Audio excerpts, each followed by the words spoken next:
All the academy students gather here for one big moment, awakening their classes. The second the principal announces the start, huge magic circle appears below students, and in an instant, everyone, including our MC Qiao Yu, is teleported into a special dungeon meant for the awakening. Just then, Qiao enters the inner world for the first time. Our boy prays hard to his ancestors to let him get a good class. As the process completes, Qiao Yu becomes the luckiest man when he gets a hidden mage class known as a necromancer. The reason why Yu has hit the jackpot is that necromancer is the rarest class, with only a few possessing it in the entire world. A necromancer can summon a huge amount of high-grade undead from the gates of hell with just a staff swing. As long as there is enough mana, a necromancer can fight an army of thousands all alone. One would be considered extremely lucky to draw this kind of class. High-spirited, our boy looks at his attributes, and to his disappointment, his mental point is 0 despite being a necromancer. The initial attributes are randomly distributed according to the player's class. Not to mention that the most important thing for a mage is having mental points above 5. Our poor fella dramatically cries about his damned luck and begins drawing his initial talent. With his mental point being 0, he finds it hella useless to even draw a talent. Even so, Qiao Yu gives it a try, and once again, fate seems to be on his side when he obtains the talent Mage's Brave Heart, which will help him earn free attribute points. Freaked out, Yu wonders if he's in his right senses since free attribute points are extremely difficult to level up. The passive effect of this skill increases his attribute points when he fights an enemy in a close combat situation. Our guy gets a bit ahead of himself and feels that if he uses the active effect of the skill now, he can become an omnipotent fighter with all attribute points at 10. A beginner with all attribute points at 10 would be the only one in history. Since his passive requires him to fight in close combat, our fella presumes that close combat doesn't need strength. Wait, actually it does. At that moment, Qiao commands the system to put all 10 attribute points into his strength. This decision will later make him monstrously strong. After that, our boy decides to complete the beginner course because only then will the class change be completed. Soon, Yu teleports to the beginner mission level, and there, he meets his beautiful guide, Elaine. Even Qiao is mesmerized by her, wondering if she's really just an NPC. Nonetheless, she begins guiding him and hands him the beginner gift pack, an old robe and a starter staff. Overwhelmed, our boy also receives an F-class ability book, Skeleton Summoning Magic. Qiao wears the robe that feels like an ornament. Sand, speaking like a true magician, he declares that he can't use summoning magic with 0 mental points. But still, he can't help but swoon over the sturdy stick and imagines how great it would be to use it to hit someone with his 20 strength points. Just then, our fella asks Elaine what his beginner mission is. The guide elucidates that Qiao's mission is to escape the Misty Cavern. She politely reminds our boy not to kill the soldiers when escaping the cavern, but to escape using his fastest speed. Before Elaine can warn him about the consequences, she finds herself talking to herself since Qiao has already taken the leap as he steps inside the cavern. Our dude then recalls that the NPC said something at the end, but he ignored her. Feeling hella confident, he believes the mission is a walk in the park. Just as Qiao notices piles of bones everywhere, suddenly an undead monster bursts forth to stab him. Fearless, our boy spots the skeleton soldier, and with his stick, he beats the crap out of the undead. Qiao Yu finds it hard battling without magic, but he gets 1 free attribute point for killing a monster through close combat, and even gets an A-class passive ability. Through his ability, Great Power produces miracles. Each strength point the player has can be converted into 2 points of attack power. Simply put, strength decides power, while defense decides damage reduction. Utterly thrilled, Yu determines that if the enemy's defense is 0, 1 punch from him causes 40 points of damage. Suddenly, more skeleton soldiers burst out of the ground. Deciding not to escape, Yu kills those low-level monsters. With that, he levels up in a short span of time and is rewarded with 5 free attribute points. Plus his strength is already at 30 points. Our fella flatters himself, reminding himself that a normal beginner who can reach these points in 1 single attribute is considered a genius. But then a thought clouds his mind and he wonders if this misty cavern only has skeleton soldiers, as that would be too simple. Well, just as he suspected, the skeleton soldier leader pops out.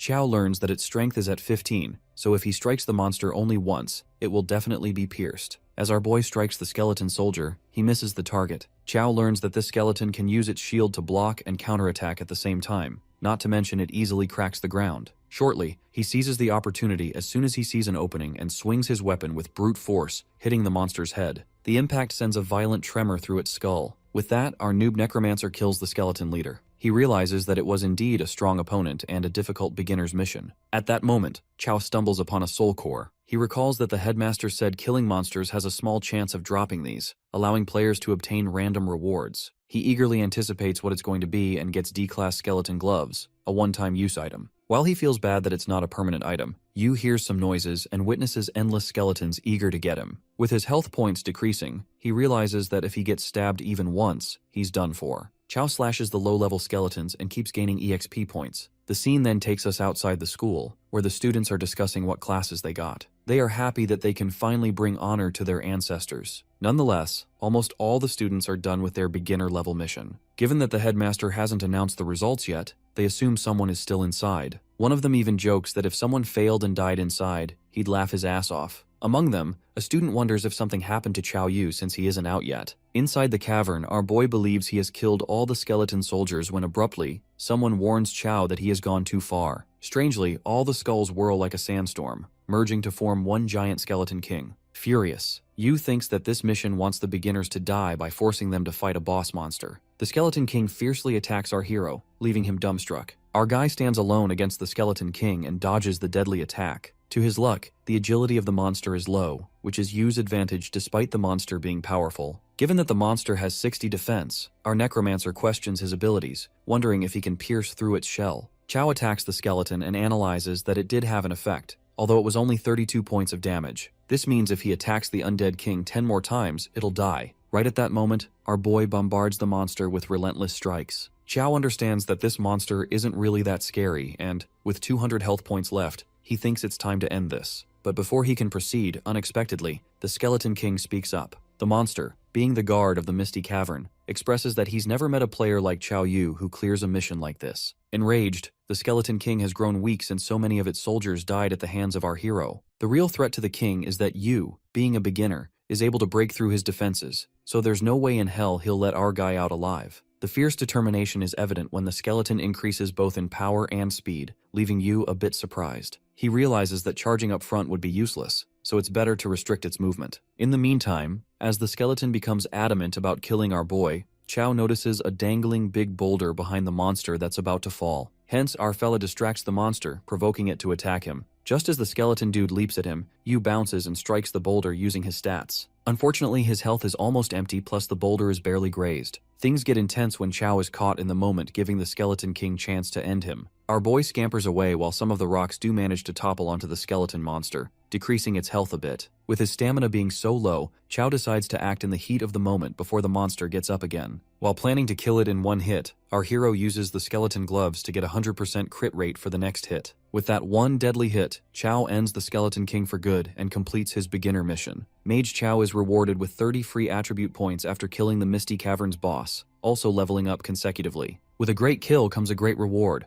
Our fella is rewarded with a boss item, the Skeleton King's Ring, a C-grade item that enhances the first attack by 50%. Chow seems happy since it's an item he can use repeatedly, even though it can't be compared with the skeleton gloves. He feels hella lucky and plans to sell the C-grade item for at least 10,000. Later, he ponders on his first kill achievement, realizing that no one has ever killed the Skeleton King before. But for now, he decides to check out of the portal. The moment Chow steps out of the portal, his friend Yang Xiangdi aggressively hugs him. Yang lets out his concerns, as he thought Yu had died inside, mentioning that it has been 3 hours since the last person came out. Chow then gets to know that Fat Yang Xiang has gotten the mage class, and finds it odd since they went to the same dungeon. Shortly, they're interrupted by a condescending dude, Ma Fei, who mocks Chow for being the last one out. While everyone is obsessing over Ma Fei's perfection, he goes on to brag about the class he got. In the meantime, the headmaster announces that everyone has completed the Inner World registration and should form groups to participate in the beginner trial. Just then, everyone begins to introduce their class. When it comes to Ma Fei, the class president and a B-class sword cultivator,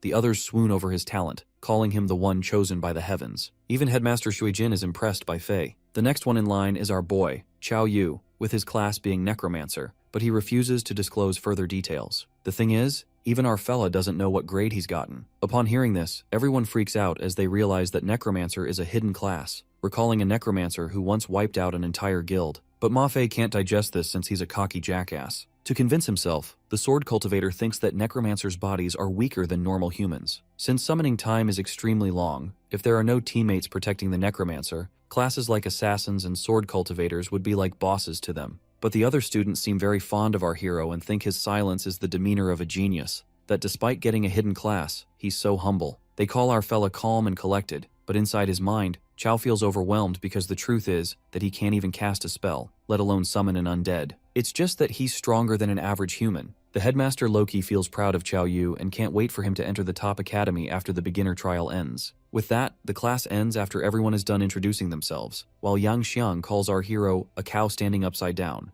over the top cool. Meanwhile, Shangdi brags about having 8 mental points and other attributes. Our fella gives an awkward smile since his 76 attribute points make him invincible compared to Yang. Later, Qiao arrives at his home. As he announces his arrival, he realizes the house is empty. His house was left by his parents, who went missing. All he has are memories of his parents when he was 6. During that time, they said they needed to make a trip to Jingdu. After they went missing, Qiao became an orphan. It has been 12 years, and our boy still wonders where they have been. He decides to get into the Academy of Jingdu to find the truth about behind his parents' mystery. The scene then switches to the next day at the Sioux City 4th Academy. The headmaster warns the students to exit the dungeon immediately if they feel they can't make it. It's better to fail the trial than to die inside. Headmaster Shuijin assures everyone that normally beginner dungeons are not dangerous, but there's the exception of an anomaly. He then mentions a major incident in a beginner dungeon that annihilated a whole class of 40 people, and to make it more peculiar, no corpses were found. To this day, no one knows how terrifying that dungeon is. The only known info about the dungeon is its name,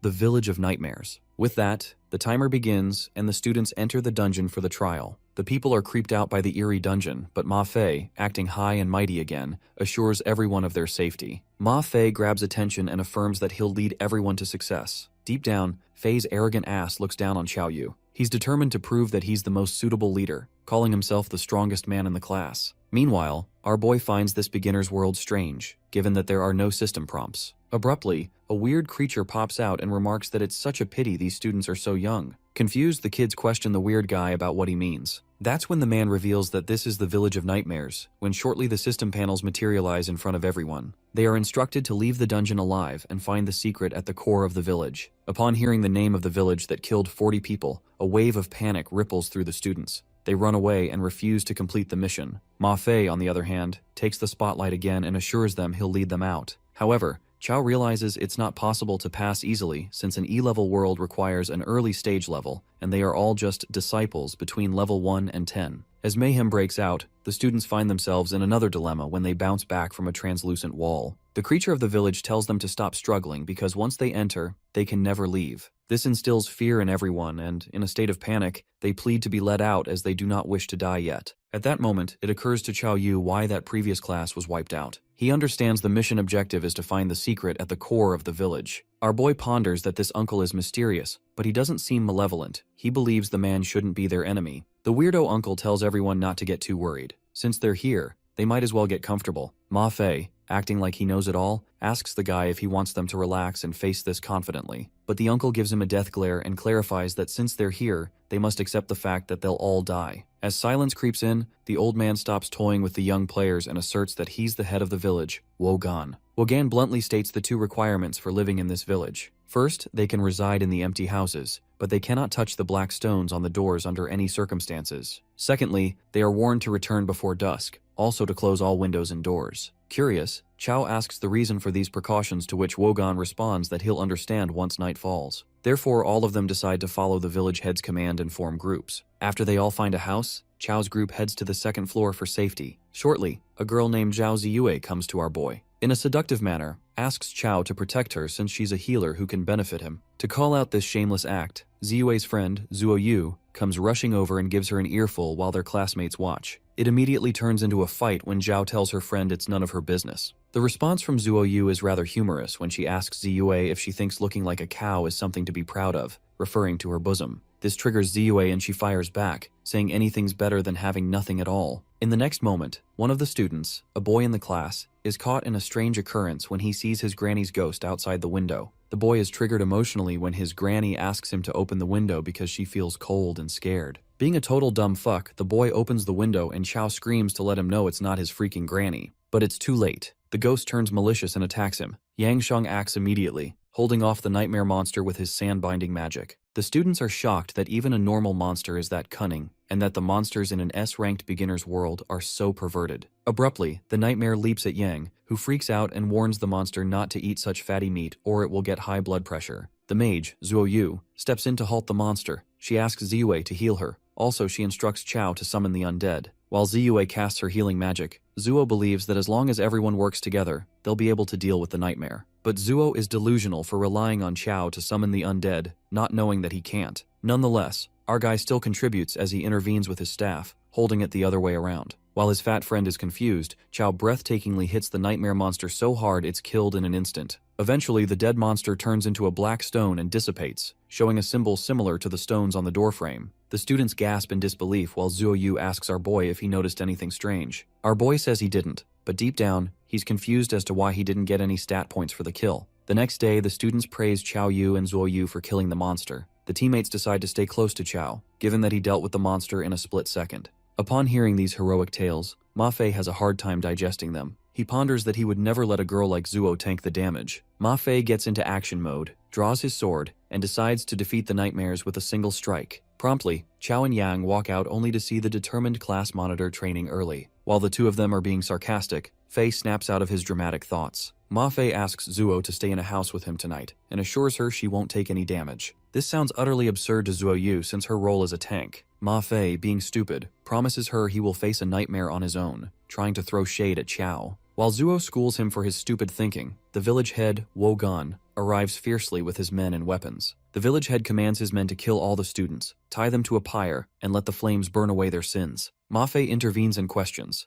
Wo Gan if there has been a misunderstanding. It is then the village head mentions the deed they did last night. Our boy notices the men of the village are the same in number as their class, plus their ages don't differ much either. On the contrary, Ma Fei supposes Wo is talking about them killing a nightmare, but the head corrects him, calling those ghosts the protector spirits of the village. The village head assumes the students broke the rules and the protector spirits tried to punish them. He's afraid the villagers might suffer alongside them. Worried, Ma Fei asks if there's a way to save a spirit if they've accidentally killed one. Nodding, Wo Gan lets out there's a way and dares the person who angered the spirit the most to remain outside when night falls. That's when Chao Yu fearlessly agrees to stay outside until dusk, admitting he killed the spirit. Freaked out, the class monitor thinks Chao is trying to steal the limelight. He apologizes to Wo Gan for his slow-witted classmate, but our boy is serious and tells Fei he needs to verify something that might help them escape the village. Chao Yu is locked up and tied to the pyre while the class monitor asks him to elaborate on how this helps them leave. As Zuo Yu assumes he must have found the secret at the core of the village, our guy decides to wait until night. Later, night falls. Danger creeps in as a nightmare sneakily crawls towards our tied-up Chao. Chao Yu is ready to accept his fate as he's being attacked by the nightmare, when his mates show up in order to protect him. Young Shangdi uses sand binding to slow down the nightmare and signals Ma Fei to act, since he can only control that nightmare for a second. Ma Fei, being overconfident as usual, claims to handle it as a true swordsman. His cocky ass believes that one sword can conquer all enemies in the world, but seeing the monster move faster than he expected,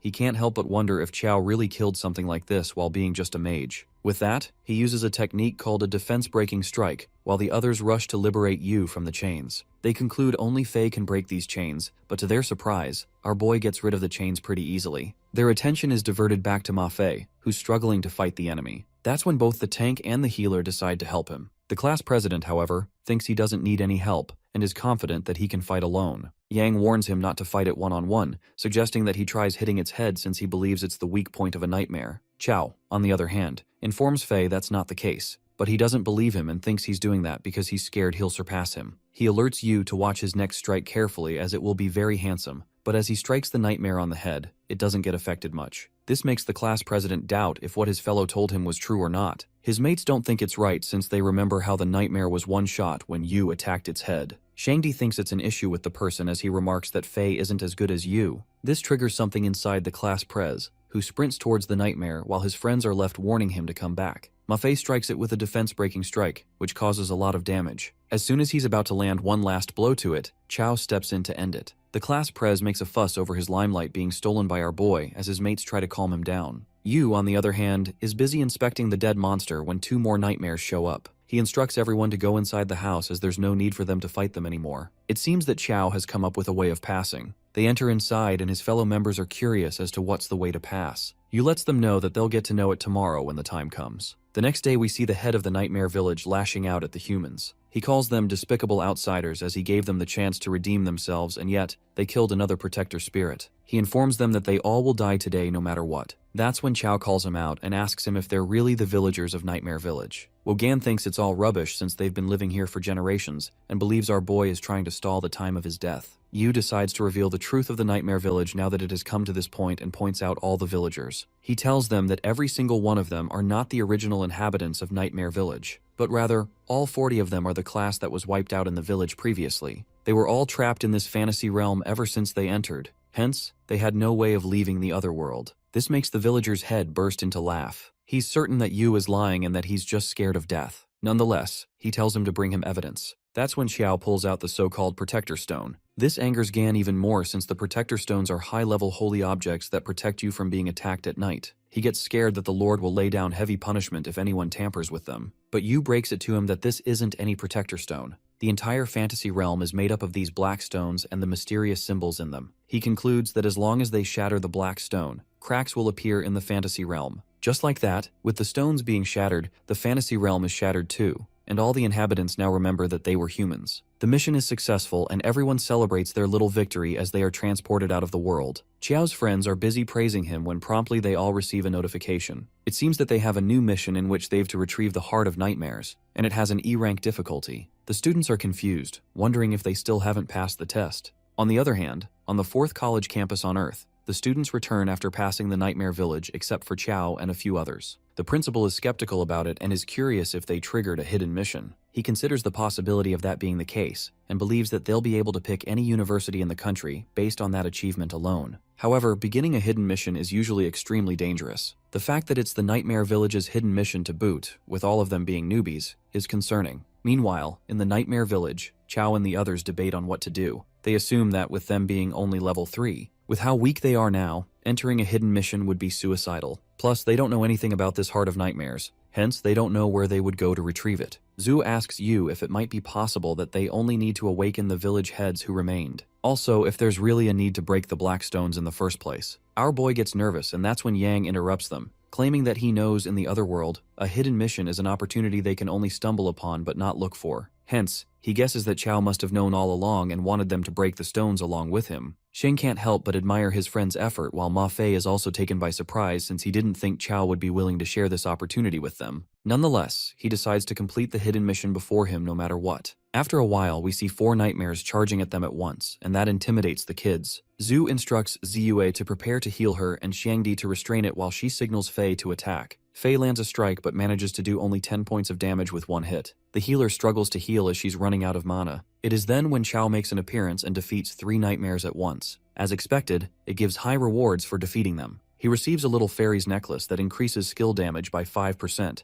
but decides on giving it to Yang since he can't unleash any skills yet. After taking a look at his stats, Yu realizes that he needs to kill 1 more nightmare and he'll be able to level up to level 6. Plus, he'll have a very high chance of having equipment appear for himself. They all intend to move forward, assuming that they can't go wrong killing nightmares in order to retrieve its heart. Just then, they slip into a hole and it seems that they're now underground. Qiao lands on Shang's butt and gets up as soon as he realizes that. They all are confused as to why the smell is so strong here. That's when Ziyue calls them out. It turns out to be the smell of the Nightmare King's breath, a rare boss in a sleeping state. He's at least a level 10 monster and awakening him will incur its frenzied hunting. Our boy feels nervous as he witnesses the rare boss while Yang is in disbelief as he realizes that they have to take the heart of that very thing. Zhu suggests that they find a way to quit this mission, knowing that it will be able to turn her and her shield into meat paste. They all give up, but it seems that Yu has a plan to fight it. He has 100 strength points and 200 attack points. Along with the 50% damage increase from the Ring of the Skeleton King, he determines that his first hit will be able to take away 1/3 of the Nightmare King's HP. He plans on attacking its weak points 3 or 4 times and believes that it's not entirely impossible to kill it. Xiao grabs everyone's attention.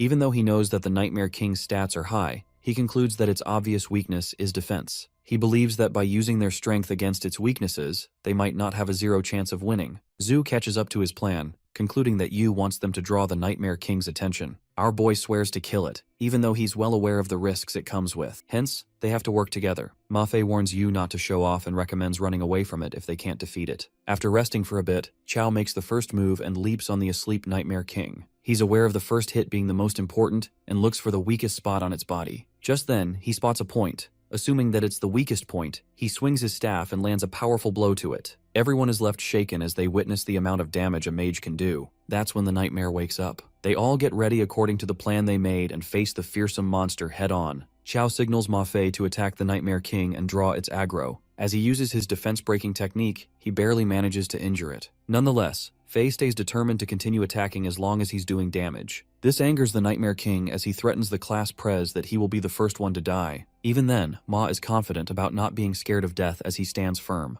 As the Nightmare King is about to attack him, he calls out Yang and Zuo to use their powers. With the help of Yang's sand binding and Zuo's shield of light, the attacks are weakened by 2 levels while Ziyue continues to heal Fei. Even with all that, Ma Fei is barely able to hang on as he signals Qiao to show up if he's ready. Qiao steps in, landing a powerful blow which lowers the Nightmare King's HP significantly. It seems that it is about to activate the Realm of Nightmares. It casts its spell which reduces the HP of the students, hence, they are unable to block it. Yu knows that he can't give the Nightmare King the chance to use it, because he realizes that Wogan and the rest were stuck here for that long because they got hit by this attack. With the Nightmare King's HP remaining at 128 out of 1,000, our boy decides to land one last hit in order to end this. He leaps towards it while Ziyue lets him know that he can't get hit since she can't heal him right now. Our boy lands a powerful attack on it, successfully killing the monster. The system congratulates him for being able to defeat the Nightmare King for the first time, also obtaining free stat points. The hidden mission is now cleared, and Yu has leveled up as the system distributes the rewards according to the player rating.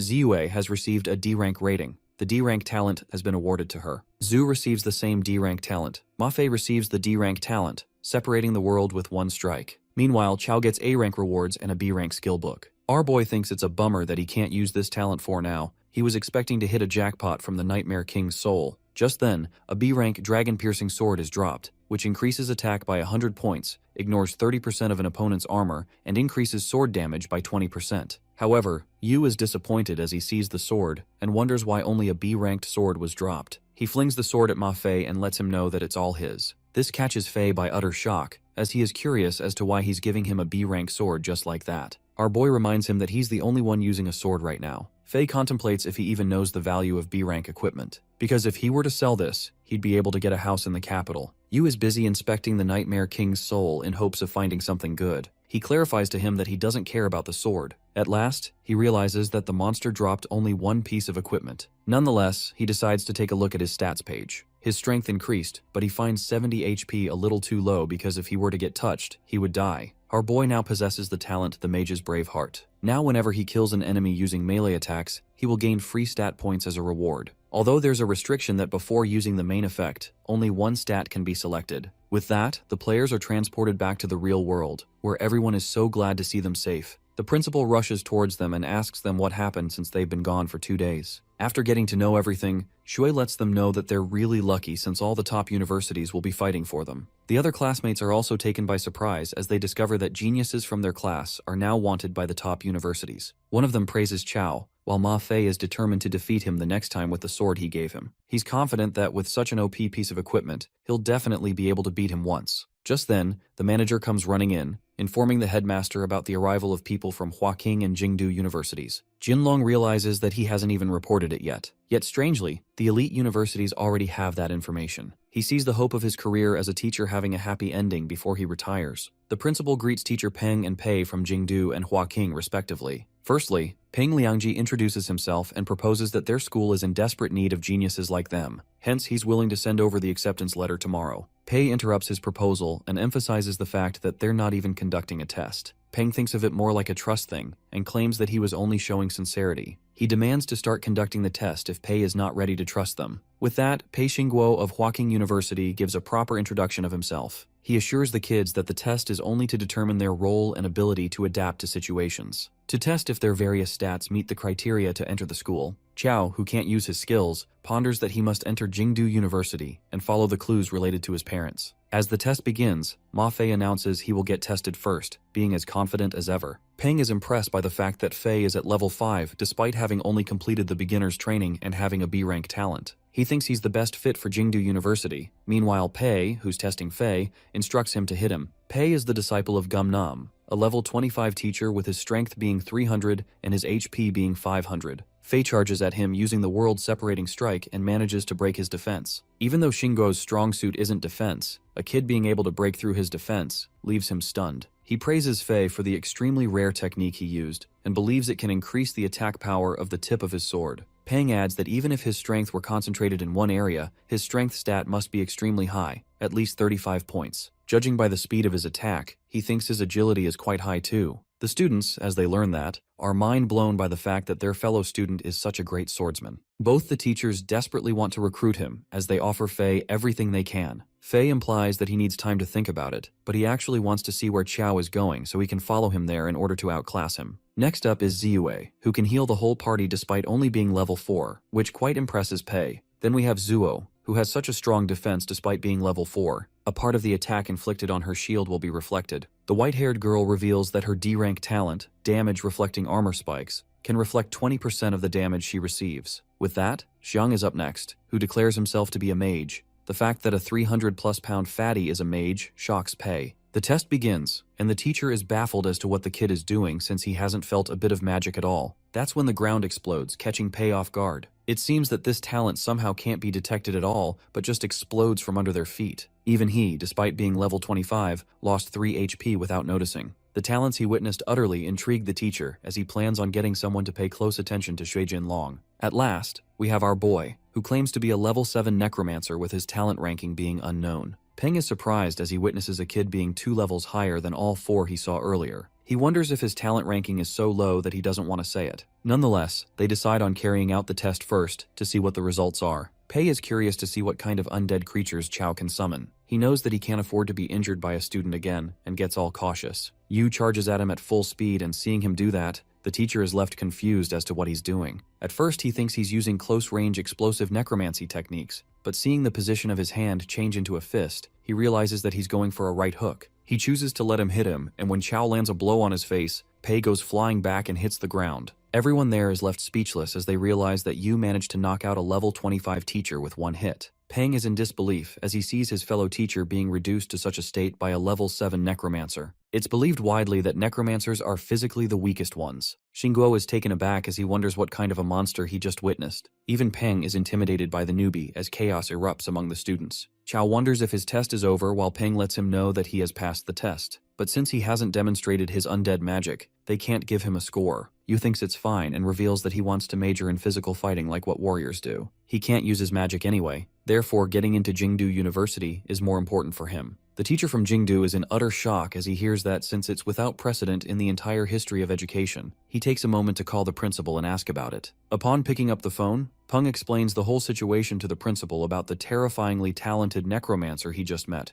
and how he wants to join the physical fighting major meant for warriors. Gu elaborates it further. Meanwhile, Pei is desperately trying to call the principal of Huaqing, who doesn't seem to pick up. The principal instructs Ping to do whatever it takes to recruit the kid. The next thing we see is Principal Ji Pingyang appearing through the screen as he greets Chao. He invites our boy and offers anything he wants, to which Yu announces that he will be joining Jingdu. At the same time, the principal of Huaqing picks up the call, but it seems that he's too late. Pei doesn't give up and plans on fighting for the rest of the kids. But Ji invites the other kids to Jingdu as well, and that pisses him off really badly. He butts in and objects to the decision, while Peng feels proud of himself. That's when Yu asks Ji if he knows his father, Chao Anqing. Ji is taken aback after he hears that, wondering if our boy is the son of Chao Anqing and Bai Shixia. It hits him as he now realizes why he felt a sense of familiarity from him. Chao asks him if he knows where they are, but it seems that he doesn't know about their whereabouts even though they were both his students. What he can tell though is that they both were very talented individuals. It seems that the two of them disappeared without a trace for over 10 years and Ji fears they are already dead. He lets Yu know that he hasn't been able to get much information about them since they graduated,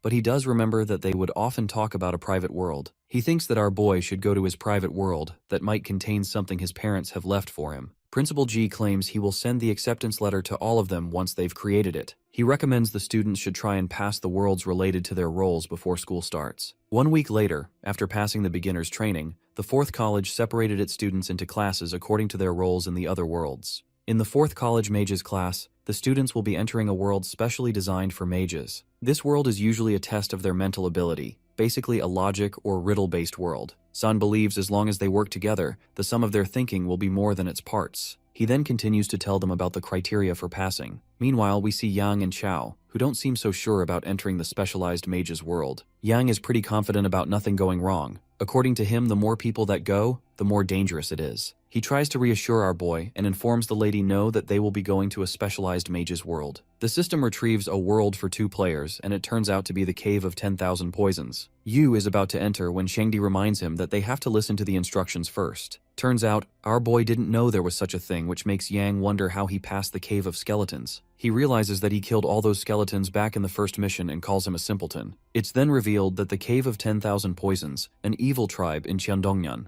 The people of that cave are known to be vicious, merciless, and they are so good at using poison worms that they can poison them without them even knowing, and the poisonous worms will reproduce in their body, eating their flesh until the host dies. The mission objectives are to firstly find the evil tribe of legend and to destroy all the poisonous worms. Mission rewards, on the other hand, are to be decided based on the way the player completes the mission. A gentle reminder is given to them that the cave requires 5 players to start. Upon entering the world, our boy and Yang spot the other 3 players. One of them acts very rude at first, to which his sister, a girl named Fang Yuan, scolds him and tells him to be polite. She introduces herself as a fire mage. She then mentions her other brother, Long Chang. As a response, Yang also introduces himself and Xiao Yu. They all come across a gate that is supposed to open after solving a riddle with the help of the 5 words written on a pillar. Long Chang chooses to break it down instead of following the instructions. But as he uses his magic, his attack does not affect the door at all. Fang guesses that the door is immune to magic and that spells can't damage it. Hence, she suggests that they take a look at those words. The 5-word riddle states that morality and integrity provide peace. It appears that Fang knows the answer to that. She announces the answer, but her words are cut off when Chao breaks open the door using his fist. Chang is in utter disbelief as he witnesses our boy one-shotting the door. At the same time, the system declares that the answer is correct and that the door has opened. Yu clarifies that he wanted to check if he could push open the door physically. However, he did not think it would be so weak. As they enter, they spot another door, and finding themselves surrounded by flowers, they find it kinda strange. Chao warns everyone to be cautious of them since they look unnatural, but it's too late because Shangdi is already affected by them. Turns out, it's not just him, but everyone is poisoned, and that's significantly affecting their HP. Our boy feels the need to get out of there quickly, because if this goes on, his HP won't even last half an hour. He rushes towards the door while Long makes a fuss about having to solve a riddle yet again. They're short on time and can't really solve these riddles. That's when Chao breaks open the door. Luckily, they all manage to escape the poisonous trap. The system congratulates the players for completing Mission 1. Now they are left with finding the evil tribe of legend and the Cave of 10,000 Poisons. They're busy wandering around the place when a girl named Xiaodong shows up. She realizes that they've all been poisoned from the bee flower. The little girl instructs them to follow her to the Cave of 10,000 Poisons to get treated. Xiao wonders where she came from, and Fang suggests that they should get treated first since they don't know what to do. Xiao announces her arrival along with the guests she brought. Her mother wonders who these people are, and Xiaodong explains to her that they're outsiders who have been poisoned. She requests her mother brew a pot of 5 poisoned soup for them. After a while, bowls of the soup are served, and seeing the look of it, they are all disgusted. Chang implies that Yang drink it first since he has a more robust physique, but he refuses to drink it. Our boy pours the whole bowl into his mouth and decides to get it over with because he has only half of his HP left. As he drinks it, he claims the soup tastes great, also reveals that his poison status has disappeared. He motivates his fellows to do the same and heal themselves up. Yu asks Xiao about the history of the Cave of 10,000 Poisons, but it seems that she doesn't know the origins of the tribe either. She reveals that their patriarch asked them to avoid the world and banned them from using their poison magic unnecessarily. Unexpectedly, Xiao's mother requests the kids leave quickly because they aren't very welcoming to outsiders. But the little girl doesn't listen to her mom and lets them know that they can stay for as long as they want. Chao informs them that they'll be staying if it's not too much trouble because they just got poisoned and their bodies aren't in the best shape. But he's low-key curious about Xiao's parents' behavior. With that, Dong leaves with her parents to let them rest. She anticipates that there's a full moon today, muttering, "It's going to start soon." With that, Xiaodong leaves with her parents, excited to see the full moon. Later, in the middle of the forest, we see the tribesmen praying to the great insect swarm and offering human flesh as a sacrifice in order to be protected from the disease. That is when one of them drips blood on the stone. Suddenly, the swarm of insects comes flying towards those helpless humans, eating their flesh until what's left of them is only their bones. It appears that Xiao Yu and the others discreetly witness this horrific ritual, while our hero thinks that it's best they escape for now, since it'll be difficult to fight the poisonous insects on top of so many tribespeople. But the real trouble is that our boy doesn't have a single AoE track despite having high attack power. The moment of danger arrives when the matriarch of that tribe, who reeks of malice, somehow detects Chao and his team. She orders her man Jushi to play nice and keep them alive. On the other hand, Fang Yuan gets concerned about what they should do next, given that the tribespeople who are acting so pious have evil intentions towards them. Plus, if they get to know that they are here to exterminate the insects, Best believe they will be served as food to these insects immediately. Suddenly, they're disrupted by a noise, and the next thing they see is that they are surrounded by countless insects crawling up to them. The Fire Mage siblings use fiery enhancements to deal with the insects, while our boy goes for melee attacks to kill the insects. He's aware of the fact that he won't gain any stat points by killing these weak opponents. Yang Xiangdi combines his two talents together, ground explosion magic and sand binding, to get rid of the insects so effectively that even Qiao is impressed by him. But using these talents in succession uses up almost all of his mana. In the meantime, the tribesman Zhu Xi sneaks up on them and gets furious at them for using their demonic magic to kill the insects of their cave of 10,000 poisons. She warns them that they'll become feed for the insect larvae and die with insects eating them alive. Nonetheless, Yang uses his ground explosion magic with the intention to harm Zhu Xie, but he remains rather unaffected and thinks how arrogant they are to use such petty tricks against him. It is then known to them that Zhu Xie is a normal NPC with outstanding stats. Unlike a wild monster boss, NPCs in the other world will have their personal stats hidden unless they take damage. Fang Shun concludes that this mission can't be accomplished by newbies. Meanwhile, Qiao Yu has some suspicions, wondering if this specialized world is different from others in some way. To test it out, our guy fearlessly dashes towards the big guy while Zhu Xi is provoked by Qiao for daring to come at him with his tender white fists, mentioning that his thigh is bigger than Qiao's arm. But all that talk goes in vain when Z is thrashed away by a single punch that shakes him up. Enraged, the big guy's ego is hurt to think a mere human could beat the shit out of him like this. He then increases his stats to make sure no one damages him. While it may appear our boy is in grave danger this time, in the next moment, Qiao Yu beats the pulp out of that poor tribesman so badly that even his teammates are scared of Yu's hidden strength. Qiao then questions Ixi about who that matriarch is and the sacrifice that was conducted just now. The tribesman reveals that it was the insect sacrifice which is conducted by the matriarch every month. The Cave of 10,000 Poisons had signed a contract with the insect's queen mother, so they have to pay respect to them on the night of the full moon. Further,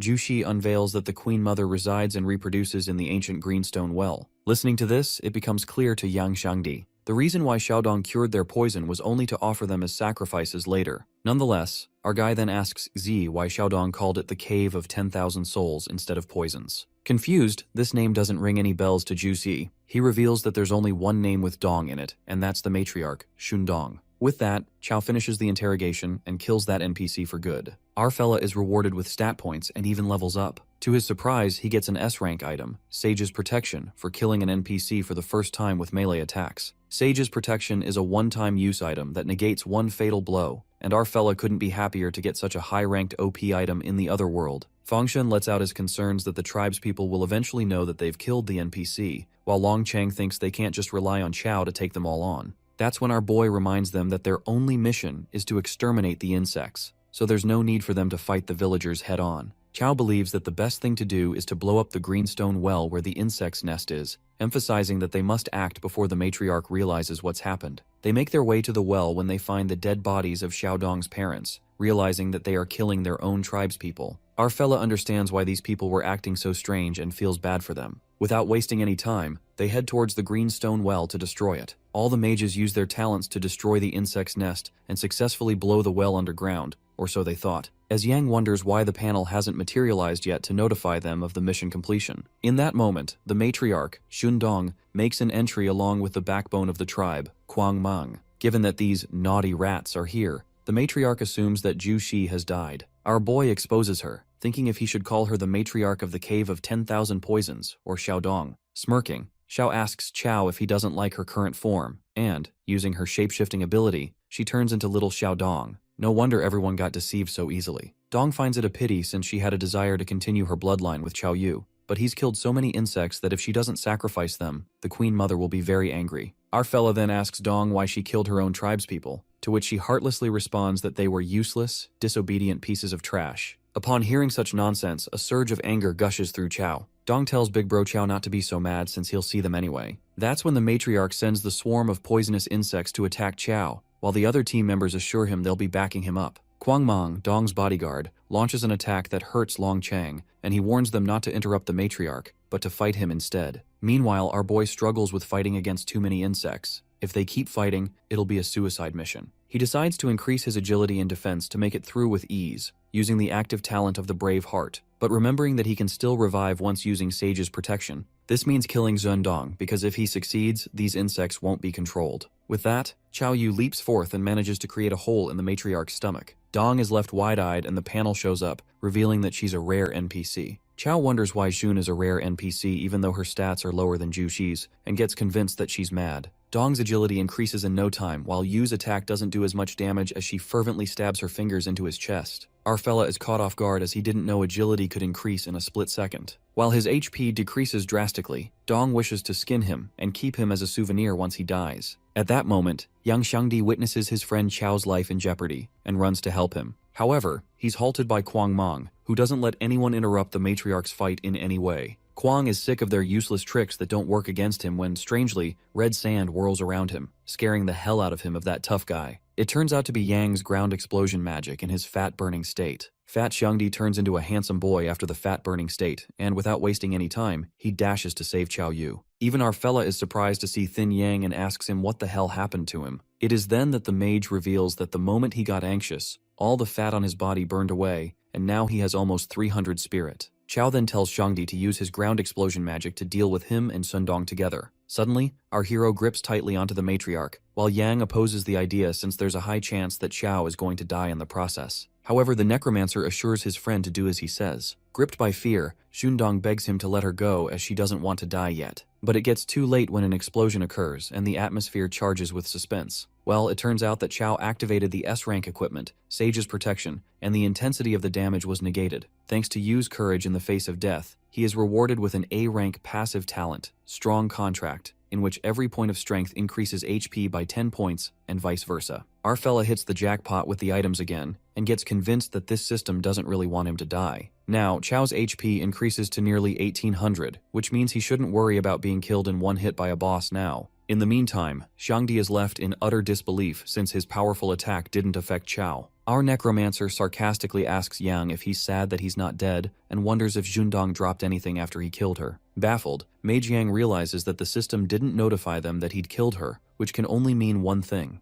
that the matriarch is still alive. Well, it turns out to be true when Xundong shows herself in her true insect form. Our guy believes that she's gotten stronger, and requests Xiangdi to cast ground explosion magic on her again. However, the mage's spirit is back at 48 points, which makes him unable to cast the magic. It appears that the increase in spirit due to fat burning was temporary. Suddenly, the system warns the players to leave this world immediately. It appears that the players have not defeated the Queen Mother of the Cave of Thousand Poisons. Our fellow recalls that Principal Jiping Yang especially told him to pass the custom world. He gets adamant to kill Xundong once and for all. Smirking, the vicious insect monster says confidently that these disgusting humans can't injure this body, threatening to skin them alive. Chao, stout-hearted, bursts forth to attack while this bravery instills fear in Xundong, who thought he'd died. The fact that our guy is only level 8 and he can do more damage than her makes Dong question who's the boss here. She wonders how the hell a mage like him is so freaking strong. That's when it occurs to her that only Bai Zhe can create a monster like Chao, since he created Dong after all. Meanwhile, our guy reveals his name. In that split second, he slashes her. Upon hearing this, Dong's death flashes before her eyes while she ponders on Yu's surname that sounds familiar. That's how Chao successfully defeats that insect through melee attacks and gets rewarded with stat points. The Cave of 10,000 Poisons anomaly gets resolved and the 5 players complete the specialized world for mages. The system then assesses the players' ranking.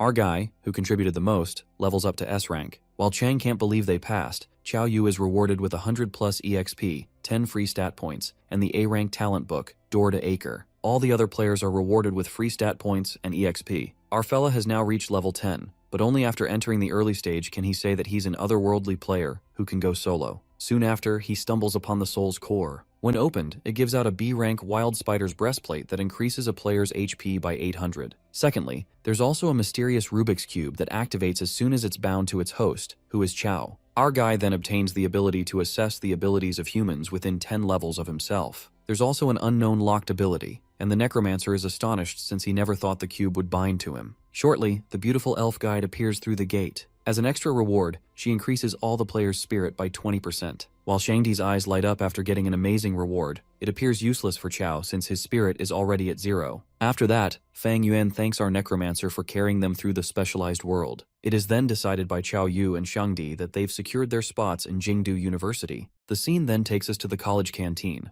where Ma Fei learns the shocking truth that our necromancer has reached level 10, the same as him. While Zhu Yu and Ziyue have a hard time believing that Xiangdi has become more handsome than Fei, the class monitor can't seem to accept Chao's success since a warrior's specialized world has many more monsters than a mage's. On the other hand, handsome Yang tries to get back his fatty body to feel safe the next time he enters the other world. Now, since they have all secured spots, the mage wonders if they are still sitting for the other world examination. It is revealed to us that in Kaiji, the most important day of the year is the day of examination, because it means selecting the next generation of talented individuals. The students who have secured spots at universities will still take part for a common goal, to be the top scorer. The most appealing part is that the person will not only become famous, but be rewarded with A-rank equipment. Ma Fei, sounding pretty determined, decides to take part in the exam because, according to his father, this time the top scorer will get an S-rank piece of equipment. After that, Qiao Yu seems to be walking in an alley. He's also pretty adamant on becoming a top scorer to get the S-rank item. In the meantime, our guy is being followed by two early-stage assassins. Promptly, they reveal themselves and corroborate if he's Qiao Yu. Our guy asks them what the matter is, to which the assassin mentions that our mage killed Shundong of the Cave of Thousand Poisons. At that moment, Qiao has his suspicions and recalls the word Bai Zhe Dong mentioned. He speculates that they're not a person but an organization.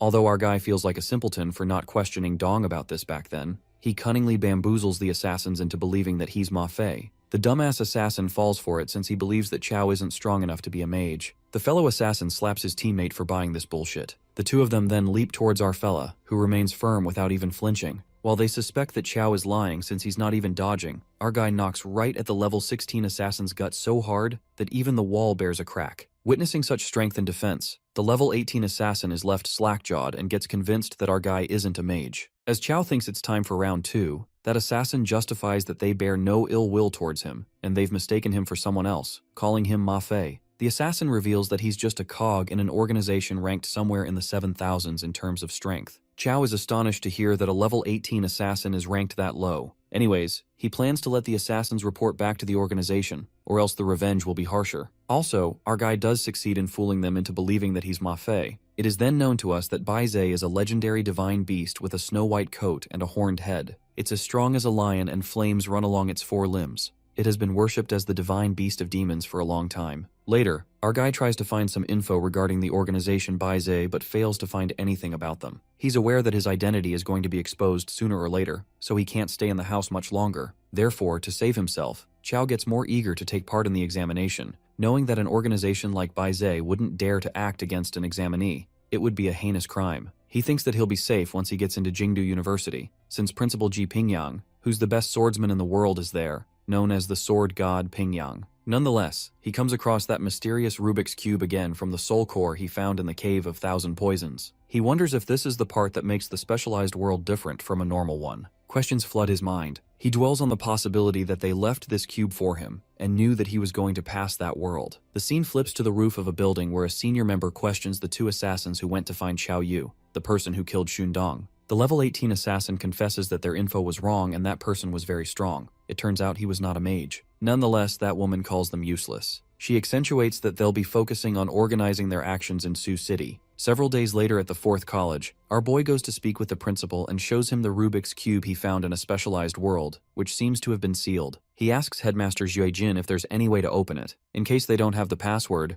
Xuejin supposes they can only use the key of all locks to open it. Baffled, Qiao asks the headmaster where he could find that key. As a response, he learns that the seal on the cube is not that strong. Hence, the key will be able to remove the seal without damaging the content. Su Jin reveals that he can find that key in the E-rank world, Kingdom of Machines, but he warns you to be careful of the people there who might try to sabotage him. The scene takes us to the Kingdom of Machines, where Qiao arrives and remembers what the principal told him. A huge war occurred between humans and machines because the latter gained sentience. The two ended up signing a peace treaty, and the area they lived in became known as the Kingdom of Machines. Our fella seems to have arrived in the human area known as the City of Machines. He first decides to meet up with landlord Hua Jun to get a hidden mission from him in order to get the key of all locks, as instructed by the principal. Just as Qiao wonders how he'll find that guy, a crazy old scientist bumps into a muscular guy. It appears the hoodlum was looking for a fight and demands compensation from the scientist for injuring him, even though there's no injury to be seen. Things get intense when that big guy holds the old man upside down, trying to pull money out of him, because to them, this old fogey surely doesn't look broke. It is then that our boy enters the scene. He calls out the two gangsters for extorting the old man in broad daylight, calling himself an upstanding young man who can't bear to watch this. That bastard warns Qiao to mind his own business, but our fella states that evil cannot escape the law.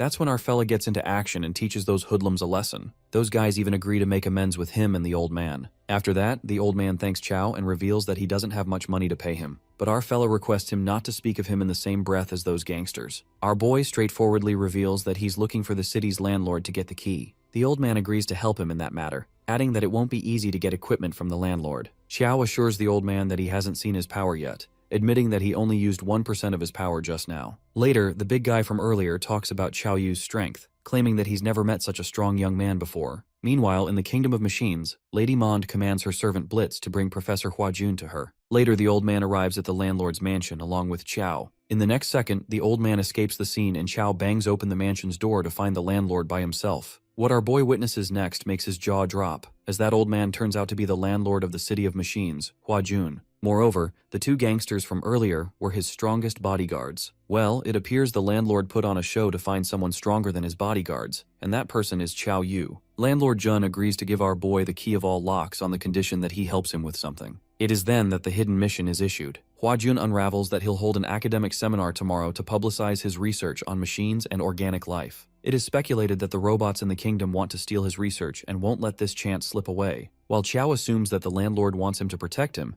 Hanagun wants Chow Yu to defeat the queen of the kingdom of machines and destroy her mechanical heart. Chow Yu takes this mission as a piece of cake, thinking they're just some robots. The scene then switches to the seminar hall where the professor gives a speech about organic life. He rhetorically questions if robots can truly grow, since they might be sentient, but they can't procreate. In the audience, our fella is bored as hell and doesn't understand a thing. Just as he impatiently waits for the robots to show up, suddenly, Blitz the robot pierces through the hall, making quite a statement. He asks Professor Jun to cast aside that pathetic human shell to embrace machinery instead. The security stands alert and the landlord's bodyguards warn Blitz to leave the place. However, the robot bursts forth at the speed of light and beats the crap out of one of them. That robot single-handedly beats the crap out of the security guards and calls them foolish. As the robot laughs hysterically, Chow couldn't help but admit that it's such a disrespectful sight. The landlord, knowing the robots are here for him, agrees to go with them this time, betting everything on Chow Yu. Blitz flaunts his strongest physique and, shortly, Mond appears to take the professor with him. The queen of the kingdom ties the professor with chains, and Hua-jun asks the queen to tell his people to stop and he'll come with them. Meanwhile, Blitz asks Lady Mond to take the professor and leave first since he'll play with the humans a little longer. It is then that our fella shows up and asks Blitz if he's the one bragging about his strongest physique. The robot goes on and on about the power of mechanical transformation,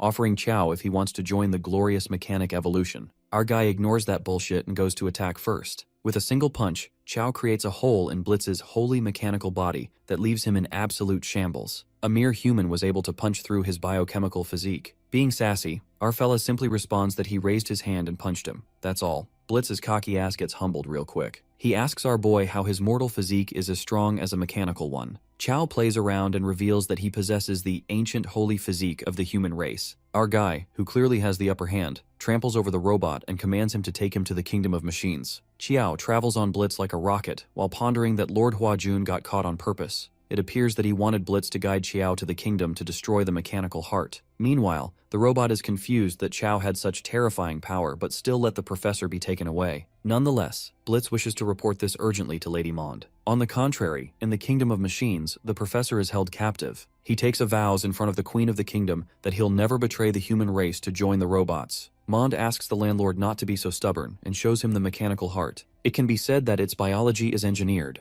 The queen emphasizes that this heart with biological functions combines the human spirit and the power of the machine. It's safe to say that it can no longer be called a robot. Lady Mond calls it ascension, stating that flesh is weak and the machine is elevated. Professor Hua-jun finds it ironic that a human like Mond works for robots like a dog. It's not an exaggeration to call her a traitor. Suddenly, that mechanical heart shows its evil, heartless side when the machine brutally consumes a number of humans, ripping them apart and consuming their flesh. At the same time, on the other side, Chow Yu, after dealing with Blitz, hits the big time when he finds an army of robots and gains free stat points by defeating them. Eventually, our guy awe-strikingly rips apart all the robots that were meant to protect the queen. Inside the kingdom, Professor Jun finds it preposterous as he witnesses such a traumatizing occurrence and calls Mond a literal monster. The queen of the kingdom shamelessly admits that this mechanical heart, named Marta, was a failure. It is then that Mond unravels the unsettling truth. muttering that they accidentally created this life-devouring monster. At first, Marta used to eat 1 or 5 humans, but now even the queen doesn't know the limit. Now Manga wants the professor to solve this problem. The traitor bastard robot eases Professor Jun, saying that he can surely turn a blind eye to this. However, this will come at the price of the fresh humans who die every day in Marta's mouth. Deep down, the professor impatiently waits for Qiao Yu. Well, his prayers are heard when a robot frantically rushes in, reporting to Lady Mon that a human who possesses an ancient physique has infiltrated the kingdom, the one mentioned by Blitz earlier. Before they could process the situation, our fella barges into the kingdom like a monster. Qiao shows up and the landlord couldn't be more relieved to see him. Mond wonders if he's the human boy with the ancient holy physique that Blitz was referring to. He welcomes him to the kingdom of machines and admits that he did not expect Yu to defeat Blitz, since he's one of the top warriors of his kingdom. Our boy asks him if he wants to avenge him, and that's when 2 low-level robots attack him. Qiao easily defeats them, and as Mond witnesses this, he realizes that what Blitz said was actually true. He plans on persuading him to join their side and undergo mechanical changes. Yu checks up on the old man, and he shows him the mechanical heart, Marta. The landlord reveals that they're using humans to feed the machines. Our boy is determined to destroy the mechanical heart, even if he hadn't gotten his commission. Mond, on the other hand, is ready to win over the ancient holy physique at all costs. He proposes to Yu to abandon his weak body and join the glorious evolution. But seeing him not listening, he wonders what he's planning to do. Just then, Qiao leaps onto the mechanical heart and starts demolishing it. Mond warns him to stop and tries to butt in, but our boy lands a powerful blow to him. As a result, he's sent flying back and smashes into the wall. As he witnesses this amazing strength, Monde's decision to keep Yu in the kingdom of machines strengthens. Qiao continues to smash Marta, and at last, he manages to successfully destroy it. The system awards him with free stat points for defeating Marta via melee attacks. This makes Monde furious as he sprints towards Yu. Our boy, seeing the amount of blood, is curious as to how many humans he's fed this machine, and informs him that it's his turn next. Monde tries to convince him to give up and become a part of their kingdom. He brings up Her Majesty the Queen and reveals that even if he destroyed Marta, the Queen won't blame him for it. Instead, she's going to give him a chance to redeem himself. He wants Qiao to follow him to meet Her Majesty the Queen and join them. Yu wonders if Monde himself isn't the leader of the kingdom. That's when the old man butts in, warning him not to be fooled. Our boy assures the landlord, while Monde is confident that he will change his mind once he meets the Queen. Qiao agrees to meet the Queen. He follows Monde, who secretly installs a mechanical bug on our hero, which infects humans and gradually transforms them into machines. Monde conspires to infect this ancient holy physique, Qiao, with the parasite in order to be rewarded by the Queen. His plans are ruined when Yu spots the bug and whacks it. He then punches Monde as he realizes that he was corrupt. Our boy is aware that his opponent is hard to deal with since Monde is a level 15 NPC. Monde wonders if he doesn't want to meet the Queen, while Qiao lets him know that he doesn't need him to lead the way. The wicked human warns Yu of the outcomes if he refuses and threatens to break his limbs to get him to Her Majesty the Queen if he has to. He uses the mechanical fist but takes a critical hit from Qiao, who wonders if he hasn't had enough yet. Monde is taken aback as his full-on attack was utterly useless against him. That's when Yu lands another powerful hit and headbutts him, leaving the guy unable to move. After being hit severely, Monde takes on his true mechanical form and decides to make him pay. He uses the mechanical Lord Fist and Qiao gets serious, utilizing an ordinary fist strike. This lands a critical hit on Monde. At last, he's defeated by our boy. Yu is awarded 15 free stat points and is leveled up to an early stage mage. With that, our boy completes the hidden mission, also obtaining the key to all locks. He decides to finally meet the Queen of Machines and hopes that she's going to give him some high-quality equipment. After a while, we see Qiao struggling to enter the code as it is wrong every time he enters it. On the other hand, the Queen of Machines awaits him. She wonders why a human would come to her place if they've already completed the mission. Just then, the door of the room bursts open and Qiao appears from behind the now broken door. He spots a human girl and ponders if there are humans imprisoned here by Monde. Yu asks the girl her name while the Queen is taken aback as she finds this human different. The girl declares that she's the Queen of the Kingdom of Machines, which catches Qiao by surprise. It's revealed that the Queen of the Kingdom of Machines is at level 48 with her HP being 100,000. Qiao realizes how strong she is and apologizes to the Lady Queen, making an excuse that he's taken a wrong turn. Hence, he'll take his leave. As he turns around to leave, the Queen pulls him back with chains that trap our boy. She pulls Yu closer while he can't move at all, assuring him that she won't hurt him. With that, she barges into his memories and witnesses what the outside world actually looks like. She confirms that the world she is in isn't real, and that this is a virtual world, one of countless others. The Queen believes that as long as she remains in this room, she can escape the world's resetting. She doesn't remember how many times it has happened, but after countless resets, only Chao appeared before her. Therefore, she decides not to let this chance go so easily. She releases Yu, who ponders if she saw through his memories, to which she informs him that it was an exchange of her memories with his. Our boy now understands why she had such a high level and stats, even as a boss in a D-rank world. He asks her if she wants to leave, and that's when the queen reveals that she indeed does. Chao tells her that she might as well kill him since he's a level 11 nobody. There's no way he can go against the rules of the world. The queen ensures that there's no need for him to go against the rules. With that, she pulls her heart out through her chest. Yu is baffled as to what she's doing, to which the queen implies that they can use the rules of the other world he spoke of. The kingdom's queen requests our boy take her heart with him, and as long as he carries it, it will grow into another version of her. She reveals that once it grows, she will have a clone that can experience the outside world. Chao is curious if she isn't worried about him going back on his word, since he's aware that she can't control what he does outside of the other world. The queen refuses to worry, confessing that she didn't find a single instance of him breaking a promise in his memories. She adds that she wants to see for herself what the outside world is like. After giving him a moment, she asks Chao if he has made his decision, and he gives in, admitting that he has no choice. She thanks him and gives him permission to leave. The system congratulates Yu on passing the world, the kingdom of machines. Our boy is awarded 50 plus EXP, a B-rank talent book, a C-rank mechanical tool, and lastly, knuckle dusters. The mechanical knuckle dusters increase the critical hit rate, which makes Yu delighted. With that, he decides to return to the principal and open that Rubik's Cube. He returns to the original world, but after finding no one in the principal's office, he uses the key to all locks to open the Rubik's Cube. The cube opens. To his surprise, it turns out to be an evolved weapon called the Green Dragon Crescent Blade that unlocks. Yu wonders if this is what they left for him,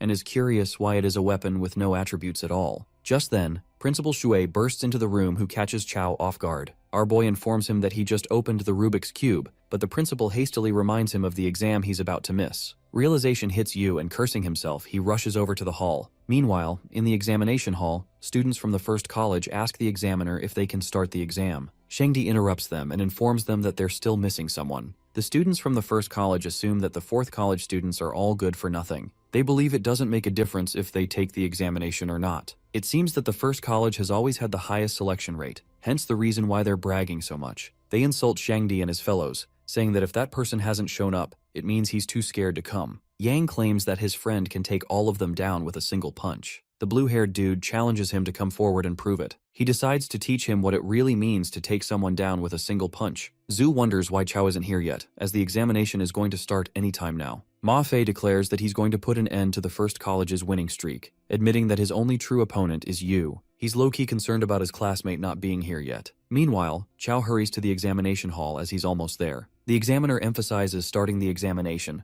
whilst the teacher from the fourth college is worried that Yu won't make it in time. That's when our boy shows up and announces his presence. His friends are relieved to see him, while he confidently lets out that their father has returned. The guys from the first college wonder if they were waiting for a nobody like him and call it a waste of their time. As Zuo argues with them, they admit they're in a rush to put them in their place and get first place in the examination. Chao ignores them and wonders which hole they crawled out of, to which Xiangdi clarifies the situation to him. That pisses off the blue-haired dude as he threatens them, but Yu doesn't stop and claims that first place belongs to him. The dude from the first college says something, but is interrupted when a guy walks in and shuts him up. It seems that they're intimidated by that guy, who reminds them that first place is their only goal. Just then, the main examiner, Jin Tong, announces that it's time for the examination to begin. He makes it clear that this examination will use a points system. If they win, they'll get 2 points. If they lose, they'll lose 1 point. Consecutive wins will get them another point, but consecutive losses won't cost extra points. After the rounds, the 10 students with the most points will have a showdown to decide the first place winner. With that, Jin declares the beginning of the SU City examination. The parents there cheer for their kids to win, while in the mages arena, we see Chao being up first. He's aware that this examination uses similar rules to a dueling ground,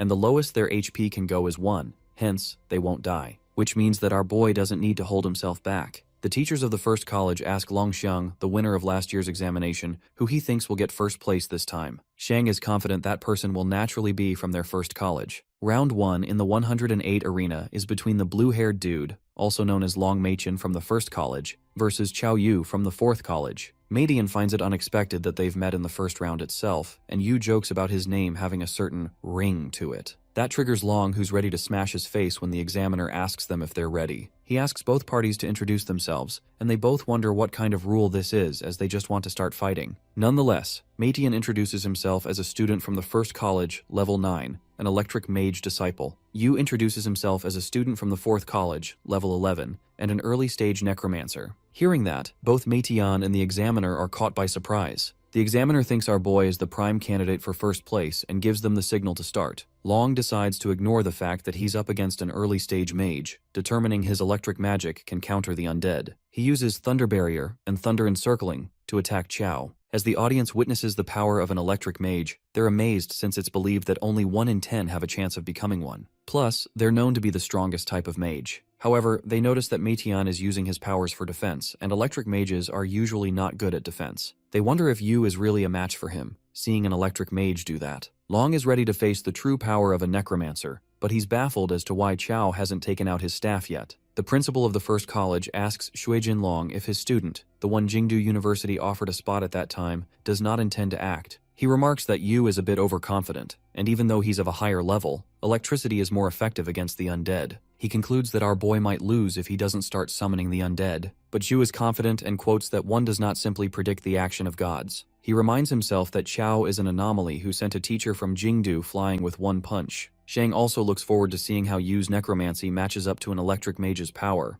Meanwhile, Meitian is confused why our boy hasn't started summoning the undead. He witnesses Chao walking in through his thunder barrier, and that catches him by utter shock. Long is taken aback, and this makes him wonder what kind of monster he's dealing with. Yu continues to walk through the electric barrier, which continues to reduce his HP. Everyone there is surprised to catch sight of the scene since they were expecting an exchange of spells between mages. Our boy pulls out the mechanical knuckle duster, thrilled to use his new toy on his opponent. With that, he lands a critical hit on the blue-haired guy that wildly reduces his HP. The effect of the punch makes Meitian go flying back and smash into the wall. An uproar is caused among the audience as they witness a necromancer being able to withstand an electric attack by himself. Meanwhile, the principal of the first college lashes out on Xue. He understands the fact that Chao endured the electric attack and is ready to ignore the fact that he pulled out a knuckle duster, but he can't digest that our boy did over 1,000 damage with a single punch. He's convinced that Yu is not a necromancer, but Jin Long clarifies to him that he's been training since he was young and is exceptional at what he does, hence he finds it completely reasonable. That doesn't satisfy the old man, but his student, Xiang, seems to be quite intrigued to think that a necromancer could do that. He's curious about how strong his necromancy would be if he's that powerful alone. On the other hand, one of the students of the first college informs a guy that Meitian has been defeated. The mysterious fella seems to be expecting that. He decides to give a little trouble to Chao since the winner must belong to the first college. The people start gossiping about Yu, and he just thanks everyone for the support. Just then, the examiner shows up and asks our boy to take a walk with them. Chao wonders what's the matter when shortly it's revealed that his actions just now were so impressive that someone accused him of cheating.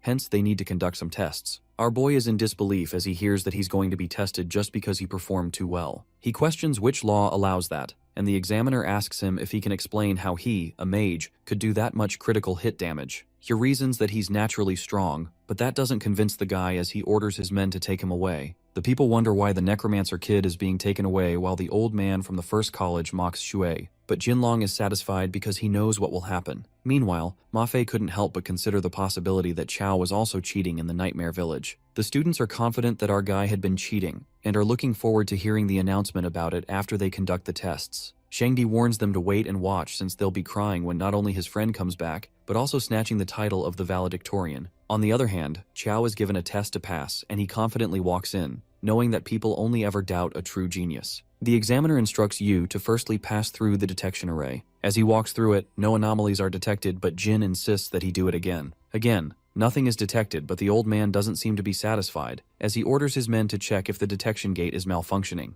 It's revealed that the detection gate is working properly, and Jin finally starts to acknowledge the fact that our boy can actually deliver over 1,000 points of critical damage with his bare hands. He's shocked since the birth of the Otherworld. There's never been such a mage. The other examiners contemplate if they should send Chao back to take the major exam. Tong suggests that they send him for a drug test first, now that the data check is clear. They need to check if he's taken any banned substances, and if the drug test is clean, he orders them to send him back for the major exam. The scene is then shifted to the examination hall, where the second round of the exam begins. Gusu assumes that our boy won't be back for a while. As soon as the time is up, he'll automatically be disqualified. The waiting contestant wonders why his opponent hasn't shown up yet and asks the examiner what would happen if he doesn't come. It's revealed that his opponent will be declared the loser and he'll win if Chao doesn't show up. The audience realizes that the missing contestant is the necromancer kid, and that makes them wonder if he actually cheated. On the other hand, one of the supervisors follows Chao into the restroom and he's confused about why he's following him inside. The examiner informs him that according to the rules, he must supervise the entire sampling process. Yu warns the guy that he'll scare him, but the guy is pretty confident since they've all undergone professional training. After a while, we find the examiner completely traumatized while Chow tries to console him, saying that he warned him and that he shouldn't cry as he can't be blamed for this. The supervisor informs Jin that our boy's drug test came back clean.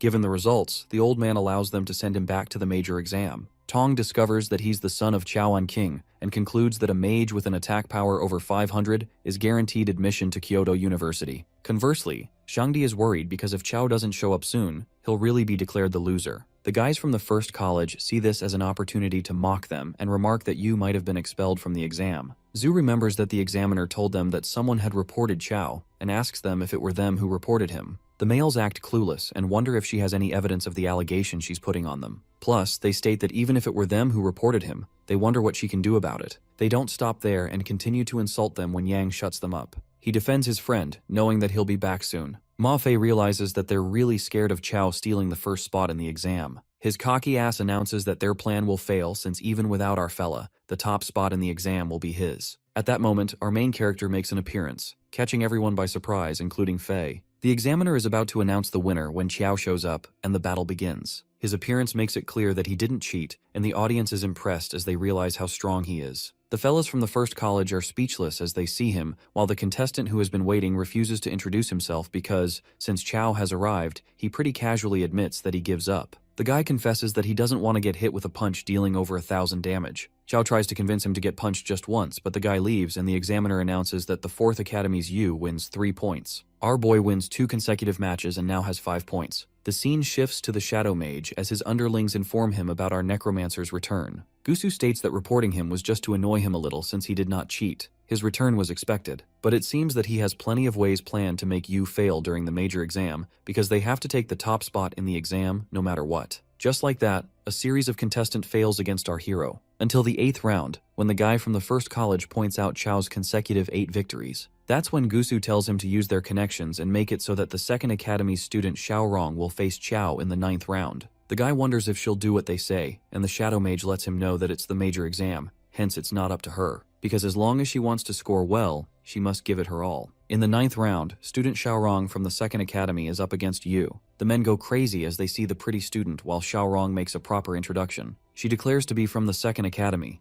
a level 11 early stage ice mage. The principal of the 2nd Academy assumes that since Yu is up against Xiaorong, he's in trouble. Xu Jinlong informs him that they all really don't understand his student. As Qiao introduces himself, he's surprised to see his opponent not giving up. He gets all thrilled to finally fight someone who won't give up, while the males from the audience threaten him that if he hurts Xiaorong and used the same trick from earlier, they'll not let it slide. Our boy assures them that he won't be using that trick against someone so pretty. With that, he pulls out a spear and leaps towards the purple-haired mage. The ice mage feels intimidated since she's never seen a mage like him. She uses Ice Wall Prison to keep distance from Chao, and believes that her abilities should be able to trap him even if it's just for a moment. Yu jumps over the Ice Wall Prison, and Xiaorong sees this as an opportunity to stop his winning streaks. She draws Eternal Ice Wall, and our boy is stuck in it as he freezes. All the contestants who gave up fighting Chao witness him losing and regret giving up. The principal of the 1st and 2nd Academy are certain that they've won as they mock Jin Long. Meanwhile, Xiaorong asks the examiner if she hasn't won already, and he reminds her that the rules say you lose if you concede or your HP falls to 1. But Chao's HP is still dropping, hence he's not at the bottom yet.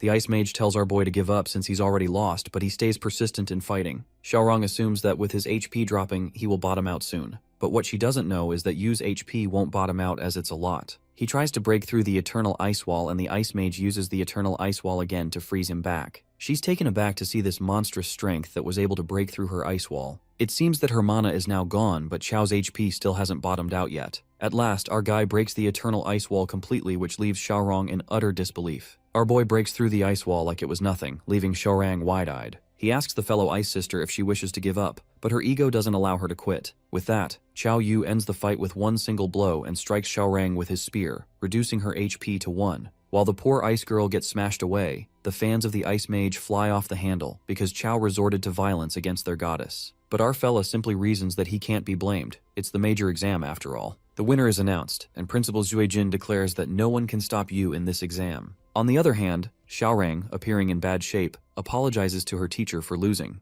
But the teacher assures the ice mage she has enough points to enter the arena battles and blames Qiao Yu for not being a proper mage. She even claims that he's insulting the mage profession. This offends our boy because these people seem to have such strong biases against him. He questions his life decision to be a mage who focuses on physical training. On the contrary, Gusu's underlings report to him that Qiao has defeated teacher Xiaorong from the second academy. Enraged, Gusu thinks the second academy is useless and decides to step in himself. In the second academy rest area, Xiaorong's mentor asks her what it felt like facing Qiao in battle. Xiao admits that our mage was unreasonably strong. It is then that the mentor reveals that Xiaorong's opponent wasn't supposed to be Qiao Yu to begin with. The ice mage speculates that someone changed her opponent and comes to the conclusion that, based on strength, they're targeting Qiao. In the next moment, Xiaorong tells everything to our boy, explaining how someone altered her match schedule to make him face her. The ice mage warns Yu that the person targeting him might come after him during the arena battles. Smirking, Qiao has already decided to send that guy flying with a single punch for resorting to such underhanded tactics. The scene then flips to the arena battles, where the top 10 contenders in Sioux City are shortlisted.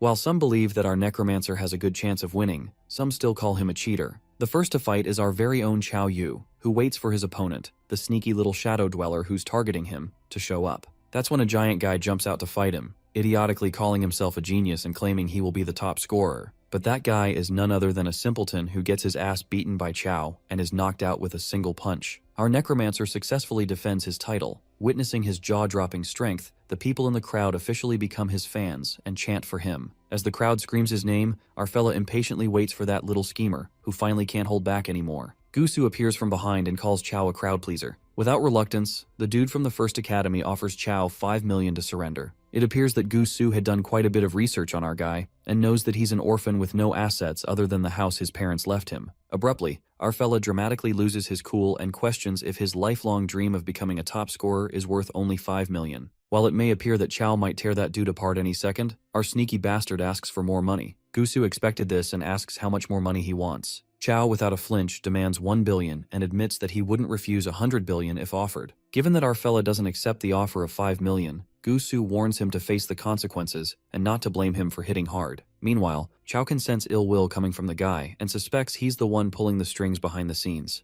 Gusu then introduces himself as an early-stage shadow mage, and with that, their battle begins. The crowd is more hooked than ever as they witness an intriguing fight between a shadow mage and a necromancer, since both professions involve summoning entities. They sit on the edge of their seats, eagerly waiting for Qiao to summon the undead. The shadow mage summons his shadow servants, while our necromancer doesn't need any undead. He's enough on his own. Just like that, he pulls out his staff. He excitedly bursts forth to attack the shadow monsters, but they're hard to break through. Our guy wonders what the heck they are, and the shadow mage reveals that they're shadow minions made with bones of steel and iron. This is the very first feast the shadow mage had prepared for Qiao. But we can't really measure our necromancer's true strength, which is unmatched, and he confidently states that these iron minions aren't that much. Qiao can't wait to see if these things truly can't be broken. Seconds later, our fella swishes his staff and bang! The shadow minions are broken one by one. Witnessing this, Gusu is left thunderstruck by Qiao's melee ability, and Loki admits that this fella is a humanoid beast. As Qiao deals with all the shadow minions, the shadow mage activates Assimilation of Shadows.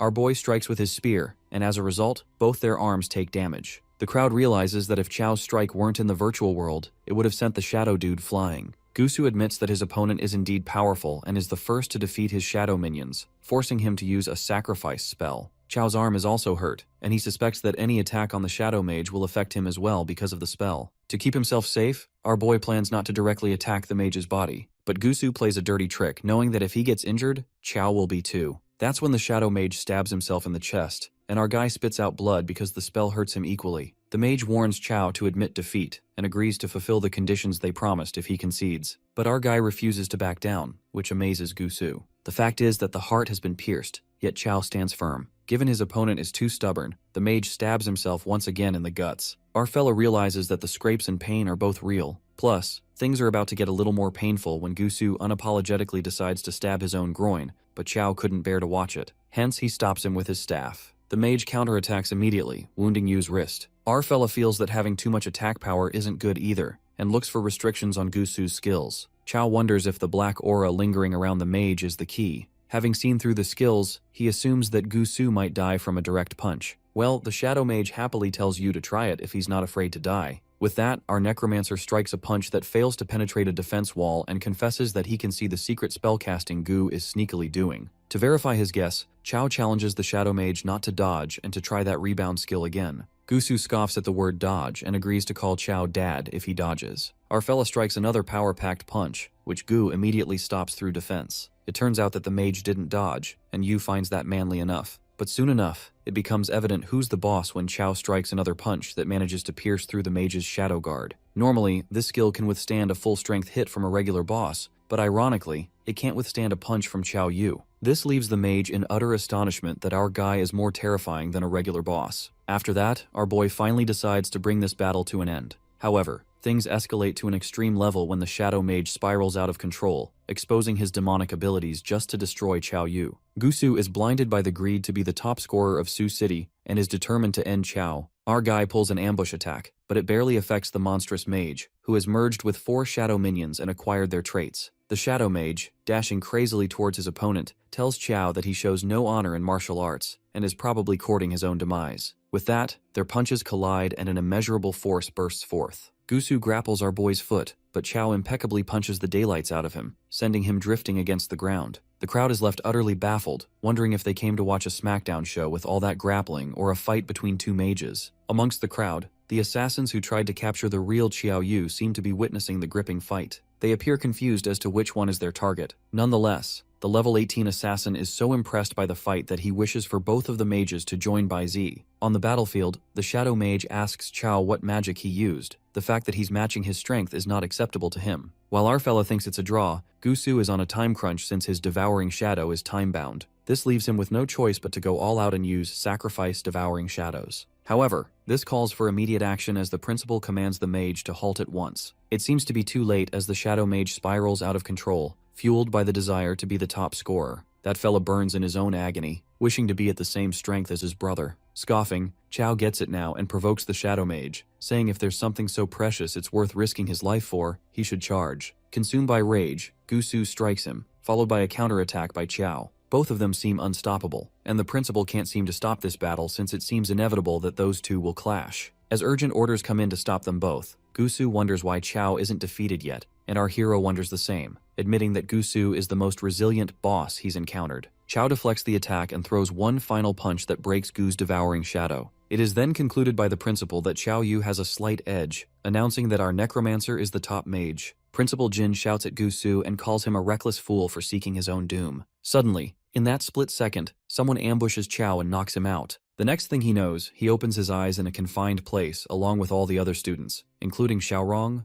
Gusu, and everyone else. Our fella comes to his senses and, witnessing that they have all been captured, he wonders if this is a deliberate abduction of skilled individuals. It is then that the head of the Baize organization comes forward. While Chao doesn't like the idea of an invitation, the girl clarifies that she means no harm. It was his skills that brought him here. She introduces herself as the head of Baize in Sioux City, Huazi. As the other students regain consciousness, our guy is surprised to think they have the audacity to abduct students during the major exam, which he finds brazen. Teacher Xiaorang warns Huazi of the repercussions and asks her to release them this instant. The head of Baize tells them to rest assured since they'll be freed once they arrive. However, she ghastly threatens the students, saying that if they attempt to flee, they will mournfully be sent to their demise. Zhu Yu then asks the head the reason for dragging them there. Huazi bluntly reveals that all the top colleges need fresh blood, and so does Baize. Sassy as ever, the head finds it too much of a hassle to recruit, so she thought it better to grab what's already made. One of the students raises his voice and opposes the idea, finding no reason to join this crap organization they haven't even heard of. However, uttering the truth calls for trouble as a cloaked woman tramples over him, making it clear they don't have a choice. If they refuse, the only way out is death. Huasi warns the students not to even think about escaping to the inner world, mentioning that the handcuffs they are wearing are custom-made. The scene flashes back to earlier, where the supervisors of the major exam fight the intruders. Principal Jintong notices that the enemy is impersonating inspection staff, which leads him to suspect they have a mole on their side. But what's more important to him at the moment is rescuing the examinees. That's when someone from Baize enters the scene and calls out Jin Tong, who is also the chief examiner of Sioux City. Principal Jin, pointing an arrow at him, questions who he is and asks why they are targeting the examinees. The man from Baize exudes murderous intent as he violently attacks Jin Tong, who thinks it's a phantom. The poor old man goes flying and is forcefully smashed to the ground. In the present scene, Principal Jin Tong regains consciousness and learns that the villains have kidnapped the top 10 examinees, including Chao Yu and Gu Su. While Jin seems helpless, Headmaster Xuejin and the other principal arrive at the scene. Xujin Long believes that because the top 10 examinees are genuine talents, they are not in immediate danger. Given that the enemies were well-trained and purposeful, the headmaster suspects this isn't something an ordinary organization could pull off. In the meantime, a member frantically rushes in and reports that students from 4 cities across the country have been kidnapped in the same manner. It's likely the same organization. Upon hearing this, Principal Tong demands an immediate investigation and that the safety of the 10 candidates be assured. Inside the vehicle where the candidates are being held, a physical cultivator gets too confident and attempts to break his handcuffs. However, he gets humbled after putting in every ounce of strength and failing to break them. At the same time, our guy effortlessly breaks his own handcuffs, calling this by Z stuff pretty shoddy. The physical cultivator, jaw dropped, questions his own existence and wonders who the real cultivator is. After that, our guy helps everyone chop off their handcuffs with his spear. Zhu Yu points out that there's one person left, Gu Su, who keeps his pride and refuses help from Chao. In the meantime, Chao Yu pierces through the vehicle from behind and escapes along with all the other members. That's when Lady Hua Ci commands her man to stop the car and immediately jumps out with her gun. She witnesses that Chao Yu and all the other candidates have broken free from the custom handcuffs. The head is left in disbelief since even a level 20 physical cultivator shouldn't be capable of breaking those. She questions Chao on how the hell he did that. Well, our guy wishes he could tell Hua Ci so she could sleep peacefully at night, but sadly, it's time for their departure. That's how all 10 candidates teleport to the inner world, and the Bai Zai head can't do anything to stop them. By the time they come out of the inner world, Hua Ci asserts that the people from Sioux City will have already arrived. With murderous intent, she vows to remember Chao Yu. The scene then takes us to an inner world, and it appears that Chao has been separated from the rest, meaning this dungeon is randomly teleporting them. Our guy is given a mission: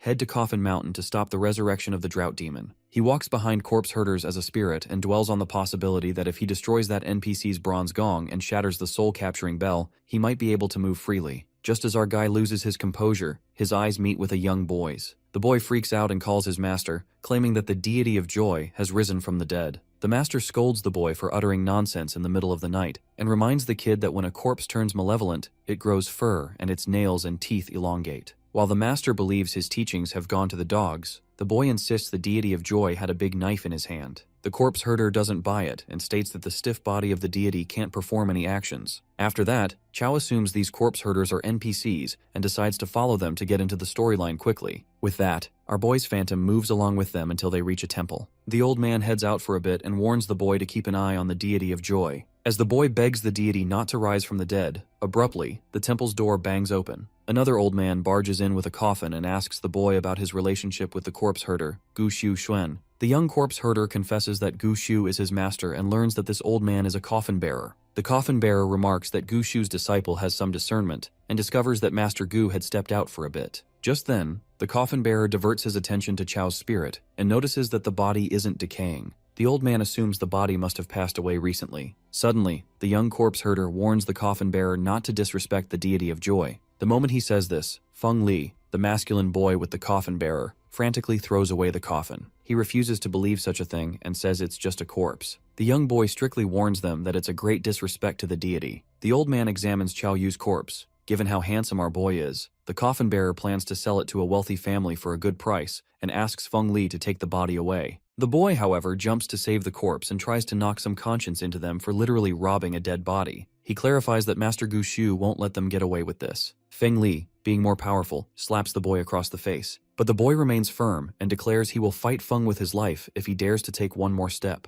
That's when the big guy kicks the boy in the gut, smashing him away. He mocks the kid for having so little ability yet still acting tough. It is then that the story takes a surprising turn. Chao Yu's corpse lets out a sigh, signaling that he has had enough. Our guy removes the tag on his head, freezing everyone in their tracks. The young boy, in a frenzy, states that the deity of joy has risen from the dead. Meanwhile, our boy switches to action mode and responds that he didn't intend to intervene. However, he can't let these bastards sell his body since he still needs to go to Coffin Mountain. With that, Chao dashes towards the old man, who casts a spell, Falling Phoenix Demon Plague, to see if he's actually alive. While our guy hits the old man, he doesn't realize that Feng Li is racing towards him. At that moment, Feng forcefully hits Chao with his morning stick, and strangely, that shakes our guy to the core. Baffled, Feng wonders if he's a corpse or a human, and Chao seems to have the same question. In the meantime, the system materializes. Chao's corpse state is activated, and he gains an extra 100 defense points. The realization then hits Chao. He understands that's how he was being controlled by that soul-capturing bell. Moreover, this negative state doesn't affect Chao at all since he has enough HP and mana. On the other hand, the coffin bearer commands Feng Li to hold off the corpse so he can use a suppression technique to subdue the monster. Feng strikes Chao with the stick as their weapons clash. The big guy calls out to the old man because he can't hold Chao off much longer. As Feng turns back, the old bastard, Pu Tianrui, runs away to save his own ass, betraying his partner. But without Chao's permission, Pu can't escape. Chao launches his spear, cutting the old man in half. After defeating the NPC, our boy also deals with Feng in hand-to-hand combat and finds a spirit-suppressing coffin. Chao decides to open the coffin, and to his surprise, he witnesses Zhu Yu lying in there. Zhao Yu wakes up immediately and gets mad at Chao for recognizing her in the worst way possible. Later, Zhu can't understand why she was sleeping in the coffin, but our guy unravels the mystery, predicting that the 10 of them who entered the dungeon turned into corpses, becoming part of the mission. Meanwhile, the young corpse herder is left slack-jawed when he finds another deity of joy rising from the dead. He asks Chao what he can do, and our necromancer instructs the boy to take them to Coffin Mountain. Just then, Master Gu Shu arrives, and the young herder informs him that he captured this deity of joy all by himself. The master is amazed by his capability and shrugs it off since they have other important matters. Moments later, at Coffin Mountain in Shaoxing Village, a priest is praying and orders Gu Shu to go inside. The master commands his young disciple to take care of these deities of joy. As soon as he begins swinging the bell, Chao Yu witnesses his other friends' corpses, and they're all glad to see him. The bell awakens all the members while the poor boy is totally freaked out, witnessing numerous deities rising and becoming convinced he's gone crazy. The talismans gather and prepare for the deities of joy. It appears it's the 5th time they're calling spirits, and the senior brother instructs them not to make any mistakes. They're all prepared to venture into the emperor's tomb. After night falls, they march toward the tomb. While everything does seem spooky, Master Gu Shu informs the senior talisman that they have brought the deities of joy and asks permission to leave. However, the senior talisman asks Gu where he's planning to go, which catches him by surprise. Well, there turns out to be a preposterous plot twist. The old man kneels to the ground in order to call the supreme ruler, the spirit of the heavenly emperor. That bastard talisman uses the yin corpses, which are Chao and the others, as a medium and human blood as a sacrifice. Perplexed, Master Gu asks the senior if he's trying to sacrifice them. The others realize there's no time to talk, and they need to escape this instant. The betrayal by their fellow senior was totally unexpected, but that freaking asshole stoops even lower when he summons evil corpses to make their escape impossible. The corpse herders fight among themselves, and Zhu Yu asks Chao what they're supposed to do. According to the mission, Yu states that they need to prevent the drought demon from awakening, and speculates that the drought demon could be the heavenly emperor the senior spoke of. Abruptly, they're attacked by the evil corpses, and our fella defeats one of them in close combat. As the 10 of them get involved in the fight with evil corpses, the senior brother is about to begin the sacrifice with 9 yin corpses that have also entered the tomb. However, he witnesses the yin corpses fighting the evil monsters and realizes they're freaking alive. The old man watches his plan get ruined before his eyes. In order to execute his sinister stratagem, he paints something with a brushstroke. While Chao's sluggish movements make it hard to fight the evil corpses due to his cursed corpse state, the senior brother strokes the brush 3 times. The first stroke shakes the world, the second, created by the founder to summon the great god and mobilize the army, and the third stroke to avoid the evil spirits so that the corpses do not even dare to look or intervene. That stroke of magic halts the yin corpses in their tracks, and the old man finds them to be perfect nourishment for his master. Tension hangs heavy, and Chao senses that if this continues, that old man might bring the drought demon to life. As the dust settles, Master Gu Shu turns out to be alive, which our boy immediately notices. Xiao reveals they're here to stop the drought demon from being revived, and asks Gu if he has a way to lift the restrictions on them. That's when Gu unravels that when the drought demon shows up, it burns everything within 1,000 miles. Not to mention that the drought demon is one of the 4 great corpse ancestors, which means if he emerges, not only will they all die, but the entire world's populace will find no peace. The master urges that the most important thing is to stop the drought demon's resurrection. Gu Shu immediately removes the forbidden curse with talisman magic by drawing his own blood. With the help of this magic, the corpse controlling method will be ineffective on Chao and the others for a short time. Our guy assures the master that as long as he's here, he won't let the drought demon leave the tomb. Gu Shu then commands all other brothers to cast the talisman magic, release, on all the members. The evil senior brother prepares to resurrect the master, but our fella intervenes in his malicious scheme and punches the old dude so hard that he goes flying. The senior mage crashes right onto the coffin, but the worst is yet to come. His blood spills on it. It turns out that the old man himself becomes the sacrifice, washing the coffin with the descendant's bloodline, hence invoking the heavenly emperor. And then the inevitable happens, what everyone was terrified of. The drought demon bursts out of the coffin, and the players fail in their first mission. The drought demon resurrects, and the player's task is modified.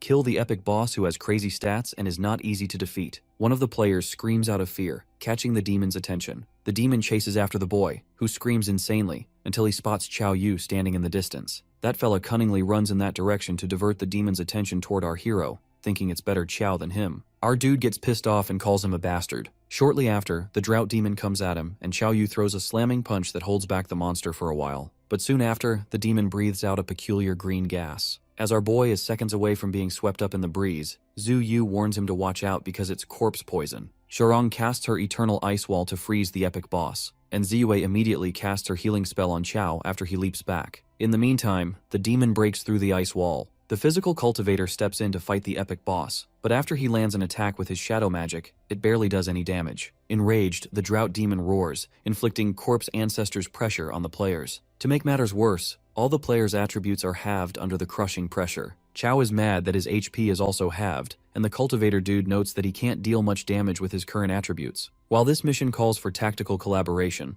our dude simply smacks the demon like it's a punching bag. The cultivator is left slack-jawed and asks Qiao if he really is a necromancer and not a pro street fighter. It's utterly astonishing that the damage our boy dealt with halved attributes is more than 10 times the physical cultivator's strongest attack. The demon lands a blow on Qiao, who drifts back with brute force but takes 0 damage. Yang Xiangdi asserts that apart from Qiao Yu, no one else can break the drought demon's defense. That's when our guy maliciously glances at Gu Su. He dashes towards Gu Su and sends him flying like a football towards the monster. The Shadow Mage immediately forms a defense. Our hero didn't expect these shadow minions to be so useful here, but even the Shadow Mage couldn't hold on for long, taking relentless hits from the demon. During this time, Qiao waits for Xiaoring and Xiangdi to go next. Seconds later, Xiao accumulates Ice Fury, and Yang casts sand-binding magic to restrain the drought demon for a while. Our guy is impressed by Gusu's resilience and how he's been taking hits silently. Promptly, Xiangdi's mana gets depleted due to the halved attributes, leaving everything to Brother Yu. Our fella gets into action for another smackdown show. Qiao lands a powerful blow to the resurrected demon and another, until he's down to one last blow. The master tries to stop Yu from killing the drought demon himself, and volunteers to do it instead, but it's already too late. Our boy has already landed the final blow and the boss drought demon is defeated. He gets a reward of 20 attribute points for clearing the Coffin Mountain dungeon successfully. Qiao's rating is now A level, and he's rewarded with 50 plus EXP and 5 free attribute points. The old man rushes towards Yu and informs him that the person who kills the drought demon will be cursed. Our boy is confused as to what he's talking about when the curse lifts from the demon's corpse and enters his body. The system reveals that Qiao will die in 30 days, and he asks the master if there's a way to lift the curse. The master refuses, asserting that according to historical records, no one has survived the drought demon's curse. Xiangdi and others hurry towards our necromancer, who hopes that Kyoto University should be able to solve a level 20 boss's curse. His thoughts are interrupted when Yang tells him to watch out for the soul core that is being taken away by Gusu. The Shadow Mage takes possession of the corpse's ancestor's ring, which can steal 50% of opponent's agility for 10 seconds. It's an A-level gear, and now Gusu has it, to which Xiangdi objects since he didn't help at all during the boss fight. The greedy mage tries to get away with it and is teleporting to the other world when Yang takes hold of him using his power, Yellow Spring Swamp. Gusu has an impression that Qiao and the rest of them can't beat him since they've been battling the demon for so long. Nonetheless, he uses his new gear to mercilessly steal Yu's agility. However, his agility turns out to be only 4.5 and the purple-haired guy doesn't seem to be expecting that. As he's taken aback, our main character sees this as an opportunity to hit him and lands a punch on his face. Gusu is baffled as to how he's still able to fight and wonders how much HP he has left. The Shadow Mage plans on running away now that he is losing and he's about to do that. Xiaorong halts him using her powers. Qiao lets the guy know that he's made a lot of enemies and leaps at him. Gusu uses Sacrifice Shadow and Snare, and despite that, the Ancestor's ring is taken away from him and he just leaves after threatening our boy. Qiao observes the ring and is delighted as he discovers that this is a god-tier control skill. He thanks the Ice Stage Mage while she warns him to beware of Gusu as he holds grudges. With that, they're all teleported out of the dungeon and make it back to the real world where the principals and the examiners await them. As they return, Jin Tong assures them that Sioux City will give them an explanation for this incident. They claim not to let any of those responsible go since this incident was very serious, and the higher-ups are already angry. The major exam is revealed to have been suspended, hence they decide to escort the students directly to their respective universities. Teacher Xiaorong warns Qiao to be careful since Gusu holds grudges and will definitely try to get back at him. Yu ensures her that the Shadow Mage can't cause any trouble in his hands. On the other hand, we see Hua Qi in a rough state, reporting to her higher-up that they've all escaped from the inner world. The higher-up, who's met Qiao once, admits that he didn't think he had anything special back then. He realizes that Yu is truly the son of Qiao Anqing and is getting more and more interested in him. The scene is then shifted to Kyoto University, where we see admission teacher Peng Liangji welcoming our boy to the university. Chao requests Peng to take him to Principal Ji Pinyang since he has something very important. In the principal's office, Yu shows Ji the curse that the demon boss did on him before he died. Pinyang is taken aback as he hears that because he's aware that anyone with the curse will die within 30 days. This catches Peng by surprise as well, and he desperately asks the principal if there's a way to lift the curse. The old man, after thinking for a bit, confesses that the most reliable way is to find a sage's protection item. But since it's an S-rank item, he guesses that it probably won't be available on the market. At that moment, Chao recalls that he used the sage's protection during the battle with Shundong, and realizes how unfortunate the situation is because it's such a life-saving item that no one would be willing to sell it. After a while, Ji Pinyang informs Yu that he asked some of his friends, but none of them seem to have sage protection. Our boy is curious if there's really nothing they can do that can lift that curse. Pinyang reveals that there is a way, but he believes that sending him there is like sending him to his death. Yu insists on trying it and asks about its whereabouts, to which it's revealed to be a D-level dungeon. Our necromancer thinks that he can probably get through this too since he has completed D-level tasks in E-level dungeons before. The principal makes it clear that there's a complete difference between D-level tasks in E-level dungeons and real D-level dungeons. According to him, they're not comparable at all. Plus, he states that most people who enter D-level dungeons are mid-stage players, and as an early-stage player, hence, he would likely be treated as an NPC to be farmed. The old man admits that Yu's equipment isn't low level after all, and as a reflex action, our boy gets in a fighting position. That definitely offends the principal as he lashes out on Chao and questions him if he thinks as the principal of Kyoto University he would covet a student's equipment. Our boy excuses himself, saying that it was just a reflex. He doesn't give up and asks Ji the name of that dungeon as he still wants to try it. Principal Ji calls him a brat as he activates his powers, and that affects him significantly. Chao's eyes hurt and it's like there's a sword stirring inside. This makes our boy wonder if this is the strength of the top swordsman in the inner world. Pinyang is taken by surprise as he sees Yu still standing when even Peng sits down, not being able to withstand the immense aura. Our necromancer asks the old man if he can give that dungeon a try, and that seems to have been enough to convince him. Ji heals Chao and lets him know that the name of that D-level dungeon is Lake of Purification. Entering the Lake of Purification can wash away all negative statuses from players, but he warns him that there are hardly any early-stage players inside. Chao reassures the principal and tells him not to worry, and as he's about to head out, Ji gives him an item that would help him a lot in the dungeon. The item is a Chunky Pendant, an A-level item that increases skill power by 30%, casting speed by 20%, and even has special effects like resisting mental control. Yu objects that the item is too valuable, and Pinyang lets him know that he's lending it to him, and that he would have to return it when he comes back. Chao thanks him, and with that, he enters the Lake of Purification without a second thought. The system welcomes the players to the Purification Rainforest and instructs them to follow the rules of it. Rule number 1 says that if they hear someone calling them from behind, do not turn around. Rule 2 states that if any of their companions are out of everyone's sight for more than a minute, be cautious of them. Rule 3 states that they should quickly familiarize themselves with and remember their companions' behavior and habits. Rule 4 says that if they suddenly hear strange singing or murmuring in their ear,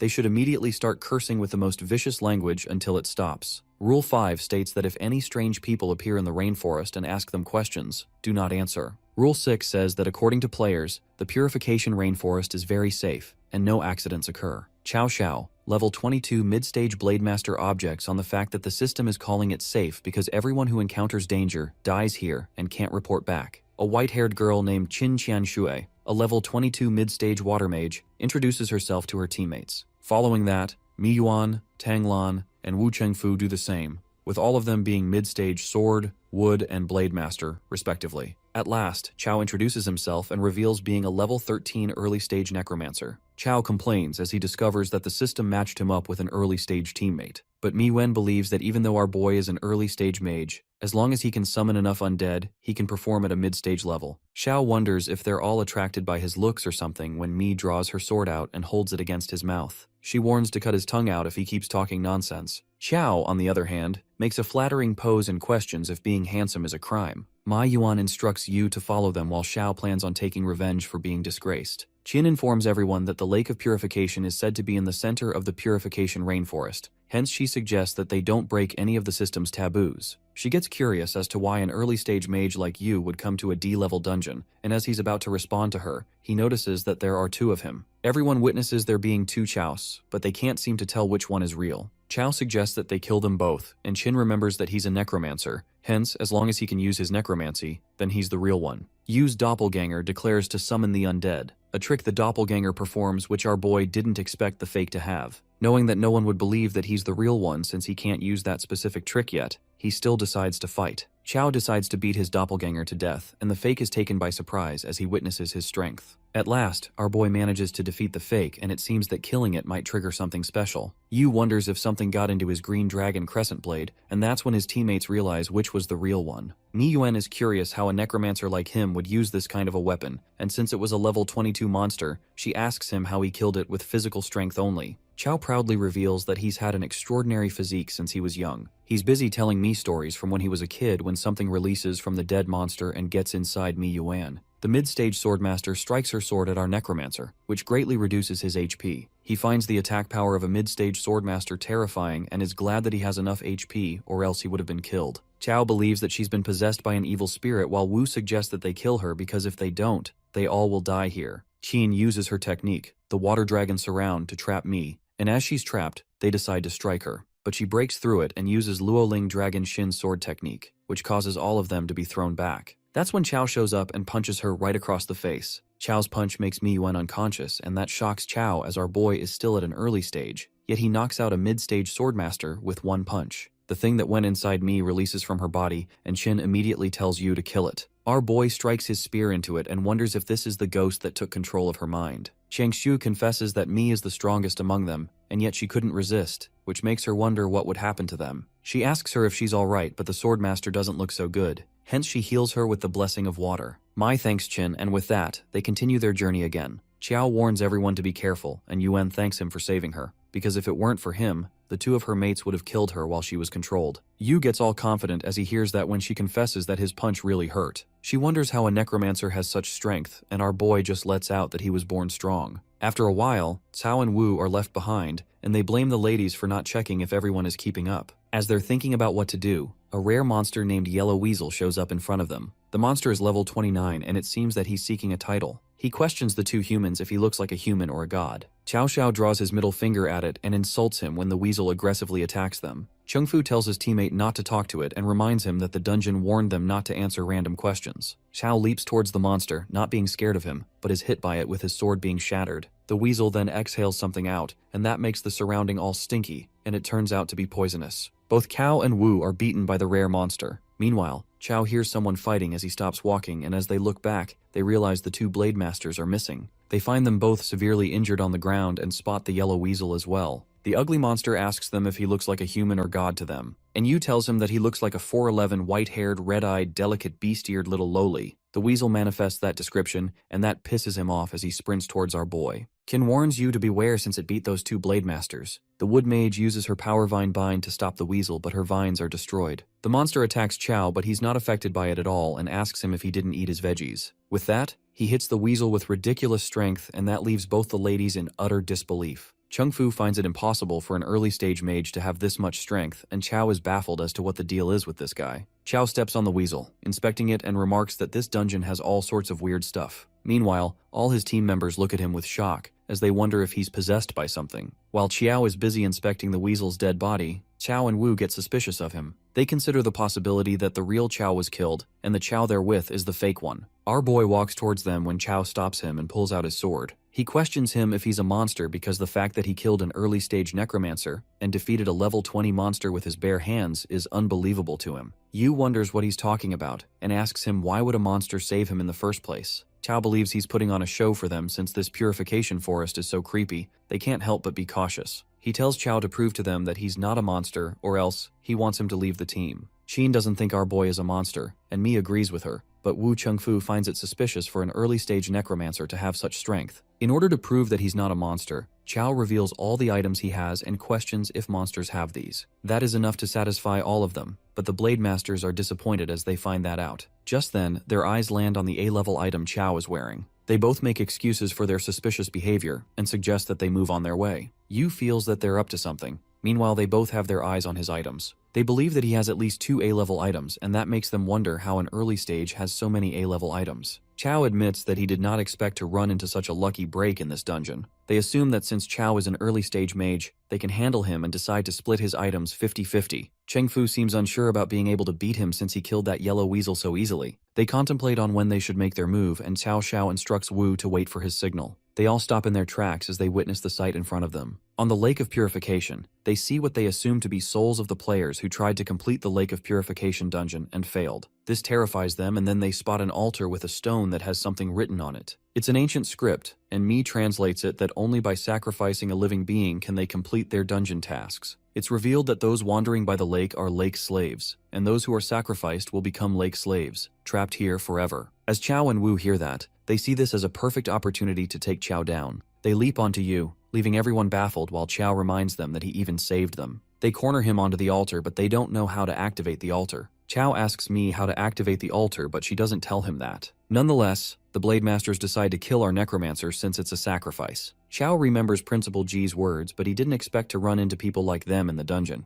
Chengfu tries to make Yu give up fighting by telling him that he's a necromancer who can't even summon undead. He questions him if he thinks he can challenge 2 mid-stage players with just his physical strength. Xin wonders what they should do now, and Yuan lets her know that since our boy helped her, she's going to help him. Chao and Wu attack Chao simultaneously, while he defends himself from their vicious attacks. Chengfu tells our boy to surrender and hand over his items and claims to spare his life if he did. He realizes that they were after his items all along. Xiao uses Luoling Dragon Slash to attack him but is shoved back when Mi Yuan strikes her sword at him. The Blade Master questions why she's interfering, and since Chao helped her, she finds nothing wrong in helping him. Chao asks her if she doesn't want to complete the dungeon task, but she states that she'd rather not complete the dungeon task if it requires this method. Among all this, the wood mage, Tang Lan, observes the situation quietly. Meanwhile, Wu is pushed back by Chao's fierce attack as he lets out that Chao keeps talking about sacrifice, yet he didn't even ask his opinion. Chengfu is kinda intimidated by our boy, but his mate reminds him that they're dealing with just an early-stage mage, and they can take him down together. That's when Mi Yuan butts in again and fights off Xiao. As they're busy fighting, Tang Lan activates the altar by pressing a button. Everyone is confused as to what's happening when the system notifies them that the altar has been activated. Chao, when seeing everybody in pain, wonders if this is a mental attack. It doesn't affect him since he has the Chongqi pendant for immunity. Chao calls Tang a witch and questions what she did, to which she confesses that she just wants to clear the dungeon task. Just then, she orders her vines to grow and traps both the Blade Masters inside them. Realization hits Yu, and he wonders how Lan knows how to activate the altar. The second rule of the dungeon is recalled to him, which says that if any of their companions are out of everyone's sight for more than a minute, be cautious of them. Xiao finds the fact that she found the altar suspicious, and it feels to him that it's almost like she knew it was here all along. A possibility crosses his mind that she's been in this dungeon before, and as she's about to leave, Yu breaks through the vine trap and sprints towards her. Tang finds it impossible for him to have escaped through her vines and the fact that he is not affected by the altar. Xiao remarks that he can ask her the same and questions how she knows how to activate the altar. He guesses from the moment they entered the dungeon, she planned to sacrifice them. That's when Tang Lan reveals her true face and uses her technique, Wild Slash technique, to trap him inside. Our necromancer is not able to cut through these vines, and that's when Lan shoots a parasitic wood seed at him. She tells him to stop struggling and be her sacrifice, while Chao thinks this is the perfect chance to utilize the corpse ancestor's ring. Tang's agility is decreased by 50%, and knowing that it's only for 10 seconds, our boy decides to act instantly. He activates the Chongqi pendant that increases his skill power by 30%. Lan underestimates Qiao since he's just an early-stage mage and believes he can do nothing even if her agility is decreased. But what she witnesses is beyond her expectations. Tang Lan uses her Guardian Vine armor to protect herself,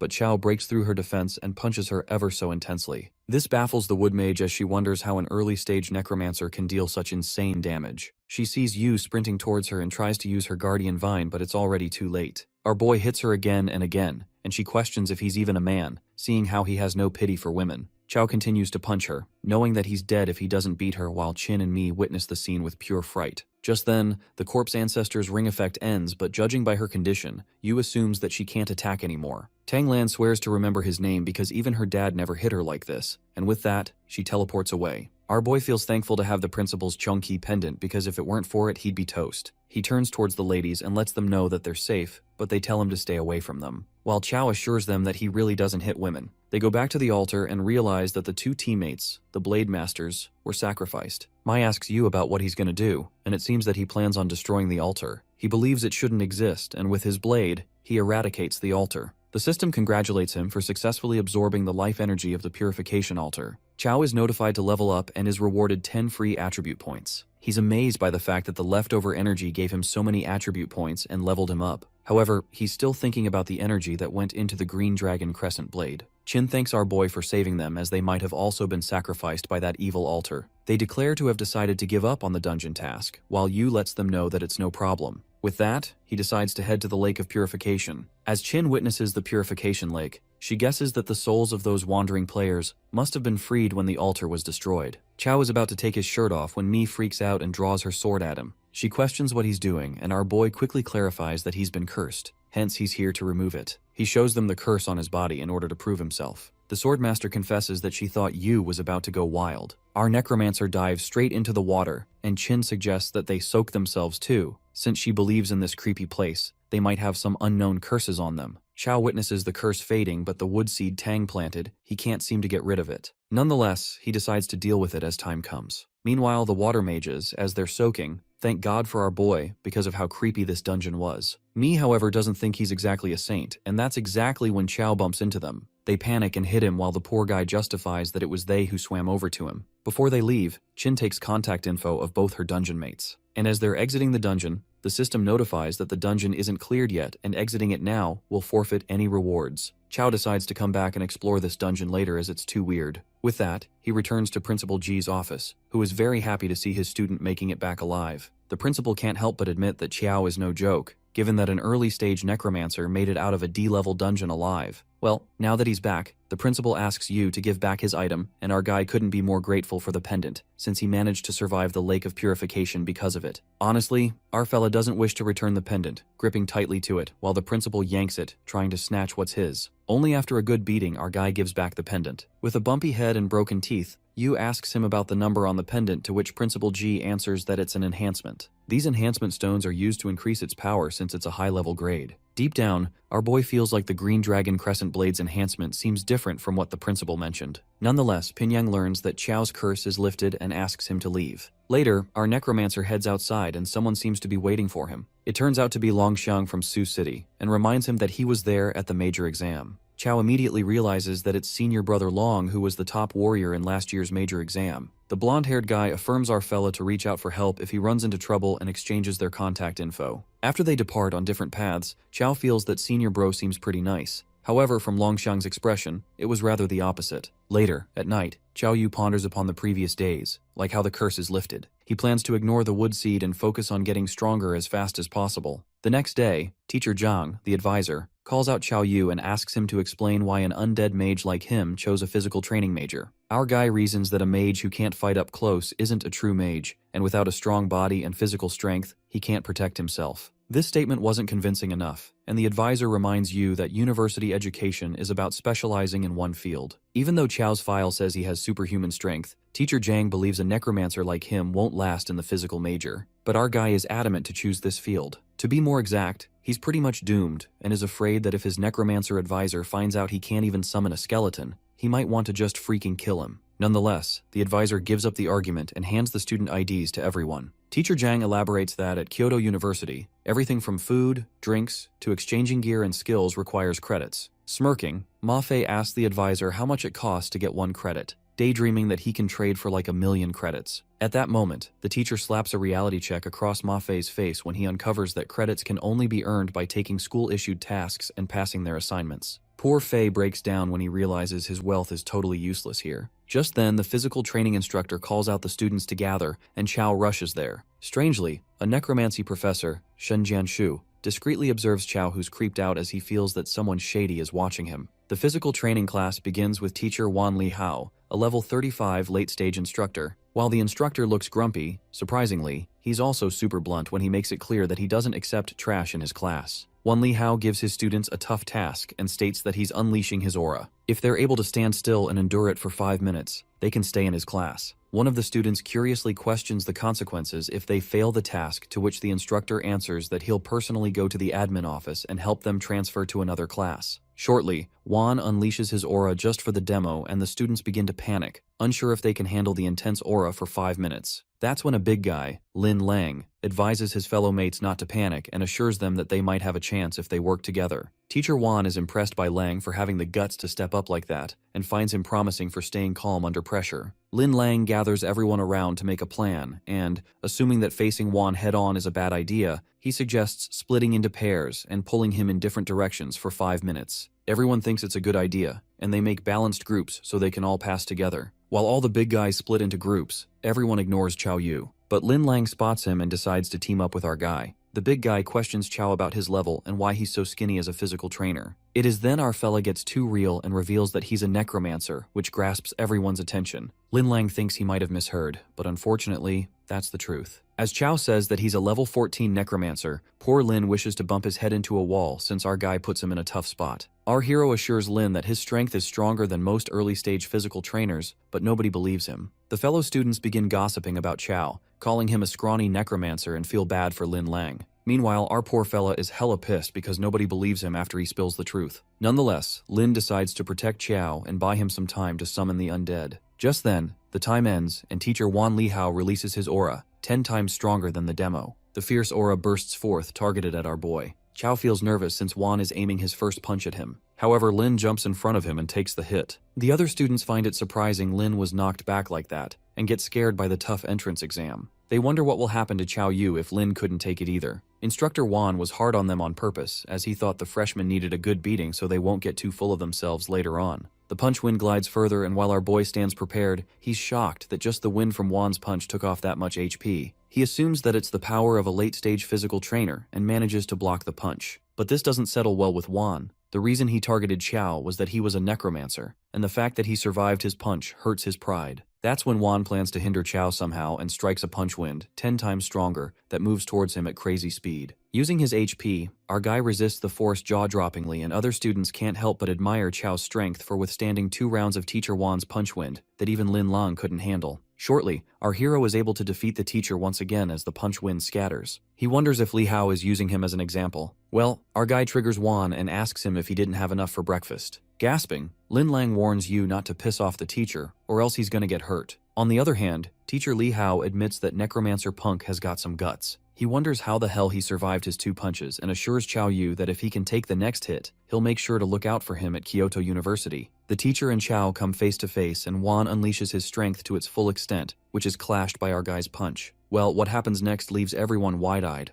The punch rips Chow's shirt, but that's just the start. He goes flying at an insane speed, inflicting overwhelming damage. One brutal punch and our boy is nearly undone. Teacher Wan witnesses the collapsed Chow and asks Lin to take him to the infirmary. While the teacher regrets fighting his student, at that moment, he witnesses our boy coughing up blood and standing back on his feet. Everyone gasps with disbelief since Yu is a necromancer. With only 240 HP left out of 4,000, Chow smirks and proudly utters that he took the punch. Covered in bruises, he endures it well, and moments later, Chow sticks out his middle finger and experiences the devastating repercussions. Through Chow's blurry vision, we could see the professor scolding Wan Lihao for going all out on a student. Later, our boy opens up his eyes in the hospital, and Wan Lihao tells him not to be so tense. As promised, the teacher has Chow's back after he took the punch. It is then Necromancy Professor Shen pops out and tells Li Hao that this student doesn't need his protection. The physical training teacher mentions that Chow Yu has passed the test, so he's officially his student. Professor Shen argues since our guy is a necromancer, but Wan doesn't give a damn about Yu's class because, with a body like that, he's ought to be in physical training. The professor curiously asks Chow why a perfectly good necromancer would join the physical training class. Our boy simply reasons that physical training suits him better,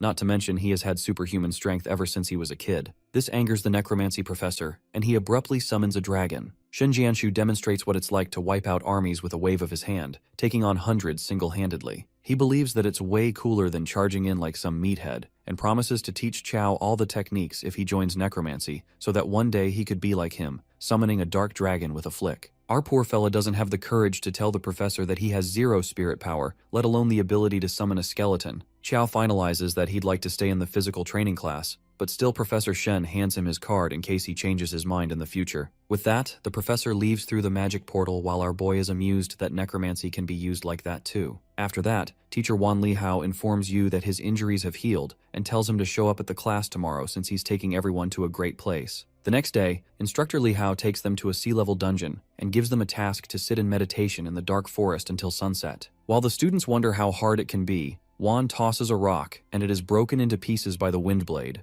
This scares the fuck out of some students and they assume they're gonna die in this creepy place. But the teacher assures them that nobody is going to die since he's with them. but the suffering is inevitable. Teacher Wan explains that the point of meditation is to train their willpower, and secondly, they'll find out once they go inside the dark forest. The first one to go is Lin Lang, and the moment he enters the dark forest, he's startled by the speedy wind blade and starts meditating after settling in. The teacher is impressed to see Lang's grit and courage, wondering how long he'll last. Given that Lin is already experiencing the wonders of the dark forest, Wan encourages other students to go in as well and believes that none of them has defense stats below 100. Concerned, Chow asks the teacher what happens if their defense is below 100. Wan nonchalantly answers that the person might die and, judging by Yu's face, he thinks his defense stat is low. Well, Chow's defense stat points turn out to be 6, and he assures Wan that it's not that low. His teacher is shocked to know that our guy has got the strength but not the defense. This makes him question Chow how the hell he's been fighting people, not to mention how incredibly he took 3 of his punches. That's when our hero reveals that his HP is a bit higher than normal, 4,000 to be exact. The first time Li Hao doesn't grasp what he said, but seconds later, he realizes the depth of his words. He wonders if Chow Yu is a necromancer or a freaking humanoid boss. With that, our boy enters the dark forest. As the wind blade strikes him, Yu smiles and it dawns on him that this place actually boosts defense stats. Later on, our guy notices everyone's focused on boosting their defense. While he also meditates, Teacher Wan worries about Chow since his defense stat is low and decides to keep an eye on him. Everyone is fully immersed in meditating when suddenly a dark spider with 5,000 HP comes attacking them. Wan Li Hao immediately rushes to protect the students and lands a destructive punch that squeezes the life out of the spider. Our fellow witnesses the true strength of a physical training teacher at Kyoto University and finds himself lucky as Wan went easy on him that day. The teacher assures the students it's over and stresses to focus on their training cause they ain't leaving until they reach their limits. Xiao meditates and realizes the prerogative of learning at a top-tier university. If it weren't for Teacher Wan, they wouldn't be able to train in a sea-level dungeon with such peace of mind. 2 hours later, most of the students reach their limits, and Chow Yu believes he will also give up soon, since his defense stat is too low. Suddenly, the wood seed planted in him activates and even absorbs energy from roots deep within the soil. Our guy assumes it's the seed Tang Lan planted in him, and it's absorbing energy from this forest. Smiling, Chow owes it all to that woman because if it weren't for this seed, he would have missed out on the dark forest's unique opportunities. On the contrary, Tang Lan stands at a building. With her seed planted inside Chow, she knows exactly where our fella is. In the forest, 3 students including Lin and Chow manage to withstand an entire day of wind blades, and the others admire our boy because word is he's just a fragile necromancer, yet he lasted this long. Wan has to admit that there's some promising students, and he didn't expect Chow Yu to last this long. He wonders how this kid managed to do this, assuming he's reached his limits. The fact is that Lin Lang's got a great talent, so our boy should be no match for him. Just then, another student chooses to withdraw while Lin ponders that he's not even as good as that necromancer. The students anticipated who would drop out first, and everyone settled that our boy was going to drop out first, given that he's not a true physical trainer. But from Chow's position, they could tell he's not about to give up anytime soon. Shortly, Lin Lang reaches his limits and withdraws.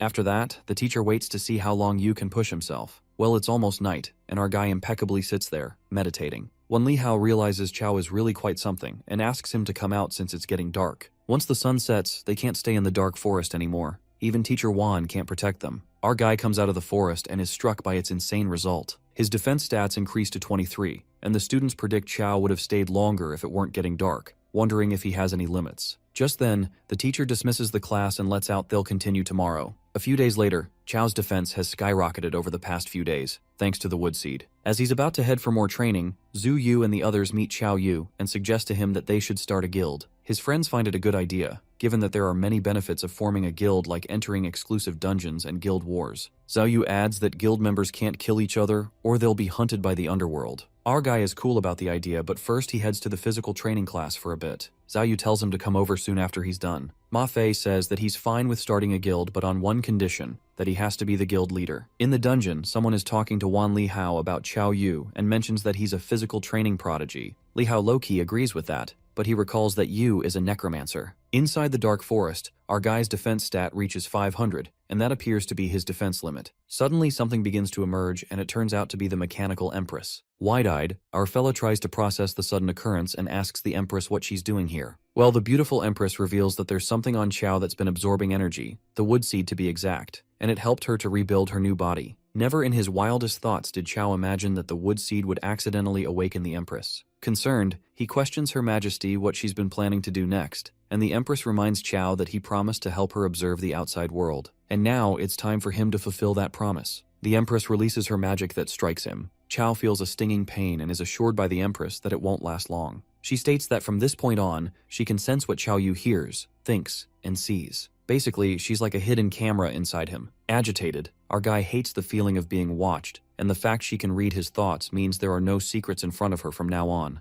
Our cunning fella imagines the Empress naked, and given she could see his thoughts, the Empress freaks out at the nonsense he's thinking about and promises that she'll stop reading his thoughts. Smirking, Chao outsmarts the Empress in the most clever way, and feels relieved that the feeling of being watched has disappeared. Nonetheless, after his defense hits its limit, he goes on to check on Zhu Yu and the others. On the other hand, Zhu and the others are tangled up in a fight against another guild, the Blazing Fire Guild, who start beating them for no reason. Zhu asks those bastards what they ever did to them, and the vice president of that guild says that every newly created guild starts with 1,000 honor points. Their ultimate goal is to beat them down to take their honor points, and he blames them for being weak. Xiangdi puts all the blame onto Ma Fei for naming their guild Killing God Guild, and poor Fei had no idea they'd be challenged to a guild war right after forming it. Yang assures his fellow guild members to hold out until Brother Yu arrives, as he has already notified him. Ma Fei admits that Chao is a bit stronger than him, but he thinks it's useless because there's no way they can handle these guys. The blonde boy proceeds to attack, and the vice president of the Blazing Fire Guild mocks Ma Fei for swinging at air and strikes him to the ground with brute force. The vice president tramples over Ma Fei. Assuming he's the leader of the God-Killing Guild, he thinks he must be the strongest in the guild. But given he's beaten like shit by them, the other guild laughs at Ma Fei for forming a guild despite having low skills. While the God-Killing Guild is in danger, Chao Yu makes his entry, and Xiangdi cries out of joy after seeing him. That bastard, the vice president of the Blazing Guild, snickers after seeing another tough guy and asks Chao if he's a physical trainer too.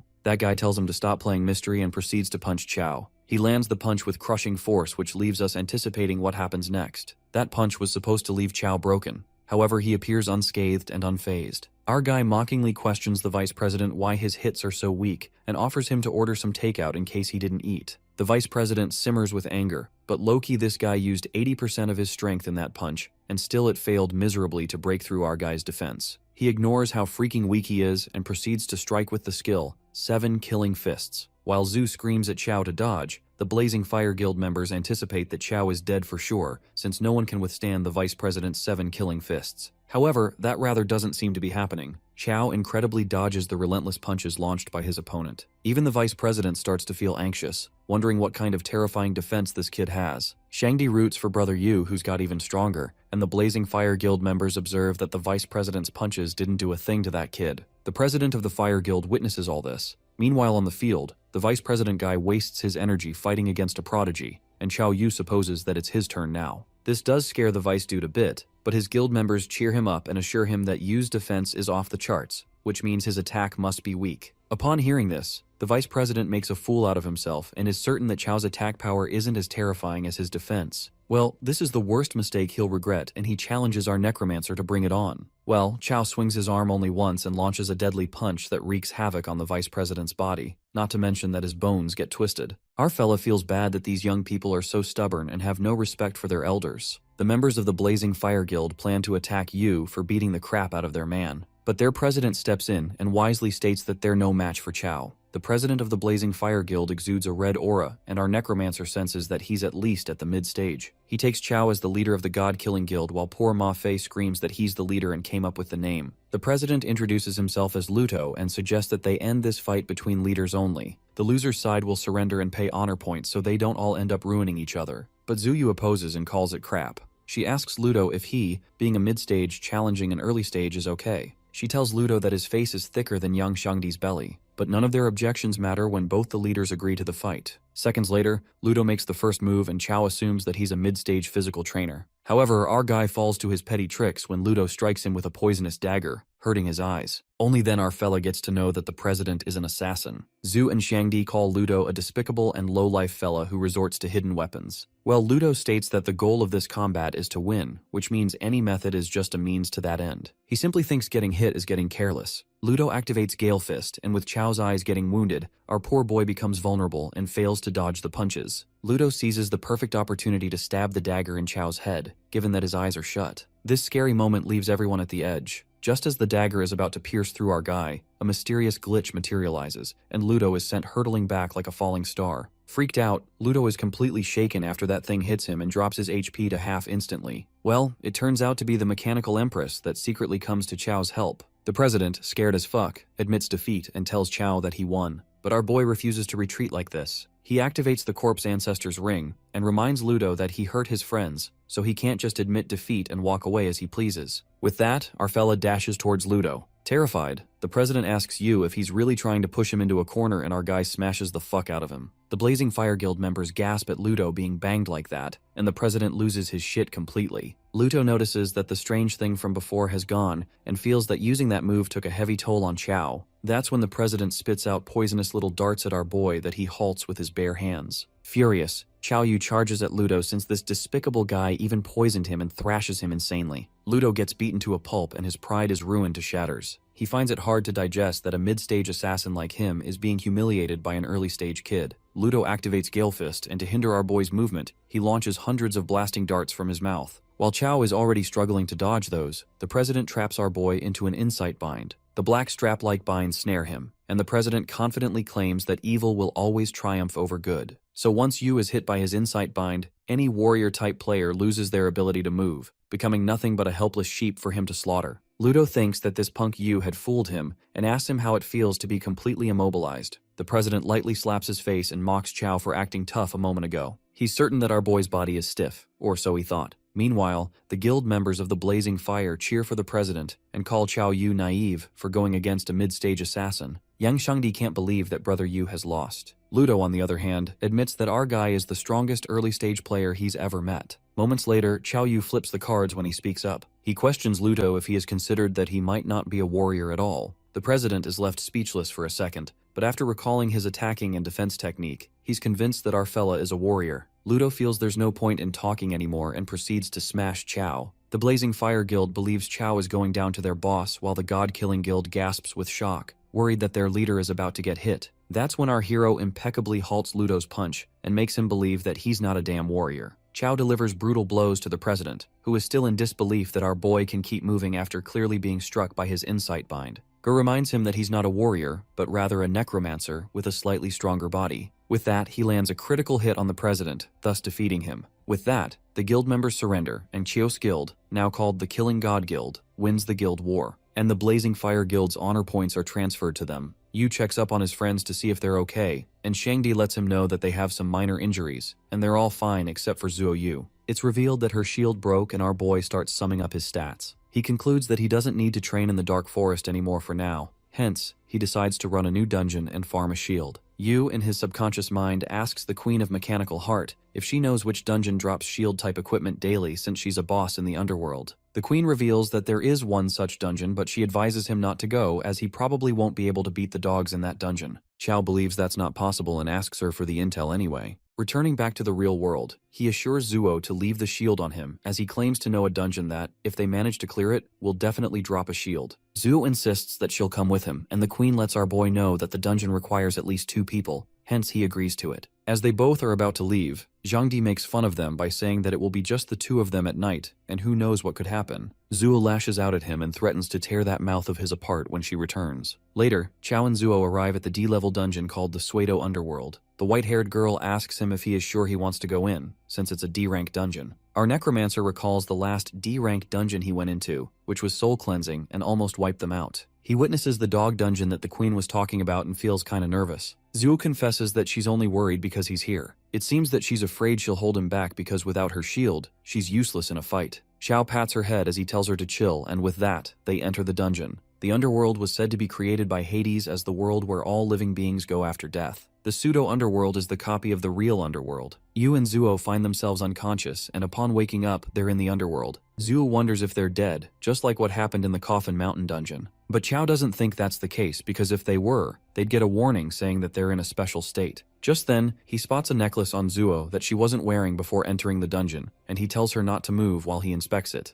The white-haired girl misunderstands the situation for a moment and turns red. Chao checks himself and turns out he has the necklace too. He assumes that it's a quest item, and that's when the system notifies them about the underworld quest. Quest 1 is that they have to cross the Gate of Hell, reach the Acheron River, and protect the cross from being lost. It's revealed that they have to complete Quest 1 to unlock Quest 2, and after completing all stage quests, they will be awarded with a dungeon clearance prize. The system advises them to trust their teammate completely. They spot a gate, and Zuo reveals that she's heard that this gate is the entrance to the underworld. It's said that the dead walk through the gate of hell to reach the real underworld, but once they enter, they can't leave. Since the quest requires it, Chao thinks they should get going, but they're unsure of which way they should go. Yu spots a wandering soul and decides to follow him to find the way. Chao and Zuo witness the souls of the dead gathering around what they assume to be the legendary gate of hell. Just then, an epic monster, Cerberus, the hellhound, appears out of the gate and attacks the souls. The system gives them a friendly reminder that the three-headed hellhound guards the gate, devouring passing souls. Hence,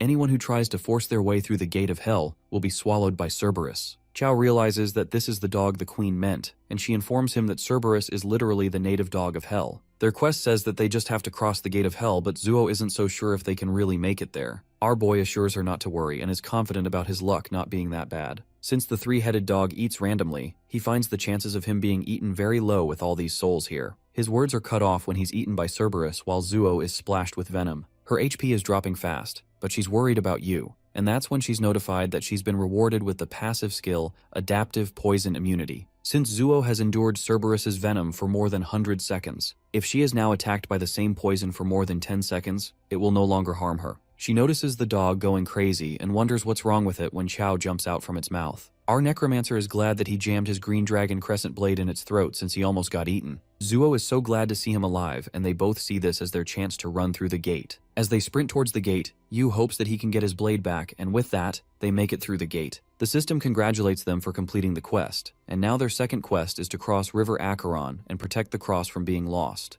As they're standing near the river, a boat approaches them with a guy on it. The guy introduces himself as the ferryman of the Acheron River, Charon. Charon asks them if they wish to cross the river and informs them that they'll need to pay the fare. Xiao believes he's talking about money and gives it to him and instructs the guy to take them across the river. As they get on the boat, the souls of the dead rush towards them in order to get on the boat. But Charon scares them away, saying that they don't deserve to be on this boat. Cao gets curious as to why these dead souls don't cross the river themselves, and that's when the ferryman tells him to stick his hand out of the boat and see for himself. Our boy sticks his hand out and suddenly a bunch of hands appear from inside the water. It's revealed that those are the unlucky ones who tried to cross the Acheron River and failed. Charon believes they're doomed to spend eternity sinking in the dark, icy water of the river. He further reveals that anything that enters the river will be dragged down by them and become one of them. Suddenly he raises his shovel and informs them that they're also about to join the bottom of the Acheron River themselves. The ferrymen believe they tricked him using money from the living world to deceive him, and with that, he throws Chao into the river. As Chao touches the Acheron River, his first sensation is that it is cold, dark, and rotten. He's about to be dragged away when Zuo pulls him by his hand. Charon is ready to push her into the water as well when Yu activates the corpse ancestor's ring.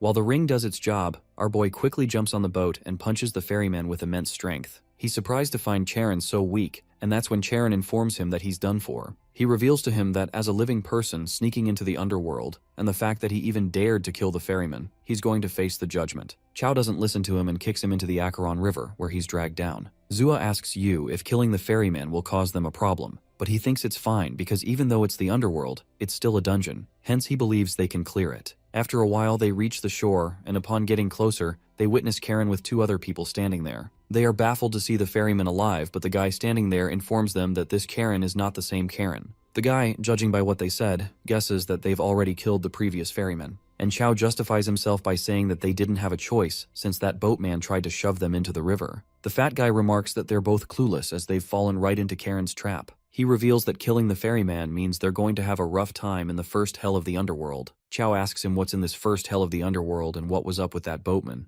The guy wonders why he should tell him when they're not even close, and that's when he spots Zuo Yu. He gets all cheeky and lets out that he somehow feels a connection with her. He claims to tell her the secrets of the first hell, also called the Netherworld Judgment Hall, that judges the sins of those who enter. And since they've killed Charon, they'll definitely be deemed the worst of the worst and sent to hell to suffer. However, he ensures her guarantee that nothing will happen to them if they stick with him. He claims that he's cleared these dungeons several times already. Zuo gets curious why this man has cleared the dungeon several times since there's no reward for clearing a dungeon more than once. The guy finally reveals his name to be Wang Dafu and tells them that he's a dungeon guide for hire. Chao assumes that the girl standing next to Dafu must be his client, and Dafu introduces her to them. Wang invites Zuo to come with them when the girl questions why he's being so nice to them since she's the one paying him. Dafu gets offended and clarifies that he's responsible for guiding her through this dungeon and not keeping her happy. He declares to give her a refund if she isn't satisfied. The girl storms off as she tells him to move, and the fat guy signals Zuo to follow them. They enter the first hell's judgment hall, and Dafu informs them that this is the first hell. He instructs everyone to keep their mouth shut once they enter inside.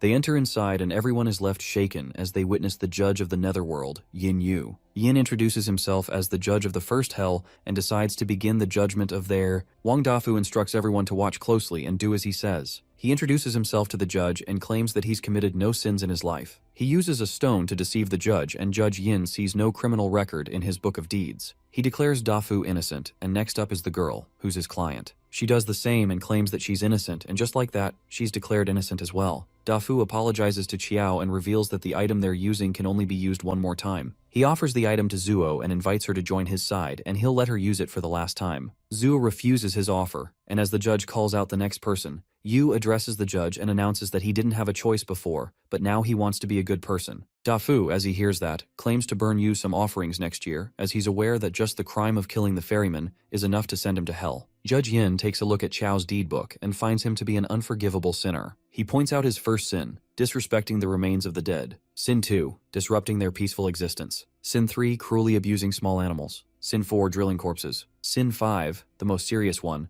is the fact that he killed one of the heads of Cerberus, the Hellhound, and murdered the ferryman Karen. With that, Yin sentences Qiao to fall into the first valley of the seventh hell, the blood pool. Our necromancer is lifted in the air as the pool of blood emerges beneath him. The judge orders him to fall into the pool and let the boiling sea of blood scorch his skin, melt his flesh, and cleanse him of his sins. Just then, the corpse ancestor's ring is activated, and that's when Yu dashes towards Yin, punching him right across the face. Qiao questions what blood pool Yin is talking about, and confesses that he now has one more sin to add to his list, and that is assaulting the judge. This leaves Wang absolutely blown away, and he's displeased to see our boy having the guts to attack the judge. The judge admits that it's been ages since anyone had the courage or power to do that. He announces to sentence Qiao to eternal damnation in hell. He witnesses Yu stealing his speed, and he admits that his agility is quite useful. Yin violently attacks our boy, who barely manages to dodge it. Dafu remarks that he's going to get hurt, and the girl is curious as to why he didn't dodge it. Qiao didn't expect just the shockwave to injure him so badly. His current defense is a solid 500. He is convinced that he would have been crushed if he was still a guy with only 6 defense points. The mechanical queen warns him to beware of the weapon in Yin's hand, as it has an armor-piercing effect. Yu asks her if she can fight, but she refuses, revealing that since she's the boss of the mechanical empire, she can't act in another dungeon, or else she'd be erased. However, she offers to teach Qiao a skill. Qiao takes a look at his mental state, which is 0, and informs the queen that he can't use skills. The queen ensures him not to worry since her heart is within him. Judge Yin claims to send our boy personally to hell and emits such powerful energy that it affects everyone present there. Dafu's client insists on helping our boy because she knows if he dies, they're next. But the fat dude decides to wait a little longer as he watches the show. Qiao attacks Yin first, and that makes Wang wonder if he still has a trump card to play. He's about to step in as he witnesses Yu being overpowered when suddenly, he finds his powers skyrocketing, thus wounding the judge. The queen asks our boy how that skill is working for him, and he admits that it's really good,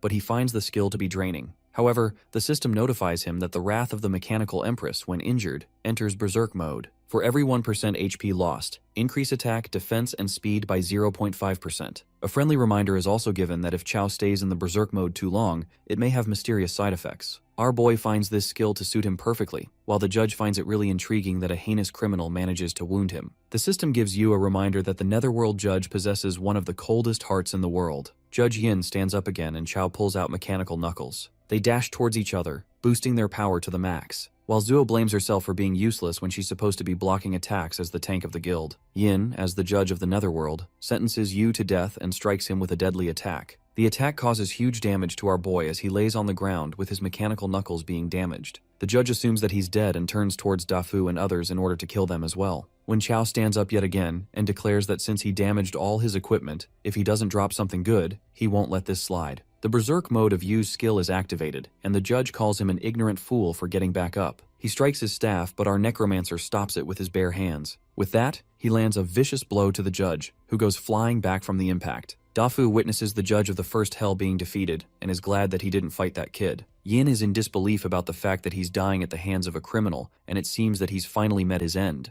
As Wang sees the soul core, greed takes over him, and he tries to take it. He praises Qiao, and seeing him so hurt, he tells him to heal himself as he approaches the soul core. Yu throws an attack at him and warns him to step away from the soul core, or else he'll see what happens. The fat dude lets out a nervous laugh and claims that he just wanted to help as he steps back. Just then, our necromancer notices the Bei's tattoo on his arm. The attack from earlier grazed Dafu's shirt, and now his tattoo is exposed. Chao is curious about his connection with Bei's and contemplates if this was just a coincidence, or if he came here on purpose. He acknowledges the fact that bringing Zuo to this pseudo-underworld dungeon was a last-minute decision, and considering the possibility that Dafu really works for Bei's, he finds its intel network is terrifying. Zhu rushes towards him to check if he's okay, and Chao lets her know that he's fine, and is just wondering what good loot will drop from the judge's soul core. The equipment from the soul core is revealed to be an upgrade stone, a B-rank one-time item, that can upgrade any piece of equipment to B rank and add a special enhancement. Yu, as he sees the item, is pissed off as he wonders what the hell he is supposed to do with this. Our boy was expecting weapons or shields, but instead, he's been granted this. The system notifies them that Quest 3 is complete and a new quest is issued. They decide to move forward, and the fourth quest is revealed to them, requiring them to pass through the hell ahead,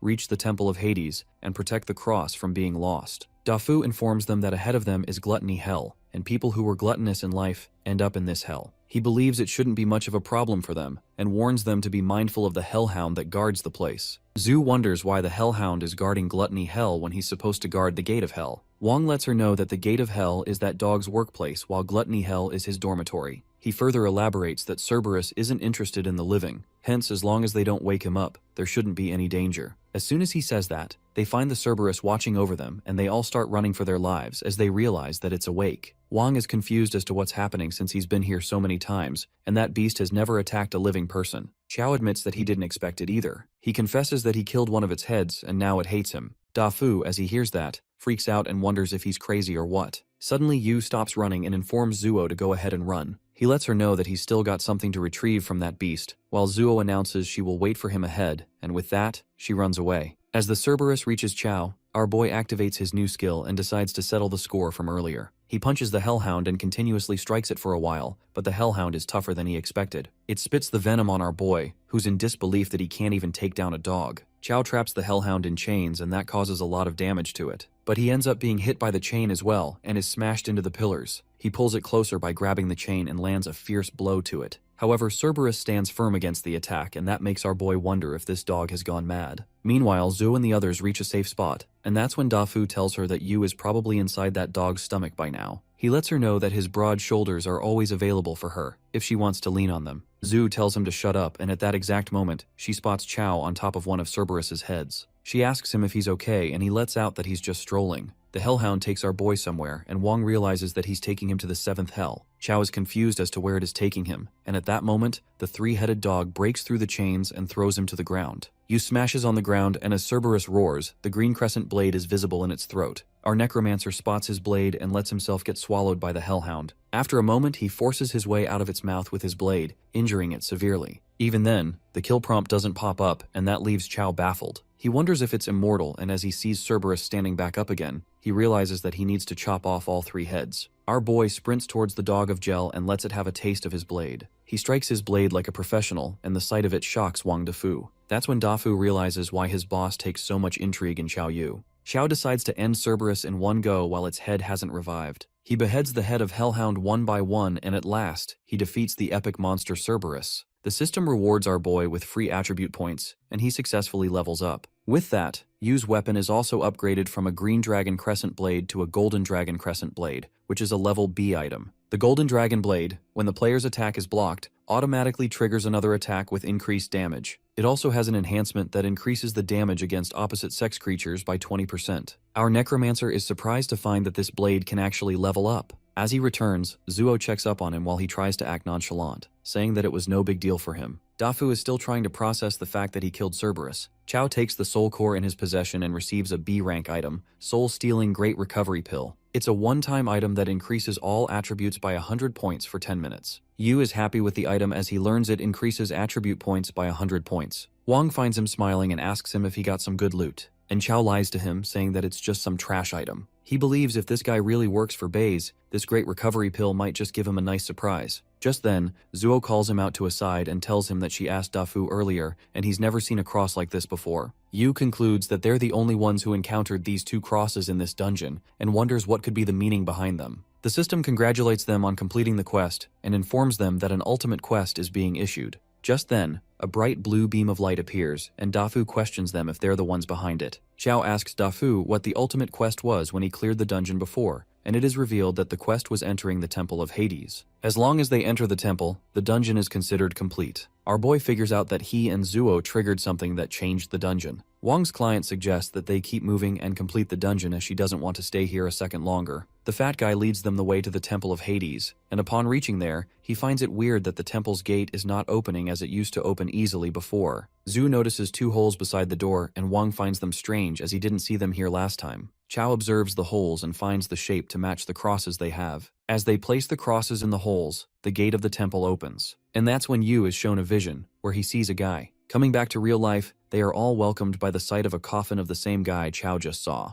Zhu notices his face and asks him if he's okay, to which he asks her if she saw any strange images just now. But she refuses, and that makes our boy consider the possibility that he might be the only one seeing these visions. Dafu is baffled, and this doesn't make any sense to him. He's been to the temple so many times and it's always been empty, but this time, there's a huge coffin. Just then, the dude from the coffin rises from the dead and leaps towards Yu. That horrifying spirit penetrates through Chao Yu's body, and the system congratulates him for obtaining the Seeds of Hades, an S-Rank one-time item. Our guy is lost in thought about the item, but he's distracted by a concerned Zhu Yu, who explains that Chao froze after touching the crystal coffin. He remained unresponsive no matter how much they called him. Yu learns what happened and realizes that the vision he saw might have been deliberately created for him by that man. That explains why no one else could see the spirit. Chao witnesses that the man has disappeared and glances at the stone coffin, where the corpse loses the ability to move but never decays. It is then that Wang Defu reveals it is the coffin of Hades. He adds that there's a legend. One can enter the real underworld from the pseudo-underworld dungeon. It's said that the real underworld is a place of terrifying, almost certain death. Our guy doesn't see the point of entering the real underworld if it's so dangerous.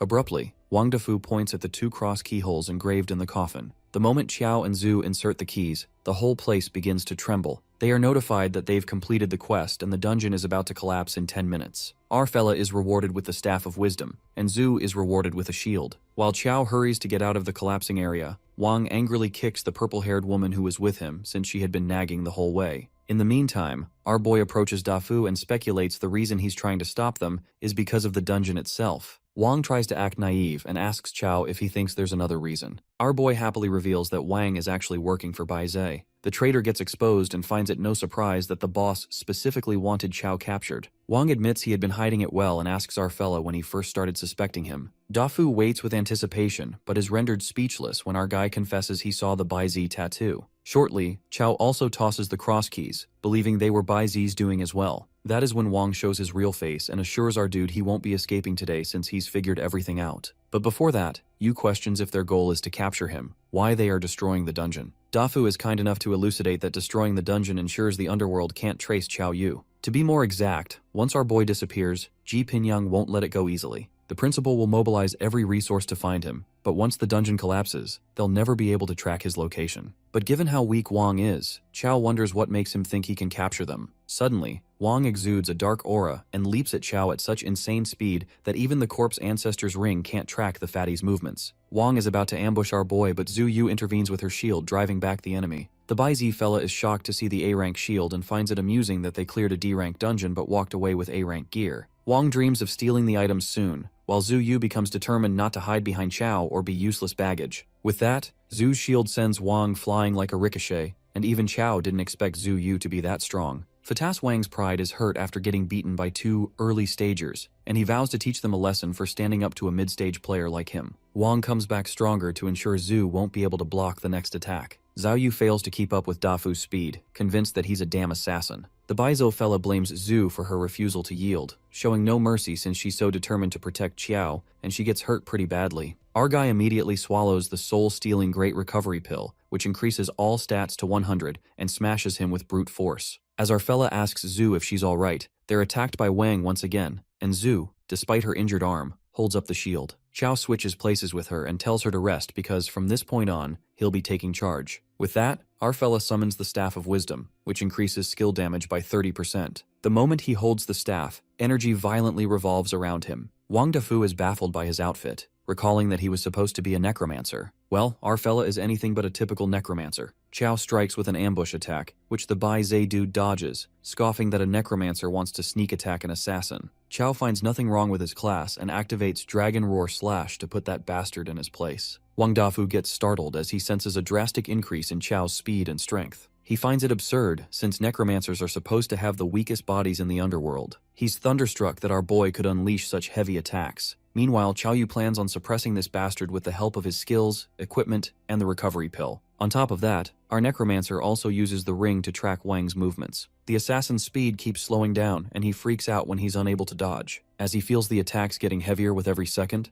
our fella goes insane and keeps striking Dafu with the Dragon Roar Slash until he breaks the enemy's sword into pieces. Wang screams in fear as death flashes before his eyes. He never imagined he would get crushed by an early-stage necromancer like this. To save his ass, Wang tries to convince Chow that if he kills him, he'll lose the best chance to get information about Bai Zhe, who has spies in the underworld too. He even tries to tell our boy he'll never find out about his parents. But Chow, who has spiraled out of control, only stops after finishing Wang Dafu for good. Afterward, our guy screams at the top of his lungs because he didn't know the Dragon Roar Slash wouldn't stop once triggered, and he truly wanted to know about his parents. To his surprise, another plot twist awaits. The purple-haired woman emerges and admits that Wang was truly useless. She has also captured Zhu Yu. Chow freaks out upon learning this bitch is with Bai Zhe too, and the woman reveals that they've met before. The mystery unfolds as the woman snatches the mask off her face, revealing she was disguised as someone else. It appears to be none other than Hua Qi, the head of Bai Zhe, who was with them all along. Hua Si is surprised that our boy still remembers her. Unexpectedly, Chow addresses her with utmost respect and calls her sister Chai, requesting her to release his friend Zhu Yu. But Hua Si is not a fool to let that happen, and recalls how Chow helped all his friends escape back then. She wonders how he plans to escape this time. But our fella doesn't think of escaping at all since his strength has grown far beyond what it was back then. Not to mention the effects of the soul-stealing Great Recovery Pill haven't worn off yet. Despite his confidence, she warns him not to think of fighting her and shows her stats on purpose, showing that she's now a high-stage shadow assassin. That's when it occurs to you that he doesn't stand a chance against her.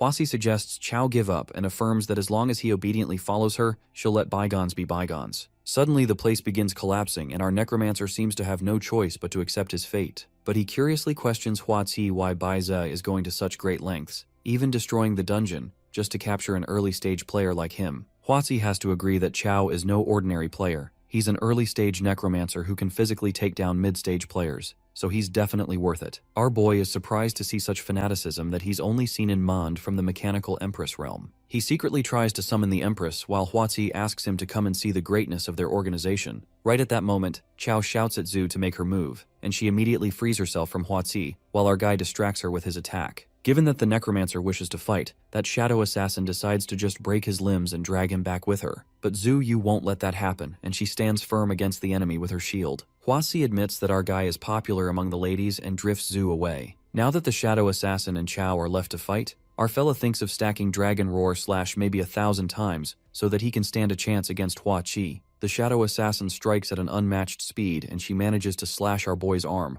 Injured, Chow suggests her to focus on just 4 limbs and leave the 5th one alone, to which she agrees. With that, Huati slashes his second arm. Panicked, our guy presumes that his defense is completely useless against the assassin. She's moving so damn fast that he has no time to react. Time passes and Huati stays true to her words as she mercilessly slashes Chow's limbs one by one, making him bang on the ground. Huasi wonders why our dude made it hard for himself when he could have cooperated from the start. She brutally kicks him in the gut and he goes soaring right onto the stone coffin. At that moment, Chow Yu senses that some kind of power in that coffin is restraining him, and he gets a bad feeling about this. Suddenly, he feels a wave of unnatural sleepiness wash over him. Smirking, Huasi tells him to nap because by the time he wakes, they'll be at their destination. Just then, Zhu Yu appears with shield now wreathed in the terrifying flames of the underworld, and she asks Huasi to put Chow down. The assassin is left in disbelief when she witnesses the flames of the underworld on Zhu's shield. She seems to have become powerful all of a sudden. Trapped in a daze, Chow can hear Zhu's voice but cannot move. He wonders how Zhu Yu, an early-stage player, is holding up against Huasi, a high-stage player. The shadow assassin is gravely injured and she calls Zhu a complete madwoman.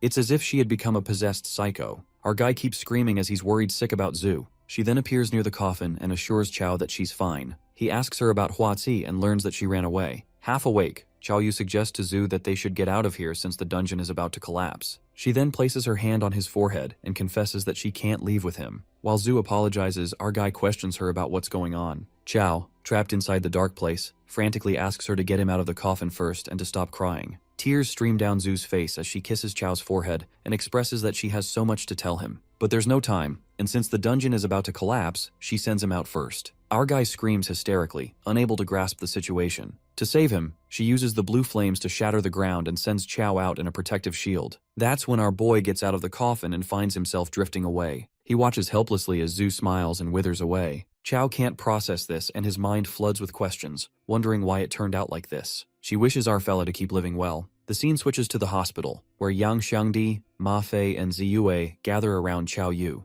Ma Fei thinks it's unfair to hide things from Yu, while Xiangdi agrees but says the doctor stated our boy can't handle any shocks. Momentarily, our fella opens his eyes, his vision is blurry and his head hurts. Yang reasons that they drank too much last night, and Yu ran headfirst into a lamppost. Well, our guy can sense that he's lying to him because there's no way he'd be so careless. Yang then asks Ma Fei to back him up, who admits that this fat guy is telling the truth. Deep down, Chao feels a massive void in his head. He doesn't remember anything that happened in that dungeon. On the contrary, at Bai Zi's castle, Huazi is called out for failing at another chance to capture the necromancer she was given. She admits that this time it was an accident, and the woman she was fighting with was too strange, not to mention that she ignited the flames of the underworld. Terrified as hell, Huazi pleads with her boss for another chance, followed by a death stare by his boss. Later in the hospital, Chao Yu notices that all his stats have drastically increased by several levels. Even the green dragon blade turned into the golden dragon crescent blade, but something doesn't sit right with him. He's certain that he's missing out on some really important memories that he's forgotten.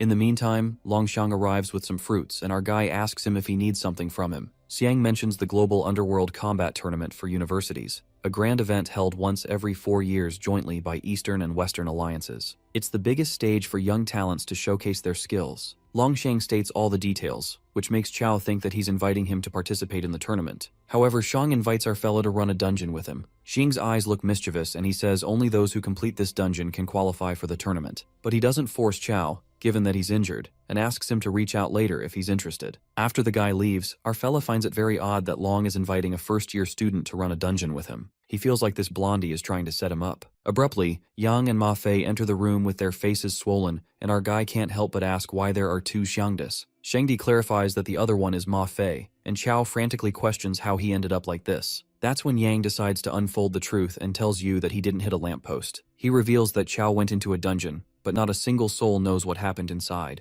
When they found Chao Yu, he was lying by the road, unconscious. Our fella discovers the name of the dungeon was the pseudo-underworld, which doesn't really ring any bells. But he knows one thing for sure, his memories of that dungeon are really gone. After this, Xiangdi explains that he went with Ma Fei to investigate and figure out what happened. In the process, they came across the Hunters Guild, which was also investigating that dungeon. That guild has a group of dungeon guides who make a living helping others clear dungeons, and one of their members, Wang Dafu, also disappeared in the pseudo-underworld. The guild sent a leader who demanded they explain the reason behind exploring that dungeon, and that's how Ma Fei tangled up in a fight with them. After our boy listens to the whole story, he decides to confront that guild since his friends took a beating because of him, so he can't just let those guys off easy. But Xiangdi opposes the idea as the guild has over 100 members who are all high-stage players, and they can't beat them all up. But Chao doesn't buy this bullshit. Even if that's the case, he is determined to handle the early and mid-stage ones. Ma Fei totally agrees with him because this poor boy hasn't been humiliated like that before. The scene then flips to the Hunters Guild,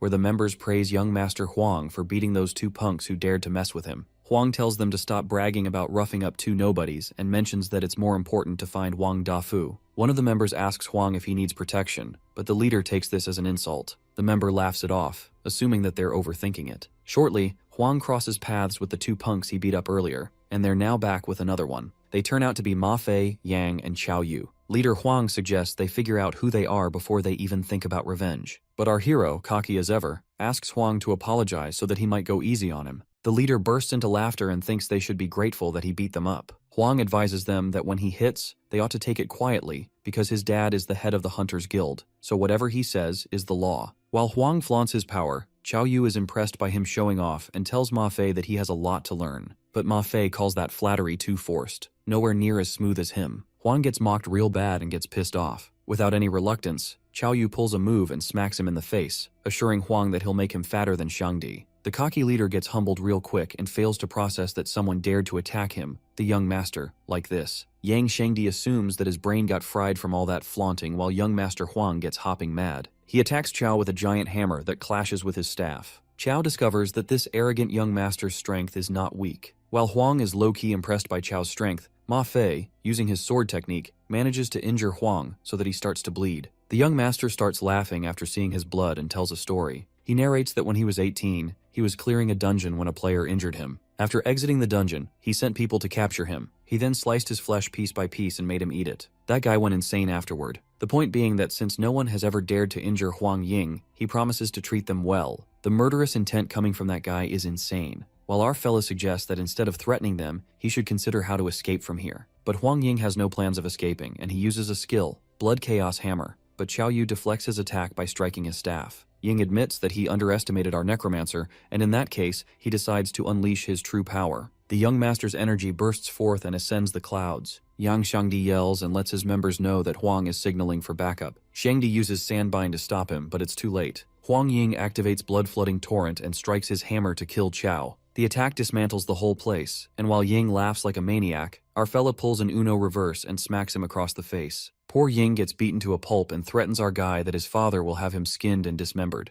While the young master gets knocked out, Ma Fei wonders how they should deal with this guy, and Qiao grabs the unconscious Ying and makes a run for it. Since Huang caused such a ruckus, our guy is sure the Hunters Guild members will show up soon. Later, a guild member arrives at the scene and observes young Master Huang's blood scent. He then dashes like thunder, following that scent. The scene then switches to the Hunters Guild president's office, where a member hysterically barges in, reporting that young Master Huang is missing. The president gasps with disbelief, wondering who could be this bold. On the contrary, Qiao and the others are on the run along with Huang Ying. Shangdi witnesses that this bastard Ying has woken up. The young master praises their skills but suggests they release him, or else they will suffer the unending retaliation of the Hunters Guild. Our boy thrashes that bastard on the ground and asks Huang to behave since he's a prisoner now. Poor young master groans in pain and warns them that his father will kill them. Ma Fei and Shangdi, on the other hand, are ready to take their revenge, and Fei has been waiting for this moment to beat him up. Just as young Shangdi plans to rough him up and enjoy beating Huang Ying, their revenge is interrupted by a sudden lightning strike that aggressively cascades. As everyone gets startled and wonders who this light-type mage is, it turns out to be Charles, Huang's butler. The butler really did search high and low for his young master. Just as Huang Ying spots his butler, he immediately commands him to kill them. The butler assures his young master that he won't let 3 cunning evildoers escape. He asks them to surrender so perhaps they'll suffer less. But Xiangdi refuses to surrender and attacks with his earth explosion technique. There is an explosion, but the butler remains unaffected.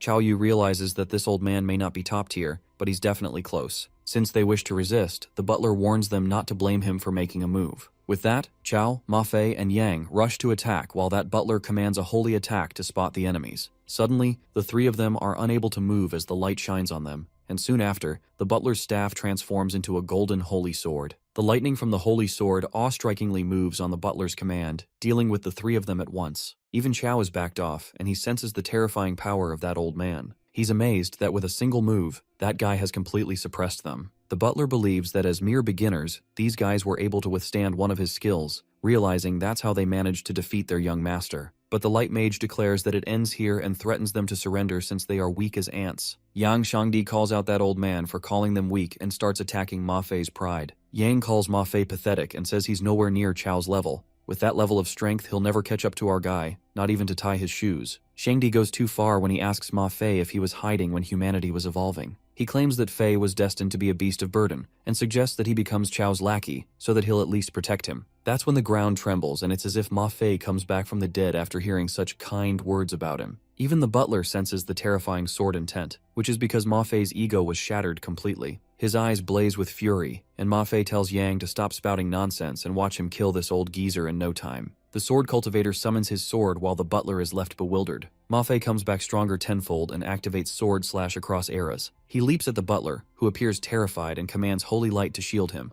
The old man's trick is halted by Xiangdi, whose fat burns once again, and he strikes with the earth explosion technique. With 2 of their great moves combined, the energy manages to penetrate through the old man's holy shield, more like pierces through him. After the butler goes flying away, Yang questions if the old man is dead, but Ma Fei is not certain. However, their suspicions turn out wrong when the old man sneakily strikes with the holy light, and Qiao jumps in to take the damage. The butler is about to go on a rampage as Qiao sees through him, presuming that he's about to explode. Suddenly, our boy suffers from a severe headache, and it appears that the dungeon memories are flooding back. The flashbacks of Zhu Yu fill his head. Our fella is flustered, and he feels like someone has been shielding them from damage all along. He can't remember who it is. Dazed by the flashbacks, our boy gets struck by the butler's golden holy sword. Yang Shengdi grabs Chao and advises Ma Fei that they better run if they can't handle this, given that the butler is terrifying. Ma Fei seems to be in the mood to fight the old geezer, but when he looks behind, he witnesses Yang scampering from the scene with Chao Yu on his back. Ma Fei, freaked out, asks them to wait for him. Abruptly, he grabs Huang Ying to drag him along. Poor young master begs his butler Charles to save him. Charles runs to save his master, while the three of them escape from the holy light that follows them. They drag a screaming Huang Ying toward Jingdu University, with Charles in hot pursuit. In the meantime, they arrive at Jingdu University, while Shengdi curses that old geezer Charles for daring to chase them all the way to the university. To make it worse, the students there spot young master Huang Ying being dragged mercilessly, wondering if someone kidnapped him and brought him to the campus. The security guard tries to stop Charles, but he throws that guy aside. The cat and dog chase finally comes to a halt when Chao and the others bump into teacher Wan Li Hao. Teacher Wan wonders what they're all up to, and our guy immediately reveals that a crazy dude is chasing them. Furious, Wan Li Hao finds it oddly bold and assumes this crazy dude seems to have a death wish, daring to chase their university students even onto school grounds. With that, the teacher fiercely jumps in for a fight. The butler tries to save his ass with his holy light shield, but Wan's single punch sends him flying. Beaten to a pulp, Butler Charles realizes the true strength of Jingdu University. Teacher Li Hao interrogates the butler and warns him that if he won't answer, he'll make sure to send him to his next life. That fierce punch scares the shit out of Charles. Shortly, things take an unexpected turn when the president of the Hunters Guild, along with the guild members, makes a surprising entry at the university. The president threatens Wan to let go of the butler, or else he'll join the butler in the afterlife today. This triggers something in Wan, and he lands a deadly punch right across the butler's face, uttering that he'd love to see how the president plans to make him die. The guild leader then orders his members to kill Wan, and they all leap towards him, not knowing that they are calling for their own trouble. Wan strikes a power-packed smash that blows away most of the guild members at once. After witnessing the menace, the guild members recognize Wan as the Battle King. He'd been missing for so long that they thought he was dead, but he's actually become a teacher at Jingdu. While others wonder if the battle maniac is really that famous, it is unraveled that Li Hao was born for battle. At the peak of the intermediate level, this guy once single-handedly defeated a high-tier swordmaster. Li Hao is the real deal, a ruthless powerhouse. The president of the guild discovers that Li Hao is the battle maniac and is surprised that he's still alive. The teacher thanks the president because ever since he became this lousy teacher, he hasn't had the chance to fight to his heart's content. He thanks the guild for causing trouble. The president gets infuriated by Wan's arrogance and pulls out his hammer. The hammer brutally hits the teacher as he's drifted away, but he remains unaffected. One of the members believes that the battle maniac doesn't seem as strong as they made him out to be,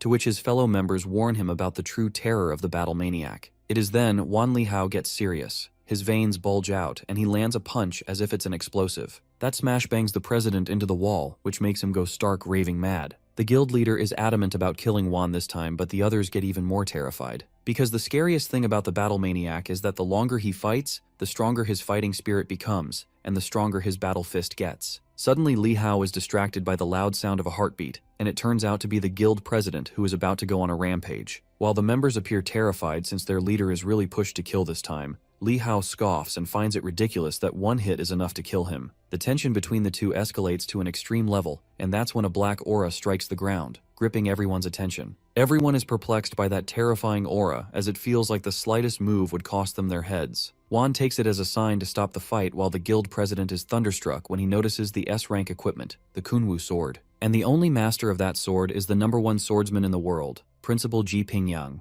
The sword majestically rests on the ground, and Ji Pingyang makes quite a grand entry. He immediately demands an explanation from the Hunters Guild, or else he threatens to annihilate them. It is then Butler Charles calls for his own death, and makes things fucked up when he boldly throws a rope towards Pingyang and calls him an old geezer. The president screams at that stupid butler to stop, but things get out of hand when his rope swirls around the principal. But Charles is too busy bounding that old man with his immortal-breaking whip to make his escape impossible. Little did he know that he wished for his own death, and the whip sets on fire as Pingyang lightly slams his sword on the ground. That swish carries the command, and Charles's B-rank whip disintegrates, eventually resulting in his own painful death. Everyone present there is rendered speechless. With a casual strike, Pingyang killed a high-level player. This exudes the power of the #1 swordsman in the world. Disgruntled, the principal demands an explanation, and the guild's president reveals that some students from Jingdu University had kidnapped his son, Huang Ying. He reasons that he was forced to come here to rescue him. The principal appears displeased while the president just asks Pingyang to return his son and promises not to pursue this matter further.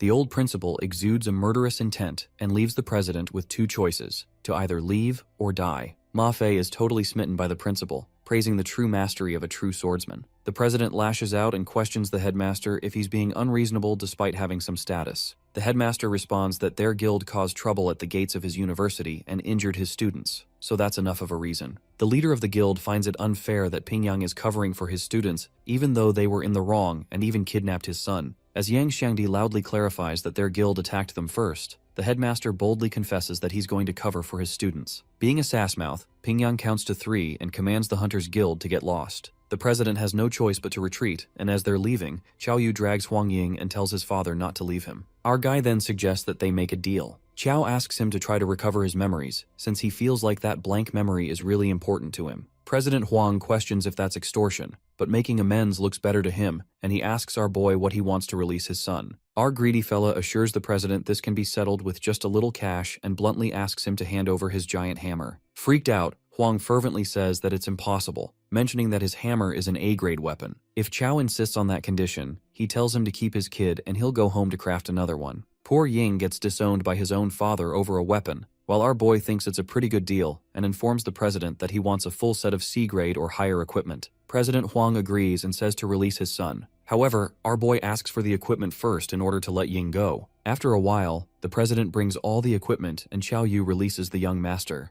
Later, when all the drama ends, Principal Ji scolds Qiao and the others for acting recklessly this time. The headmaster reminds them that their strength is lacking and provoking such a powerful guild, especially the Hunters Guild that specializes in taking people through dungeons, was not in their best interest. Ma Fei tries to reason that the Hunters Guild attacked them first, but Headmaster Pingyang states that it doesn't matter even if they were in the right, it won't stop the Hunters Guild from targeting them. Qiao curiously asks Pingyang if they did something wrong, to which he answers that the only mistake they made was not being thorough enough, letting them track them back here. If it were the headmaster himself in his younger days pulling a stunt like this, he confidently states that Huang Xuqiang wouldn't just be extorted, he'd never know who did it even until his death. Sighing, Pingyang is well aware these kids are still far from his younger self. Qiao, Ma Fei, and Xiangdi glance at the principal with utter admiration. Later, at the dormitory, Yang's eyes are fixated on the equipment given by President Huang and agrees that the Hunters Guild really is loaded. Our guy tells him to stop blabbing and pick 2 pieces of equipment for themselves. While Qiao Yu goes through the item descriptions to see what best fits him, Xiangdi loves the idea of extorting and asks Yu about his next plan.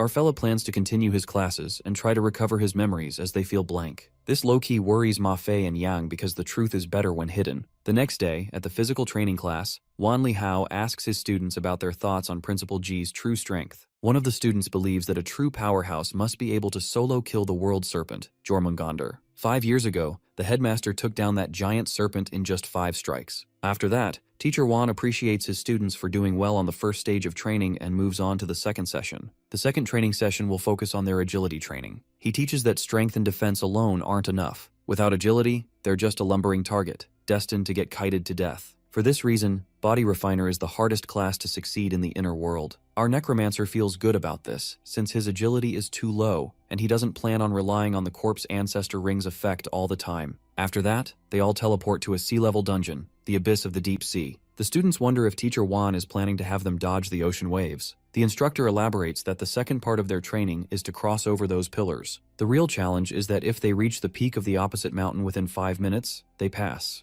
Qiao Yu observes that these stone pillars are constantly battered by waves, which makes them super slippery, so standing firm on them is tough. Moreover, some of the pillars are severely corroded by seawater, so one wrong step could make them completely collapse. Wan Li Hao wonders who'll be the first to go, and Lin Lang willingly responds. Lin begins jumping on the pillars, and seconds later, he gets the hang of staying balanced. Watching Lin, everyone assumes that it's pretty easy, but shortly, it becomes certain that this test will get the best of them, when suddenly a fish pops out of the ocean, and Lin Lang loses balance, hence falling into the water. Poor Lang swims back to the shore 15 minutes later. That's when Li Hao opens up about the strange fish called the gray swordfish, which are unique to this dungeon. Any creature attempting to reach the opposite mountain will face an attack from the gray swordfish. Out of curiosity, one of the students asks Wan how many gray swordfish are there beneath the sea. The instructor reveals the terrifying fact, stating that the ocean is their lair, which means there are about 100,000 of them. The students are left shook as they learn that there are 100,000 gray swordfish in the sea. Wan announces that the first person to complete the task first will receive a special task.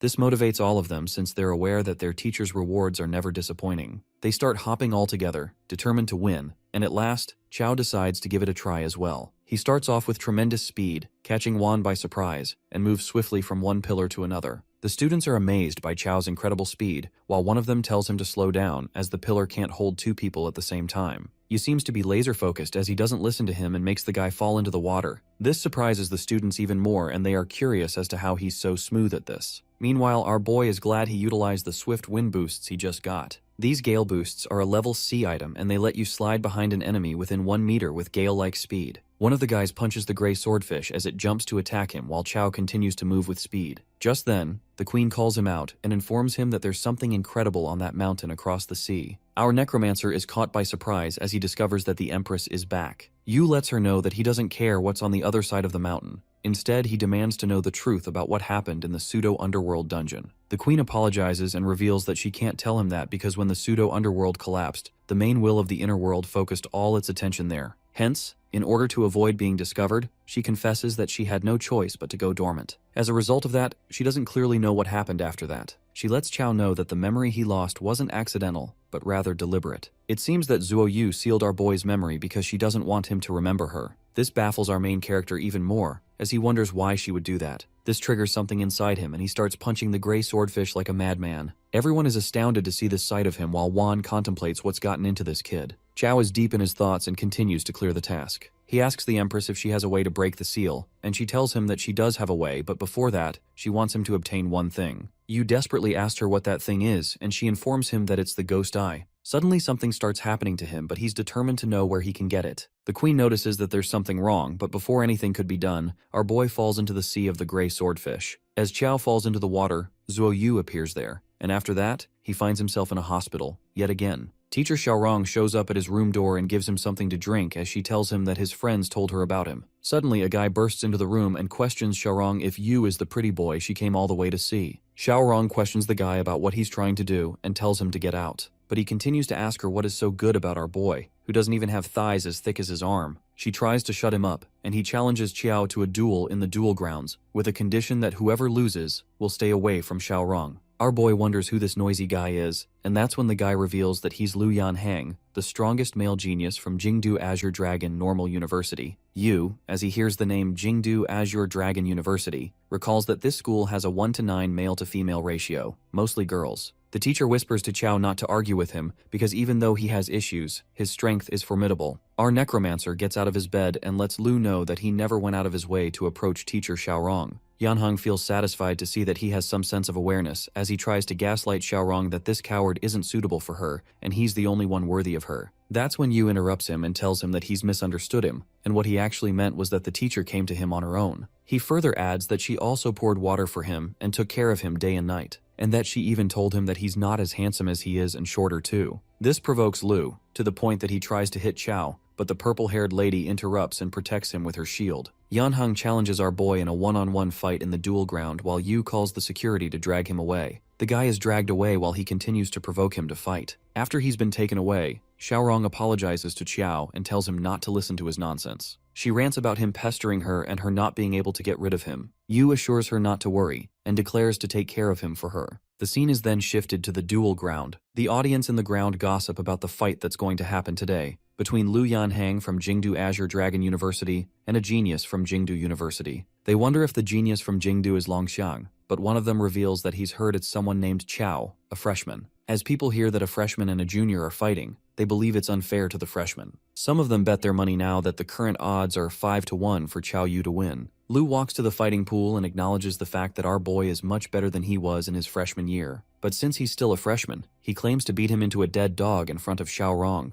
With that, he introduces himself to be a level 26 intermediate heavy armor warrior. Xiao then introduces himself as a level 17 beginner necromancer, and the audience goes silent as they hear that he's a beginner necromancer up against an intermediate heavy armor warrior. The audience starts creating a fuss over the fight being pointless as they believe Lu will be the winner. Some consider the possibility of Yu having a chance if he creates some distance and summons a bunch of undead creatures. As Yanheng learns that he, a warrior at a higher level, is up against a mage, he couldn't help but question Yu if he's trying to scam him for money. Before he could say something else, Chao goes for a punch straight at his face. Lu is confused as to what he's doing while the audience is convinced that our boy is going to lose. Xiaorong, on the other hand, is aware that they're all underestimating Yu. Yanheng decides to take our necromancer's punch head-on, assuming that he won't be able to do much damage to him. As he's punched, he's sent back flying to the ground, and the sight leaves the audience dumbfounded. They can't believe what they're seeing, and the ones who bet their money start regretting betting on Lu. Just then, Yanhang stands up again and admits that Chao's punch really hurt him, hence it's his turn to use his powers now.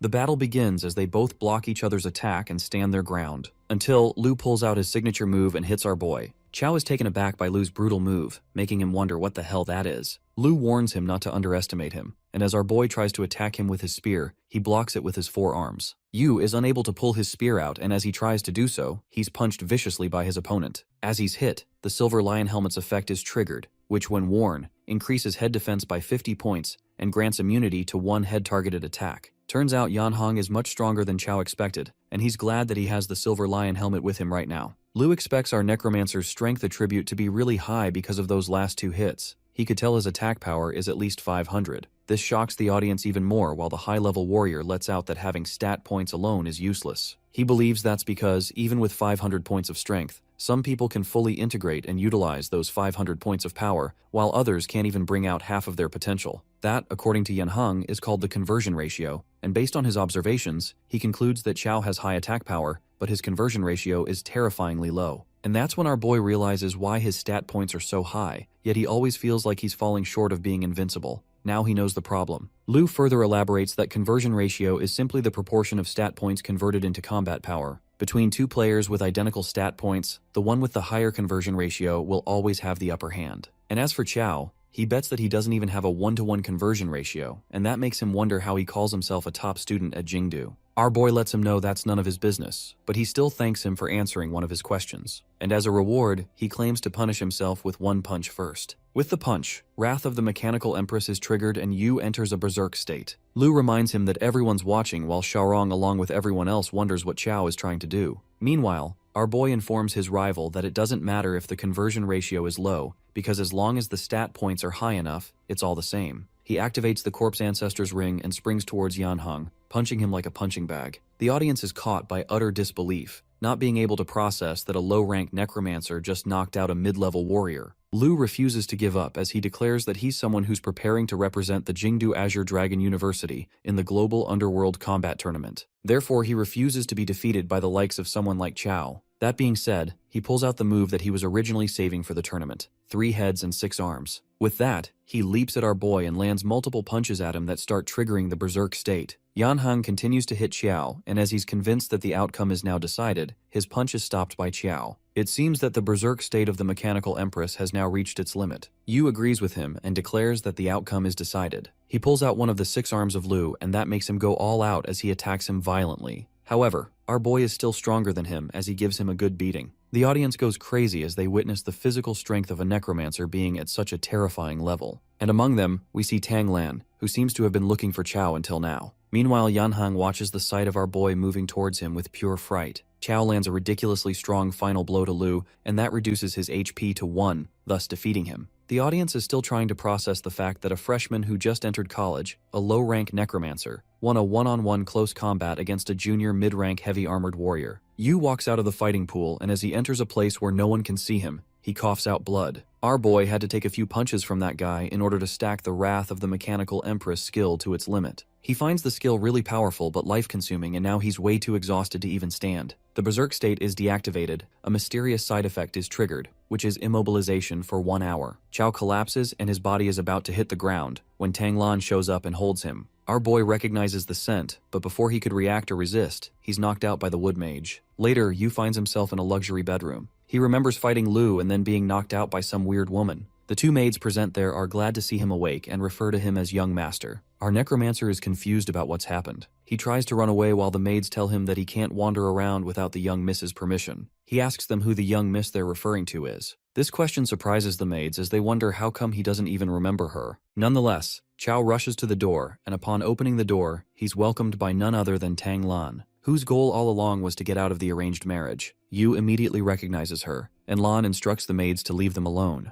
After they leave, our boy asks her what she wants and she tells him not to rush. With that, she grows out a flower from the seed implanted in Yu's neck, and the seed disappears as she does that. Our necromancer strictly asks her about what is going on and why they're calling him young master. That's when the wood mage reveals that she's the eldest daughter of the Tang family, and Xiao Yu is her husband, hence that makes him the young master. Xiao is taken aback as never in his wildest dreams did he expect this to happen. She lashes out on him, saying that he has the nerve to say this when it's all his fault. She questions him if she would have kidnapped him to be her husband if he hadn't ruined her plans. And it's Yu's turn to lash out on her, as he justifies that even though he ruined her plan, that was for his own survival. Besides, he adds that still doesn't explain why she kidnapped him. At last, Lan reveals that her family has a rule, that if they don't reach high rank before 25, they'll be used as tools for political marriage. She confesses that she could have reached it with the ritual at the Lake of Purification, but he ruined her ceremony. But, if she can find her true soulmate, she won't have to go through with the arranged marriage. She lets Qiao know that her original marriage partner might be extremely furious, and they might vent that anger on him. Our boy is in utter disbelief that he's being set up to bear the brunt of their anger, while Lan just shrugs her shoulders carelessly. He walks towards the door in order to leave, now that she's taken the wooden seat out. Tang Lan asks our fella if he's really ready to leave like this because now the entire Tang family knows that he is the new young master of the Tang family. She further adds that she also told her dad that she's pregnant with his child. Hence, if he leaves now, not only will her arranged marriage partner come after him, but the entire Tang family will also come after him. Qiao shuts the door loudly and admits his surrender when Tang Lan walks toward him, grabbing his arm. She asks him if being her husband is such a bad deal since others would have loved to, but she wouldn't even look at them. Our boy yanks her hands away and tells her to stop, knowing that she just doesn't want to be in an arranged marriage. He offers to help her with the arranged marriage issue,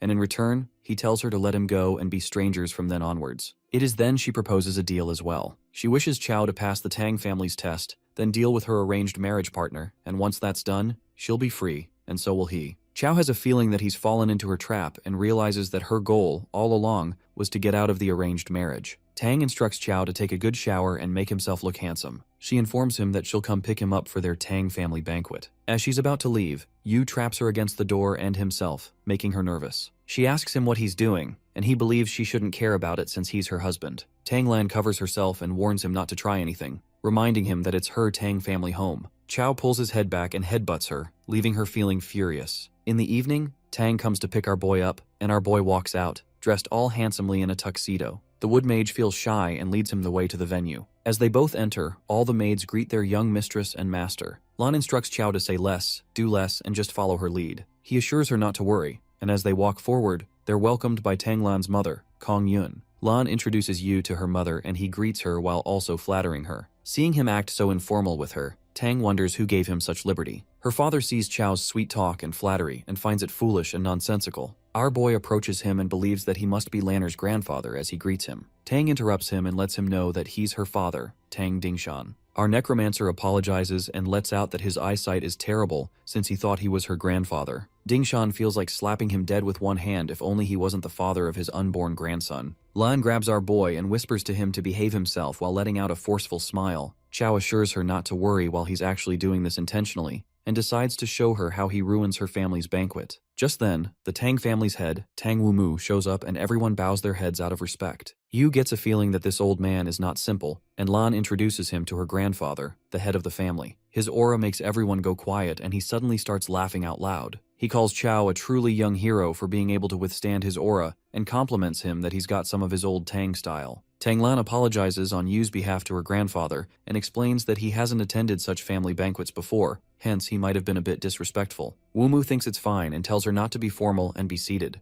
After a while, we see Qiao munching on the meat loudly and then burping out loud in front of the whole family. He wants to test how long Lan can tolerate him while she just feels embarrassed. After finishing their meal, Wumu orders everyone to leave except for our boy, since he wants to have a private word with him. Tang Lan and Dingshan hesitate to leave the two of them alone, but the old man tells them to do as he says. As they all leave, he informs Yu not to be nervous as he means no harm to him. The old man judges that Qiao was brought here by Lanner. He rants that Lan has been spoiled by them in the Tang family since she was young. Hence it's normal for her to be a bit willful, but her nature isn't bad. Our boy recalls Lan's previous acts and doubts Wumu's words about her nature isn't being bad. The old man lets out that he's kept him here alone to ask for his help with something for their family. He reveals that the younger generation of the Tang family is lacking, and currently, only Lanner is presentable. But, every year in the capital, there's a family gathering to decide the new 4 great families. Only those under 25 can participate, and he's hoping that Qiao can represent their Tang family. Our necromancer instantly refuses and asks him why he should meddle in the Tang family affairs. Wumu reminds him that he's their son-in-law, hence he's qualified to participate. He lets him know that they won't let him help for nothing, and that he can make an exception and let him enter their family's ancestral grounds, inside which lies the secret of how their family rose to power. Chao, as he hears the proposal, believes that there must be many good things in those ancestral grounds, since the Tang family is one of the 4 great families of the capital.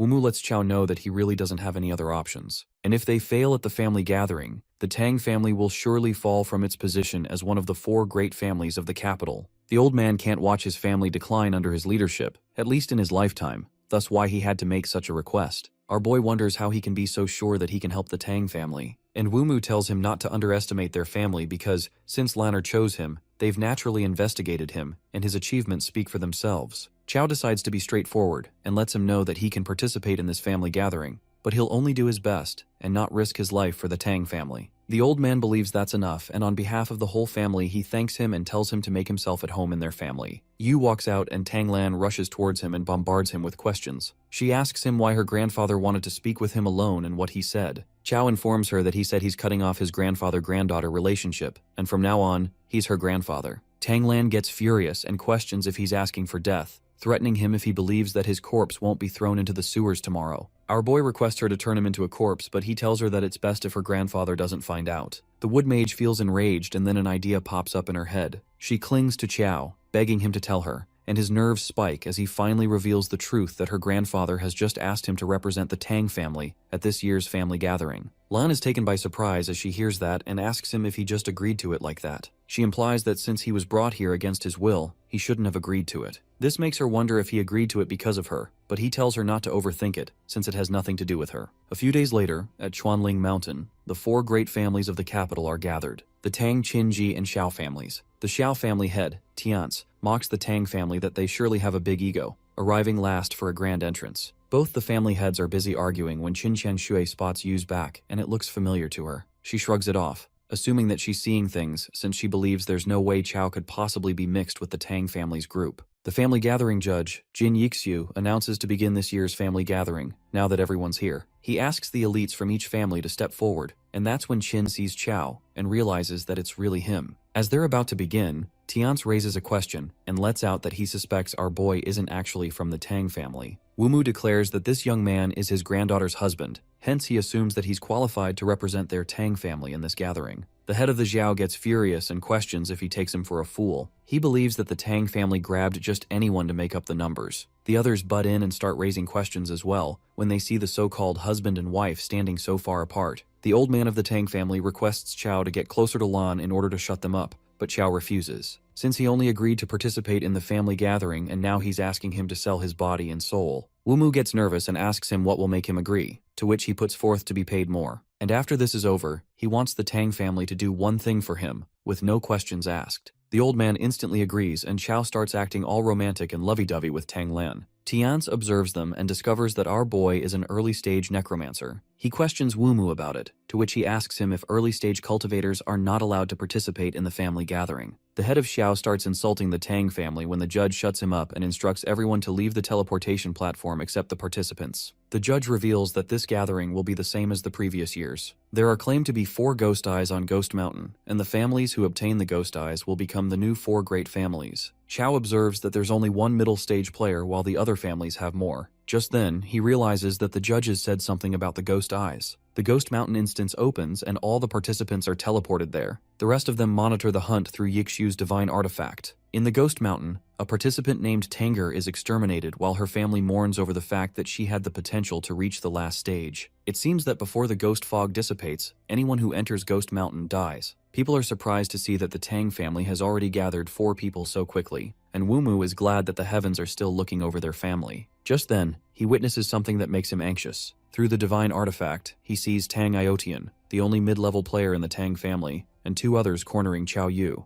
Aotian tells our boy that he'll be listening to him in this Ghost Mountain since securing a ghost eye for the Tang family and maintaining their position among the 4 great families is their top priority. And as the only middle stage cultivator, he believes he's the strongest and the highest DPS. Hence, naturally, he takes the responsibility of giving orders. The girl interrupts, saying Brother Aochin is their family's #1 genius. Therefore, no one will listen to a freeloading son-in-law like Chao instead of him. Our boy obediently agrees to listen to them and declares that he'll be hiding behind them. Wumu, on the other hand, feels enraged because he told his players before they left to follow Chao's lead. Aotian is in a hurry to obtain a ghost eye before anyone else as he leads them the way. As they're walking, Yu is busy contemplating what he should do because he needs a ghost eye to restore his memories, and the Tang family needs one too, but there are only 4 ghost eyes. They come across an NPC from the Ghost Mountain instance who's sleeping, and they decide to approach her quietly without provoking her. As they pass through her, the NPC wakes up and lets out that the living beings keep out from the Ghost Mountain hell or enter, and they shall die. The girl asks the old lady what she means, and she just laughs, saying that she won't tell them anything.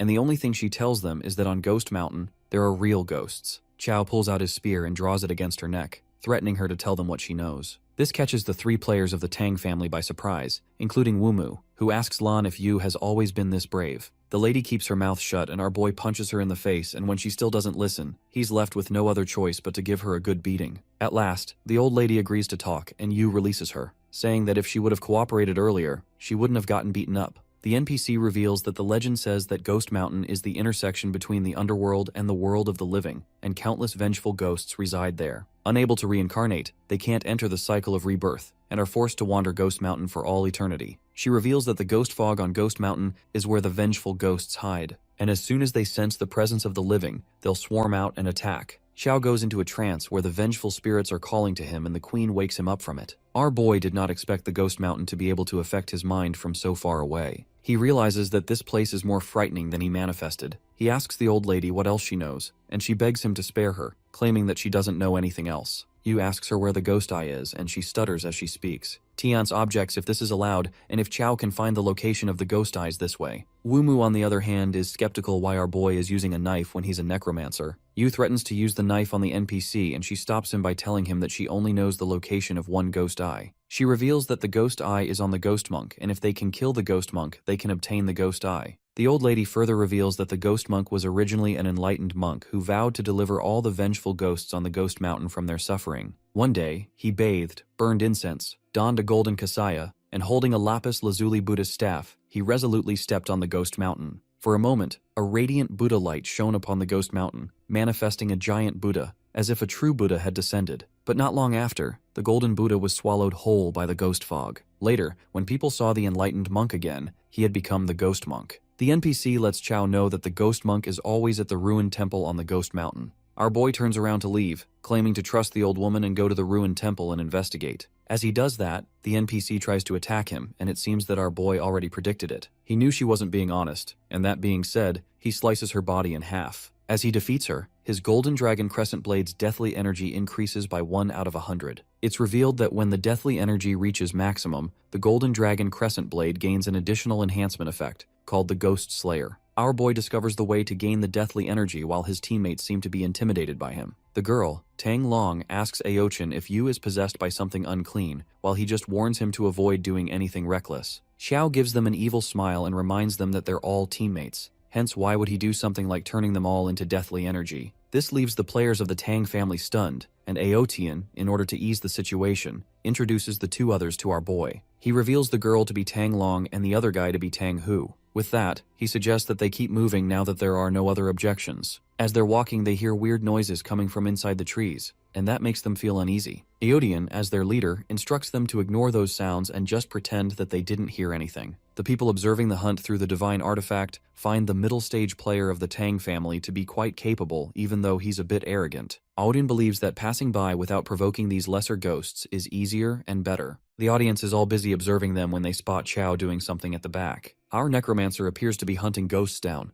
in order to increase his deathly energy. The so-called team leader tries to stop him, saying that if he angers the lesser ghosts here, they'll all end up dead and dismembered. The ghosts appear and leap at Yu while he lacerates them at an insane speed. His deathly energy is maxed out in an instant, and the Golden Dragon Crescent Blade is rewarded with enhancement and receives the title of Ghost Slayer. The players of the Tang family are left shaken once again, while Wumu is impressed by Chao's strength being far beyond what he imagined. Our boy continues to chase a ghost, when Zhang Erhe, a Zhang family Taoist, burns them all with his treadfire. Chao is furious to witness his source of deathly energy being frittered like that. Erhe asks them if they're all right, while the viewers are surprised to see him. It's revealed that he's a crucial NPC in the Ghost Mountain, and getting his help lowers the difficulty by a whole level. They find the Tang family to be lucky that they ran into the Zhang family Taoist. Meanwhile, Xiao Tian's is concerned if the Tang family will retain their position among the four great families again. Aodian thanks Zhang Erhe for his assistance, and he warns them about how dangerous this place is. The team leader explains their situation to the Taoist and reveals how they must ascend this mountain. Erhe understands his point and instructs them to follow him up the mountain.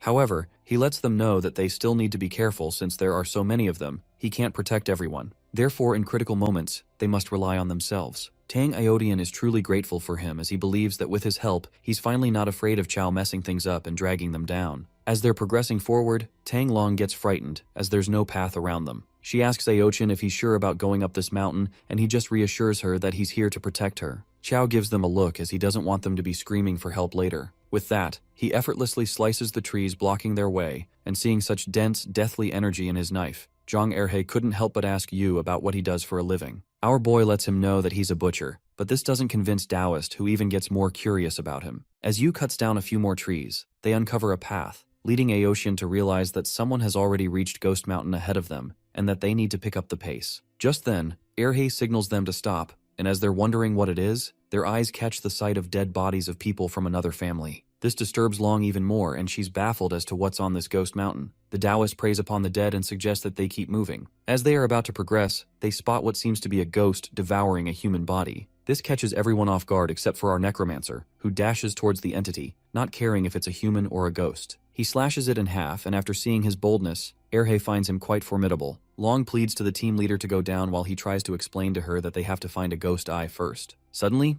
they hear someone singing opera, and they all look around, only to find themselves in water. They're busy contemplating what's happening around them when Long spots a ghost behind Aochin, who's busy comforting her. The ghost disappears as he looks behind, but Long insists that there's a female ghost here. The Taoist uses the heavenly eye to take a look, and as he does that, the invisible female ghost injures his eyes without him being able to see her face. Chao looks around but doesn't find any ghosts, while Erhe utilizes the 7-kill ghost god order to attack the ferocious ghost. The female ghost is provoked by the attack and leaps towards Zhang, who can't believe that she's able to move even after being hit by the 7-kill ghost god order. As she attacks him, he summons the 9 heavens responding Yuan, Thunderclap Universal Transformation Heavenly Lord, and lands a good blow at her. Aodian is quite impressed by his powers as he assumes that the female ghost is dead. However, Chao realizes that's not the case, and it's revealed that she's still alive. The opera continues, and Zhang Erhe senses the impending danger, alerting everyone to run. He figures that this female ghost has gone through a lot in life, and her resentment is like nothing he's ever seen before. As they all start running, the water still follows them, and Aochin realizes that it's no use, and they can't escape. Hence he decides to fight her, and the female ghost hides as he tries to attack her with his spear. He uses the heaven-piercing spear technique to strike her, but she vanishes and then appears behind him.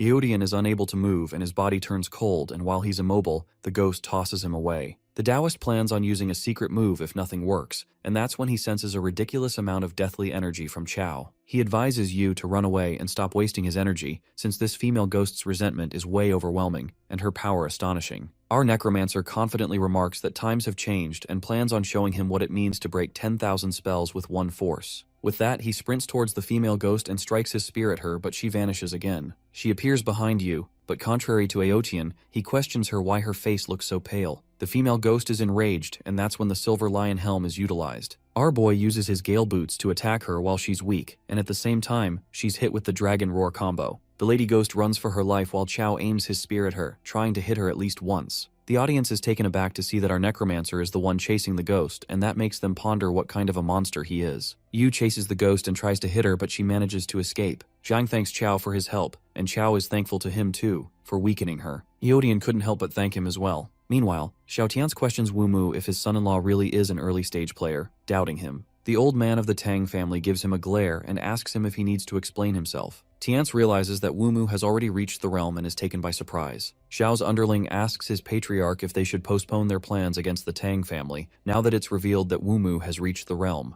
But Tiance doesn't feel the need as he believes that old man may have advanced. Inside the instance, we see Tang Long acting all clingy around our boy. She clings on his arm and pretends to be scared on this ghost mountain, wanting him to protect her. Lan, who's watching this, gives off an irritated look while Chao yanks Long away. He tells her to get away from him or he'll punch her. After our boy bluntly jerks Tang Long away and warns her that he'll punch her, she freaks out because this was totally unexpected. In the meantime, Aochin notices her anxious face and calls her out. Cunning Long clings to brother Aotian and reasons that she was just bewitched by the ghost, adding that he's the best to her. Shortly after, Jang warns them of strong yin energy ahead and also hears the sound of fighting. He can't tell if it's a friend or foe. As the Taoist looks back, he freaks out when he realizes that Xiao Yu is missing from the scene. Well, it turns out that our guy's fighting spirit is through the roof, and somehow helping others is the root of happiness for him. But he's actually eager to acquire deathly key value. Xiao excitedly glides through the air, declaring that he's an expert in exorcising evil ghosts. Just then, he jumps down the cliff, making an iconic entry, finding Xiao Zun of the Xiao family and the painted skin ghost there. When the Taoist witnesses the ghost, he looks terrified and opens up that this creature peels off people's faces and wears them, eventually transforming into that person.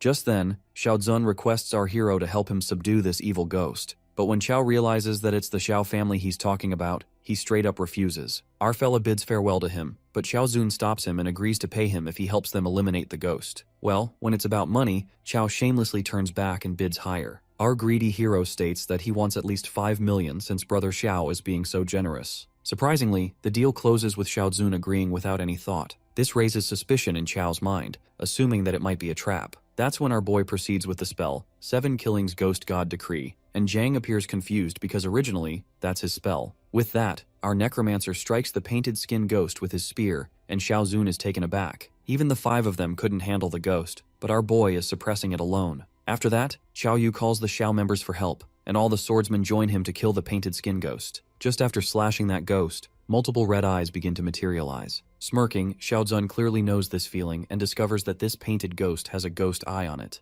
The boy gets ahead of himself and believes the heavens truly favor his family, but it turns out that someone else is also intrigued by the ghost eye, and it's Xiao Yu. Our boy is the one who truly feels favored by the heavens. Just then, the Xiao members leap toward the ghost. Xiao Zun commands them to rip open the painted ghost's skin since he needs to confirm something. They rip the ghost open, and the blonde confirms that the ghost eye is inside it. Xiao Zun gets delusional and daydreams that if he brings back the ghost eye, he'll become the family's main focus for cultivation. It is then that the boy requests Xiao Yu to help him kill the painted skin ghost, and even agrees to pay him 10 times more. Our fella goes first to cover for Xiao, who invokes his wolf to attack. Xiao's wolf attempts to bite off the ghost's head but is smashed away. That's when the ghost eye becomes apparent to everyone and clouds over them. The ghost eye is now exposed, and it ominously begins to expand its aura. Jang and Xiao Zun have a bad feeling about this while watching through the screen. They assume the worst, thinking that the Zhao family members and the Tang family's son-in-law have been pulled into the ghost eye space. The bronze mirror cannot see what is happening inside the ghost eye space. Everyone anticipates that the Xiao family members are likely in danger, given that the ghost eye space is filled with rampant ghost energy. Inside the ghost eye world, Xiao Yu finds himself in a strange place when suddenly a woman approaches him. This beautiful woman finds the place truly eerie and asks Xiao Yu if he is willing to escort her to a safe place. Our guy agrees, but he asks for something in return. While our dude wonders what kind of trick she is trying to pull, the woman bluntly reveals that she has nothing to repay him with except to offer herself. She clings to Xiao, expecting a passionate romance, but our fella surprises her with a forceful punch. He justifies it by saying he couldn't resist slapping her. The woman tries to seduce Xiao and wonders if the young master doesn't like damsels in distress. Then that concubine changes into someone else and appears more appealing, flaunting her body. But our boy still doesn't show any interest, and the concubine is curious to know exactly what is hidden in Xiao's heart, considering he likes neither young girls nor mature women. The concubine guesses that he has someone very important in his heart, which is the only reason he can ignore these carnal temptations. Abruptly, that woman's hand pierces through Xiao's chest because, in the ghost eye space, she can control him. That woman looks inside his heart to see who exactly is hidden at the bottom of it. That is when the concubine transforms into Zhu Yu. She didn't expect Xiao to be a lolicon and assumes that this girl is very important to him. Xiao boils with anger and believes this woman has a death wish. The concubine is too confident that our boy cannot hurt her and that he won't hurt her in that form. Smirking, our guy wonders if the concubine noticed that there is someone else hidden in his heart. To be exact, it is an existence even more terrifying than him. That is when the mechanical empress walks out of Xiao's body and looks scarier than the ghost. The concubine gets scared as fuck and runs for her life. However, the empress captures her on the spot and asks Xiao Yu to hurt it now that it is in its real form. That woman takes her real shape and our boy strikes her with the deathly key value. With no more than one attack, he acquires the ghost eye. He then asks the empress if this ghost eye can unlock his sealed memories. The empress nods and mentions that the ghost space hasn't collapsed yet. Xiao then leaves that to the empress and hands her the ghost eye. While Her Majesty uses the ghost eye on him, our guy gets a bit scared, thinking it might hurt. The empress brutally stabs the ghost eye into his eye, stating that she doesn't know what pain feels like. Our poor boy groans in pain as the ghost eye settles in. It is then that the memories start pouring in. the memories of the pseudo-dungeon. There is a glitch in his memories, and he can see them only in fragments. Shortly, the ghost eye becomes ineffective, and the Empress regrets to inform him that the seal on Yu's memories is stronger than anticipated. She explains that a single ghost eye is not enough. However, she assures our boy that there is more than one ghost eye. The Empress also tells Chow that he has gained something from this misfortune. His eyesight is greatly enhanced, and the ghost mist has little effect on him. Shortly after that, the ghost space shatters. Chow comes out and Xiaozun asks him to hand over the ghost eye, not knowing it has already been used. Xiaozun desperately asks for the ghost eye. As strange as it sounds, Xiao reveals that his family disciples who came all died in the ghost eye space. He looks insane and asks Chow to hand over the eye, promising that he'll get his reward once they are out of here. Our boy acts naive, pretending not to understand what Xiao is saying. Meanwhile, Xiaozun warns him not to force him to resort to drastic measures. He tells Chow to stop pretending and believes the ghost eye is in his hands. Xiao commands his Wolf King to attack and bite Chow to death. But with a single spear slash, the Wolf King is annihilated, leaving Chow wide-eyed. Our fella gains deathly key value by killing the ferocious wolf while Xiaozun mourns his wolf's death. Now that the Xiao family is no longer a threat, Chow leaves quickly and wonders where the Tang family members went. On the contrary, Xiao Tianzi simmers with anger and calls out that old bastard Wumu for harming his family like that. He intends to fight the old man to the death. Yang Wumu simply justifies that once the dispatched individuals enter Ghost Mountain, their fate is in the hands of destiny. He wonders if Xiao is trying to be the first to break the rules established by the four great families, Xiao, Tang, Qin, and Ji. It sounds more like a threat, but the head of the Zhao family gulps his anger to avoid the consequences. Deep down, Tang Wumu presumes what Qiao Yu is planning and feels like the boy is slipping out of his control during this trip to Ghost Mountain. Inside the mountain, Qiao scampers to find the others and calls out Taoist Zhang and Tang Aotian. At that moment, our boy hears a strangled voice and assumes that it is Tang Long. He follows the voice and finds Long brutally killed. Xiao agrees this woman was opportunistic, but she still didn't deserve to die. He didn't expect that her end would be so painful. Our hero plans to eliminate the monsters in the mist when he abruptly witnesses an energy outbreak, identifying that it is Taoist Zhang. When he follows the energy burst, Qiao finds Zhang and Tang Aotian. Our boy asks where Tang Long is, when suddenly Aotian starts to sweat profusely and suffers from an emotional breakdown. Aotian confesses that it is his fault, revealing that they were walking through the thick fog and Long was behind him. But she suddenly cried out and then disappeared. The fog was too thick for him to dare to venture in rashly. Tang blames himself for letting her down, but Zhang affirms that it wasn't his fault. He believes the one who killed Miss Long must be a painted skin ghost in the mist. The guy elaborates that the painted skin ghost is one of the most terrifying types of vengeful spirits. They are ugly, so they especially like to lure those who are good-looking. The bone-chilling fact is that when humans lower their guard, the ghosts peel off their skin. The painted skin ghosts desire to wear the human skin, but in the end, they are just ghosts. Moreover, since the human's yang energy is too strong, the ghosts suffer terribly when wearing the skin, so they turn the humans into lanterns so they can permanently keep the beauty that doesn't belong to them. Upon hearing this, the guy appears terrified and assumes that Tang Long's skin might already be scratched by the ghost. To which Taoist Zhang sadly explains that Long has already been killed, given that she was separated from the group and alone. Suddenly, lanterns begin to materialize and the guy warns Qiao Yu to look behind. Numerous lanterns float in midair, while Zhang immediately casts spells to destroy them. As Zhang gets all the deathly key value from damaging the lanterns, our guy asks him to leave some for him. Qiao Yu jumps in to take the rest of the chi value, and the Taoist warns him to be careful since these human skin lanterns are just a minor trick. The truly terrifying thing is the painted skin ghost hiding behind the scenes. Well, to everyone's surprise, the horrifying creature ends up lurking behind Qiao Yu, who senses a deadly intent. That is when a giant arm ambushes him. Our guy is terrified by that sneaky bastard, the painted skin ghost. Shortly, an ugly-looking creature with a human body emerges and wants Qiao's skin. Since our boy stays silent, the painted skin ghost takes that as a yes and proceeds to take his skin. Enraged, our fella tells him to get lost and strikes with his spear, cutting through the lantern-shaped face. An even more hideous form of the ghost comes out. The ghost goes on a rampage and curses the humans. It complains that it kindly asked for Qiao's skin, and he was not only ungrateful, but even damaged the human skin lanterns it painstakingly made. That freaking monster desires to eat our guy's flesh and aggressively rushes toward him. Qiao fights back with the staff and discovers that only Deathly Key is effective against the ghost. But the realization soon hits that he cannot defeat this ghost without entering rampage mode. Just as Qiao Yu is activating his rampage mode, a glacial barrier topples from above, halting the ghost's attack. It turns out that members of the Qin family have come to his help. The little sword god of the Qin family, Qin Hao, also arrives, and our boy is low-key impressed by his high attack power. Qin Hao and the others fight the monster with good coordination, not to mention the timing was perfect too. Qiao Yu wonders if they encountered the ghost before, and speculates that they are here for the ghost eye. because there is no way they would help their competitor. Just then, Taoist Zhang mentions that brother Aotian has gone missing and suggests to our boy that they should leave first. But Xiao tells Zhang to leave first, affirming that he'll catch up later. He then witnesses the team fighting, admitting that they are indeed strong. No wonder the painted skin ghost tried to escape from them. Qin Hao, the swordmaster, spectacularly slashes the painted skin ghost and commands the other members to attack together and not let it open the ghost eye space again. With that, all the members strike together and successfully kill the ghost. As one of the members obtains the ghost eye, in that split second, it vanishes. Well, it turns out to be our cunning fella who runs after stealing the ghost eye while the others chase him. Our boy successfully acquires the second ghost eye and believes that the Ghost Mountain instance is inherently a competition.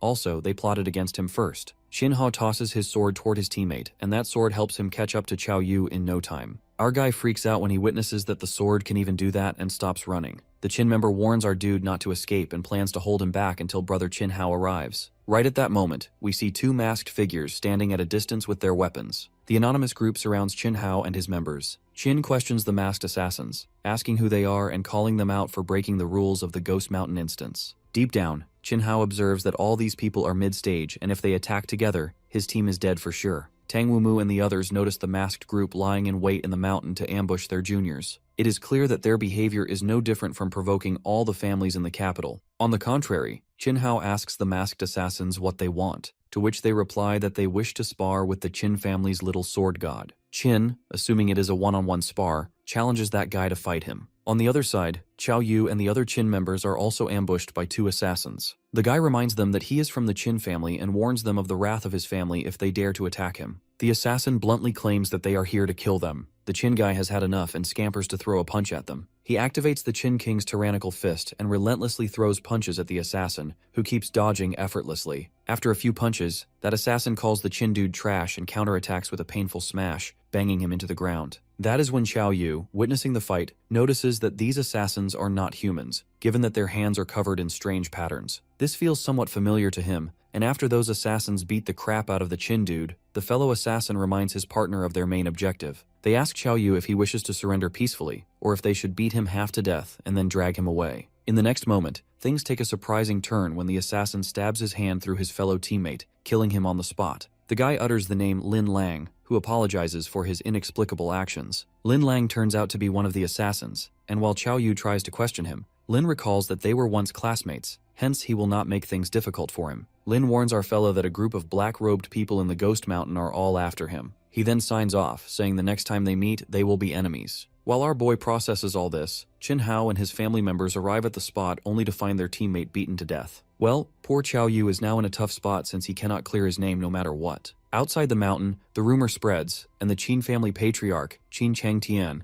calls out Tang Wumu and divulges that his son-in-law has killed his family's junior. He demands that Qiao Yu be handed over to the Qin family. Meanwhile, Qin Qianshu is left in disbelief, wondering how he could do such a thing. The scene takes us back to the Ghost Mountain, where Qiao tries to make them believe that he didn't kill their Qin member. But they don't seem to believe a word he says, and that forces our fella to activate the corpse ancestor's ring. Qiao thinks it is best to run away, and he escapes. Qin Hao follows him with his sword, drawing energy, and asks our boy to stop if he hasn't killed their teammate. Our hero keeps scampering and manages to hide in a tree as the Qin group loses track of him. Hiding, Qiao Yu blames Lin Lang for putting him in such a mess, and he manifests that when he leaves the mountain, there will be an uproar. He is reminded that Zhang is still waiting for him, and decides to get the ghost eye first to restore his memories. The scene then takes us to Taoist Zhang, who reaches the temple to find his sect's lost Dharma artifact. He decides to go on this journey alone since it is too dangerous and apologizes to Qiao for leaving without saying goodbye. Nonetheless, Zhang enters the temple and witnesses a giant Buddha statue holding the lost artifact of his sect. He easily finds the Taoist sect's artifact, and the moment he touches it, a dark, ominous aura emits from the statue.